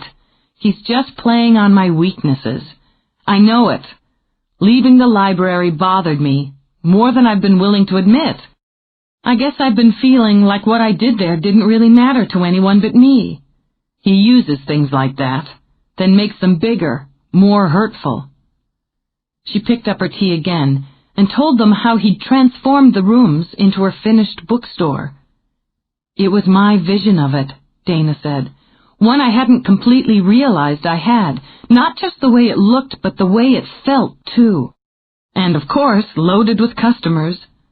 Her dimples made a brief appearance in her cheeks. He made it seem like it couldn't be that way unless he did it for me. That was a mistake, because it can be. Okay, maybe not bursting at the seams with customers, but the way it looked, the way it felt, it can be that way because it's mine. It's ours, and we'll make it that way. Damn straight. Seated on the floor at her feet, Zoe gave Dana's knee a squeeze. Then he shifted to Jordan. I've got to have a brownie now. She leaned forward and took one off the plate that Mallory had loaded with them. There's this fabulous bedroom, one of my dream rooms, you know, the place you build in your head if you could have a room done any way you want it. And Jordan's kneeling at my feet like a supplicant. He's all but in tears, telling me how he loves me, how he can't live without me. All this junk he would never say in a million years, the kind of thing I've had him say in my head so I could kick him in the teeth after. Payback stuff. She blew out a breath. Geez, he's even telling me to kick him, beat him, whatever. She broke off at the snicker and aimed a look at Zoe. Then her lips twitched. Okay, maybe it is funny when you think about it. The hawk, weeping at my feet, begging me to let him spend his life worshipping me. Mallory decided it was time for a brownie as well. What was he wearing? After one long pause, Dana burst out laughing. All the aches, the tension, the illness vanished. Thanks. Man, when I think I was next to sobbing like a baby. I was even feeling guilty because the deal with Jordan was close to a couple I used to toy around with. How he would realize his horrible mistake, come crawling back and beg. It seems satisfying in your head, you know. But let me tell you, when it really happens, or seems to, it's just horrible. So basically, I told Kane he could kiss my ass, and I was back where I'd started. Zoe took off Dana's shoes and began to rub her feet. You had a pretty lousy morning. There's one more thing. There was writing on the wall in this greasy black. Drown thyself. I painted over it. That's horrible. He was trying to make you remember the island, the storm, Zoe muttered. He's just huffing and puffing, that's all. He couldn't even make you think anything he did this morning was real. You knew it was him all along. I don't think he wanted it any other way, Dana mused. I think he was trying a new line of attack. But the writing? Not about the island. It's a line from Othello. I recognized it almost immediately, just as I've now realized he knew I would. I went running out of our place like a maniac to get back here and look it up, to look for the key in the book. It's from a book? Zoe swiveled around to pick up one of the copies from the coffee table. I don't know how you'd remember something like that. It's a real talent. But why would Kane give you a clue to the key? Now, quick wit. That's a real talent. Dana sighed. I got suckered in. All I could think was that I knew the line and how I'd been focused on that play with the way Iago mirrored Kane in so many ways. So I went herring off, half-cocked, sure the key was going to fall right into my hot little hand. She flopped back against the seat. Even when the light finally dawned, I just had to follow through. Hence, half a day wasted chasing the wild goose. It's not wasted if he figured it out. You knew he was lying about the bookstore, Mallory pointed out. Know the truth from his lies. Isn't that how it went? You did. And you realized he'd written a kind of lie to throw you off. But if you hadn't followed through, you wouldn't be sure. I guess.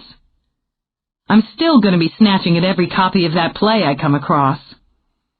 I'll tell you something important you figured out today. Mallory patted her knee. You knew the truth was, we're in this together, so you called us. And you know, however satisfying the fantasy might be when you're hurt or mad, you don't want Jordan to be a lapdog. Well, maybe just for a couple of days. Especially if Zoe can teach him how to give a foot rub. She leaned her head back, tried to relax. The thing is, I'm in love with him. Stupid jerk-off. She let out a long, long sigh. I don't know what the hell I'm going to do about it. Mallory picked up the plate. Have another brownie. If she dreamed, Dana didn't remember it when she woke in the morning. And when she woke, the drum of rain and the gloom had her turning over with the plan to go directly back to sleep. Mo had other ideas. Without much choice, she threw on clothes, added a fielder's cap and her oldest boots. Choosing a mug of coffee over an umbrella, she walked Mo in the rain and revved up her system with caffeine. They were both soaked when the deed was done, forcing her to drag him into the bathroom. He whined, cried, tried to dig his paws into the floor as if she were taking him to slaughter. By the time she'd toweled him off, she smelled as much like wet dog as he did. A shower and another hit of coffee helped. She was just about to decide which one of her books to settle in with for the rainy morning when her phone rang. 10 minutes later, she was hanging up the phone and grinning down at Mo. You know who that was. That was Mr. Hertz. You may not be acquainted with Mr. Hertz or Mr. Foy, who are involved in the longest-running trivia contest in our fine county. Apparently, the contestants assumed yours truly was on vacation, and therefore unable to play Master of Ceremonies in my usual fashion. Amused and ridiculously delighted, she walked into the kitchen to pour her third cup of coffee. However, this morning Mr. Foy stopped into the library and was informed I was no longer on staff. She leaned back on the counter, sipped coffee as Mo appeared to listen with avid attention. Questions were asked and answered, mostly answered by the detestable Sandy. Mr. Foy, according to Mr. Hertz, gave the opinion that my departure was, quote, a downright dirty shame, unquote, and vacated the premises. As if riveted, Mo cocked his head and panted. Shortly thereafter, the two trivia aficionados held an informal meeting over at the Main Street Diner and decided that if the powers that be at the Pleasant Valley Library didn't appreciate a treasure such as myself, they no longer wished to have that institution involved in their daily information pursuit. I've just been asked if I would continue as MC on a freelance basis. Because it was just Mo, and he was nothing if not sympathetic, she didn't feel embarrassed when a tear trickled down her cheek. I know it's probably stupid to feel this touched, but I can't help it. It's just nice to know I've been missed. She sniffed back the tears. Anyway, I've got to go online and find out when Chef Boyardee manufactured its first box of pizza mix. She headed off, coffee in hand, to her desktop. Where do they think up these things? It kicked her into gear. Dana decided it was symbolic. She'd received validation of her purpose, her place in the community. The simple fact was, the valley was vital to her, and this in-between stage, post-library, pre-bookstore, had left her feeling disenfranchised. It wasn't the amount of work she had to do, but the fact that the work she'd done in the past hadn't seemed to have any significance to anyone other than herself. She dived in with a vengeance, placing orders for books, opening accounts, ordering her displays. Her mood was lifted to the point that when she was deep into the key books and the knock interrupted, she wasn't irritated. Time to come up for air anyway. She pulled open the door, then frowned at the young man who stood there, holding a single red rose in a clear bud vase. Trolling for girls? You're pretty cute, but a little young for me. He flushed, red as the rose. Yes, ma'am. No, ma'am. Dana Steele? That's right. For you. He passed her the vase, then took off. Still frowning, Dana closed the door, then tugged off the card tied to the vase. Reminded me of you, Jordan. In his mind, Jordan was in the forest of the Pacific Northwest. Hunted. He had his wits, his will, and his need to see his woman again as his weapons. If he could survive for the next 5 minutes, he could survive for 10. For 10, he could survive an hour. For the hunter wanted more than his life. It wanted his soul. Fog slithered, gray snakes along the ground. The blood from the hastily bound wound in his arm seeped through the bandage and dripped into the mist. The pain kept him sharp, reminded him that he had more than blood to lose. He should have seen it for a trap. That had been his mistake. But there was no going back, no point in regrets, no point in prayers. His only option was to keep moving and to live.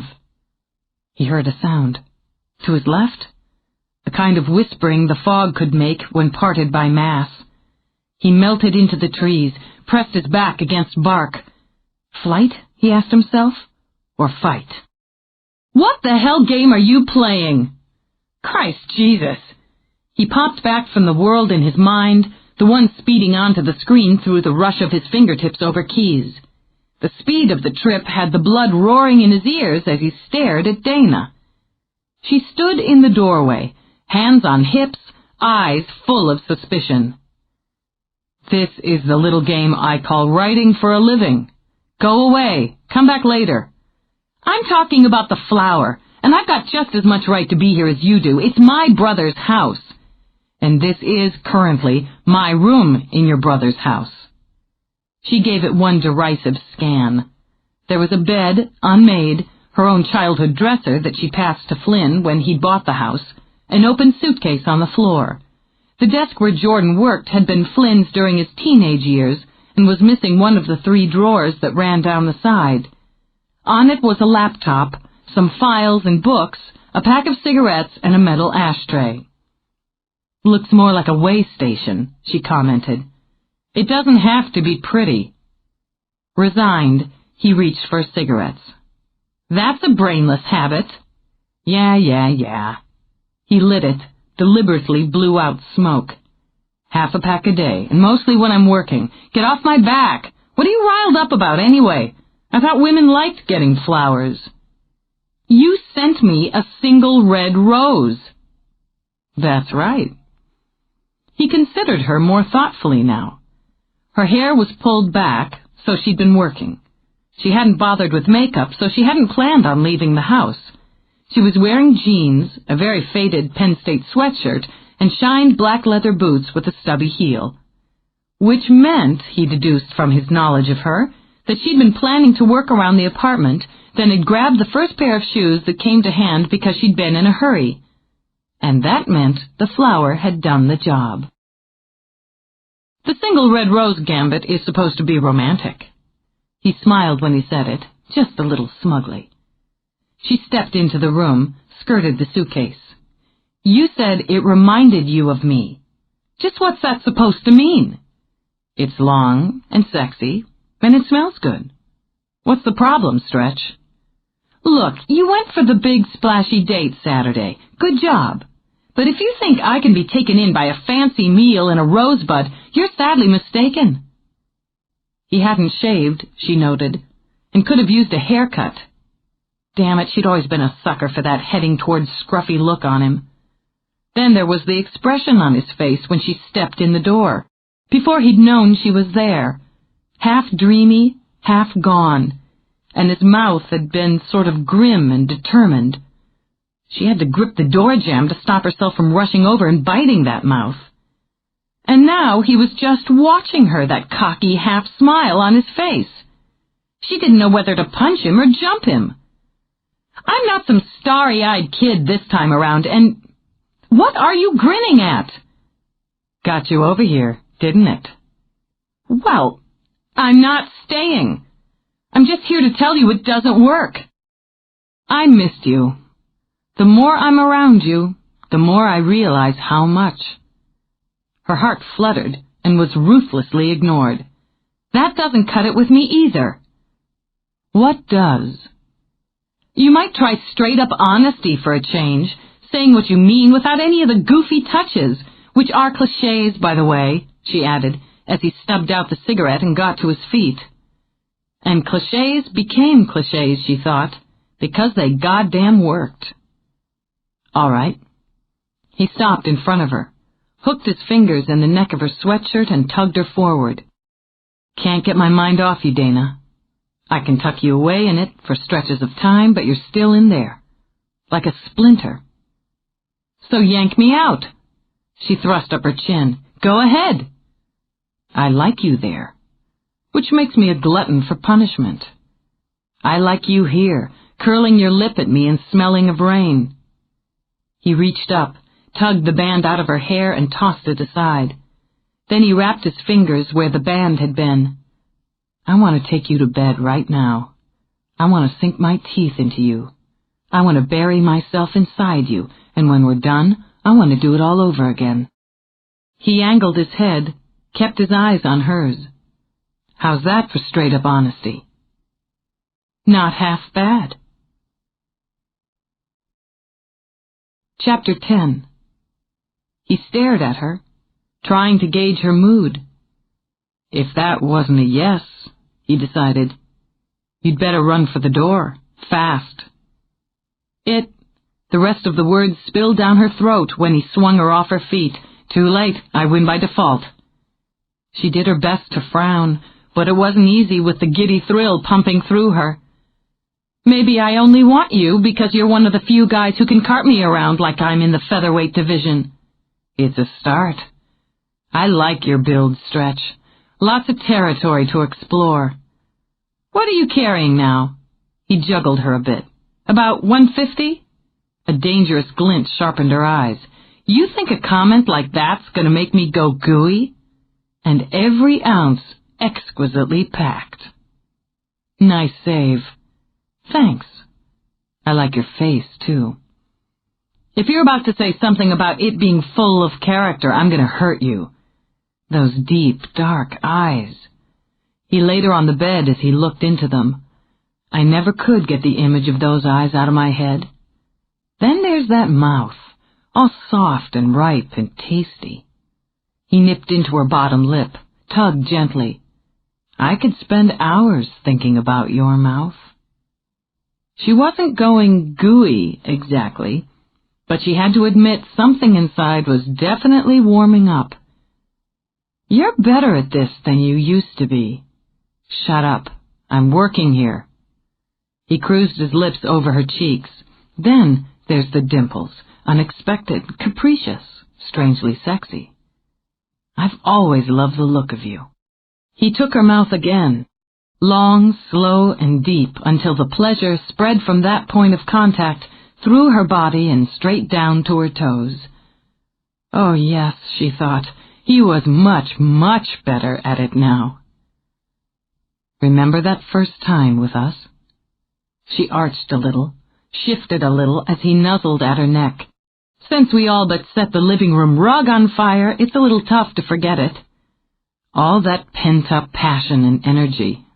It's a wonder we survived it. We were young and resilient.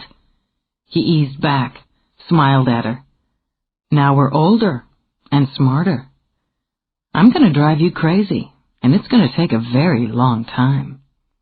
The muscles in her belly quivered. She needed to be touched. She needed to be shared, and with him, always with him. She could have both. She'd known they would end up here when she'd walked out of her apartment. Maybe she'd known, down deep, they'd end up here the minute she'd opened Flynn's door and seen Jordan standing outside. She wanted, he wanted. She could only hope that could be enough for her. It happens I have some time on my hands just now. Let's start. Right here. His lips took hers with a kind of restrained urgency that shot shock waves of hot need through her system. Even as her heart leaped, he changed the tone, gentled it until that raging beat went slow and thick. She floated back on the memory of what had been between them, the fire and the sinew of it, and forward again to what was now, a kind of wonder and depth. Helpless to resist either, hungry for the familiar and the new, she wrapped herself around him. His body was familiar. The years hadn't really changed it. Long, broad at the shoulder, lean at the hips. The play of muscles under her hands, so much the same. The good, solid weight of him, the shape of his mouth, his hands, so much the same. How she'd missed this knowing of another, and the rush of love that streamed through the pleasure of being known by him. Yet even as she slid into the old rhythm, he eased back and just looked at her. What? What is it? I just want to look at you. He unbuttoned her shirt, taking his time about it, skimming the backs of his fingers over the exposed skin, and never taking his eyes off hers. I want you to look at me. Who we were. Who we are. Not so far apart, really. Still watching her face, he trailed his fingers over the thin cotton of her bra, but just far enough to be interesting, don't you think? You want me to think? She shivered as those lazy fingers brushed her nipples. You're always thinking. He drew her up, slipped the shirt away. Such a busy mind. Just one more thing about you that appeals to me. As his hand stroked her back, she linked her arms around his neck. You're awfully chatty, Hawk. Just gives you one more thing to think about, doesn't it? He opened the clasp of her bra, then walked his fingers over her shoulders to nudge the straps down. His lips touched hers, retreated, touched and retreated until her arms locked around him, and with a catch of breath, her mouth fused to his. He'd wanted that quick flash of need, for him. Because no, he didn't want her to think, but only to feel what they could bring to each other, here and now. His fingers tangled in her hair, then his hands fisted there, drawing her head back so that he could plunder her mouth, her throat, so that he could, for a moment, release the restless animal that prowled inside him. He could have devoured her in one reckless bite, but that was too fast, That was too easy. Instead, he let the heat rage and tormented them both. He feasted on her, then sampled. His hands rushed over her, then slowed and lingered. When she trembled, so did he. Her body had always been the purest of pleasures to him. Not just the shape and texture, but its eagerness to enjoy, its openness to the adventure of sex. The thunder of her heart under his lips aroused him as much as the right breasts.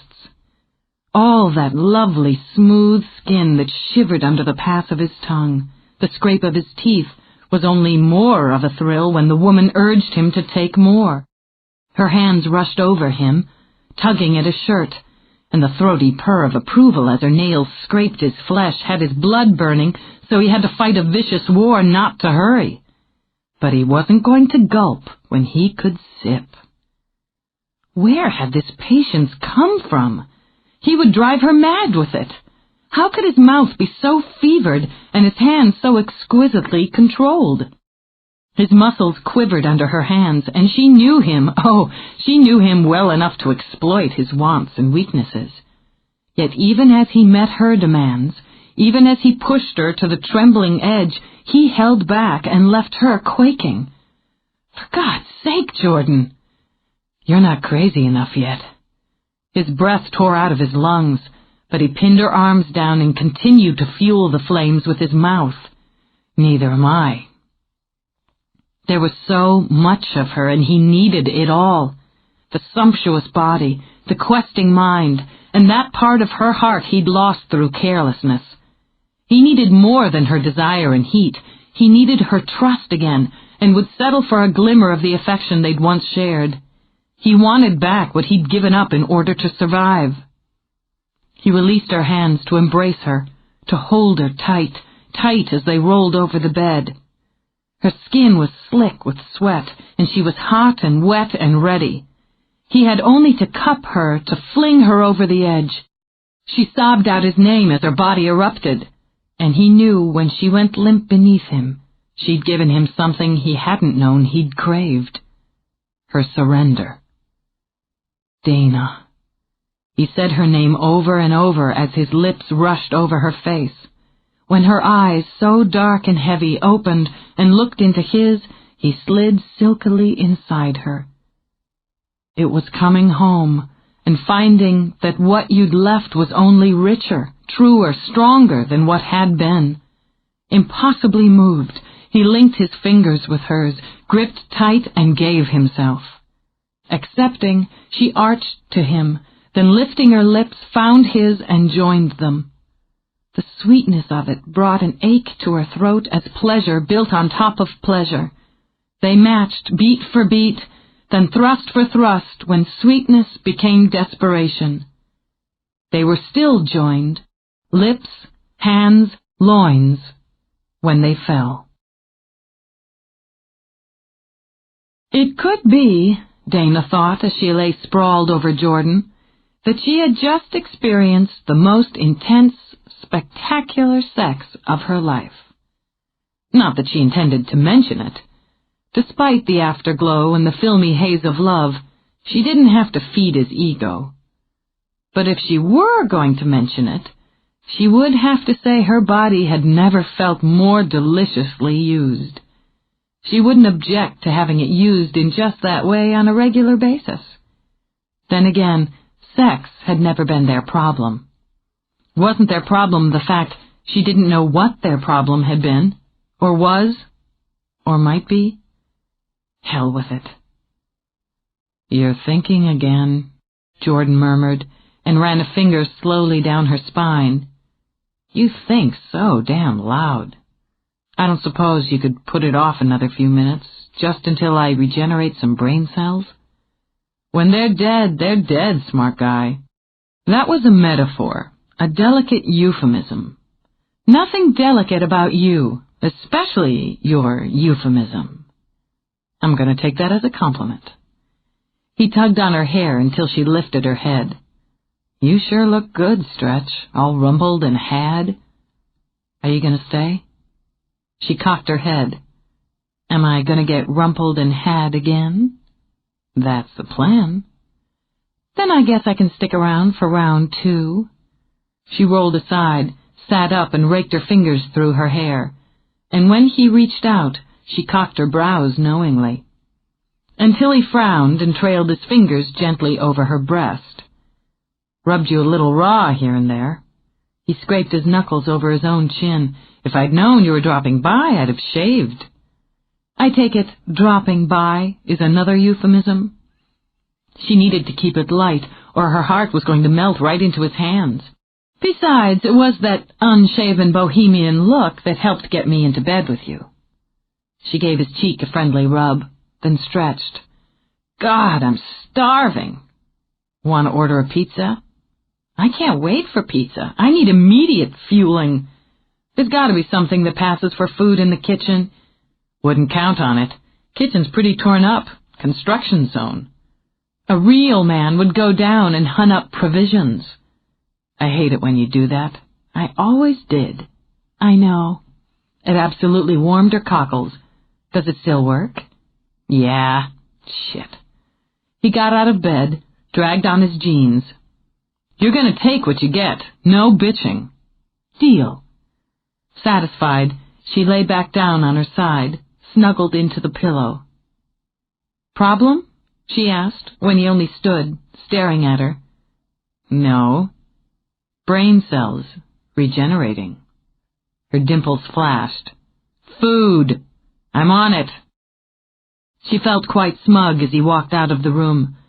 Maybe it was just a little small of her to gloat, even mentally, that she still knew how to push his buttons. But it brought her such a nice glow. How wrong could it be? And it was better, wasn't it, than letting herself get all worried and churned up about what was going to happen next? This time around she would be smarter, enjoy the moment, and restrain herself from expecting more. They enjoyed each other's company, even when they were poking at each other. They shared people who mattered very much to both of them, and they had a strong sexual connection. It was the basis of a good, healthy relationship. So why the hell did she have to be in love with him? If not for that one little thing, it would be perfect.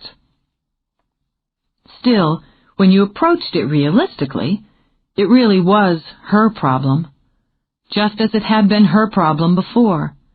He wasn't obliged to love her back, and whatever she put into it or took out of the situation was her own doing. He cared about her. She closed her eyes and bit back a sigh. Jesus, that was a sting. Was there anything more painful or lowering than being in love with someone who sincerely cared about you?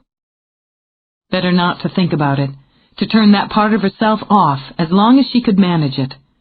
She didn't have any illusions this time around about them being together forever, building a home, making a family, forging a future. His life was in New York, and hers was here.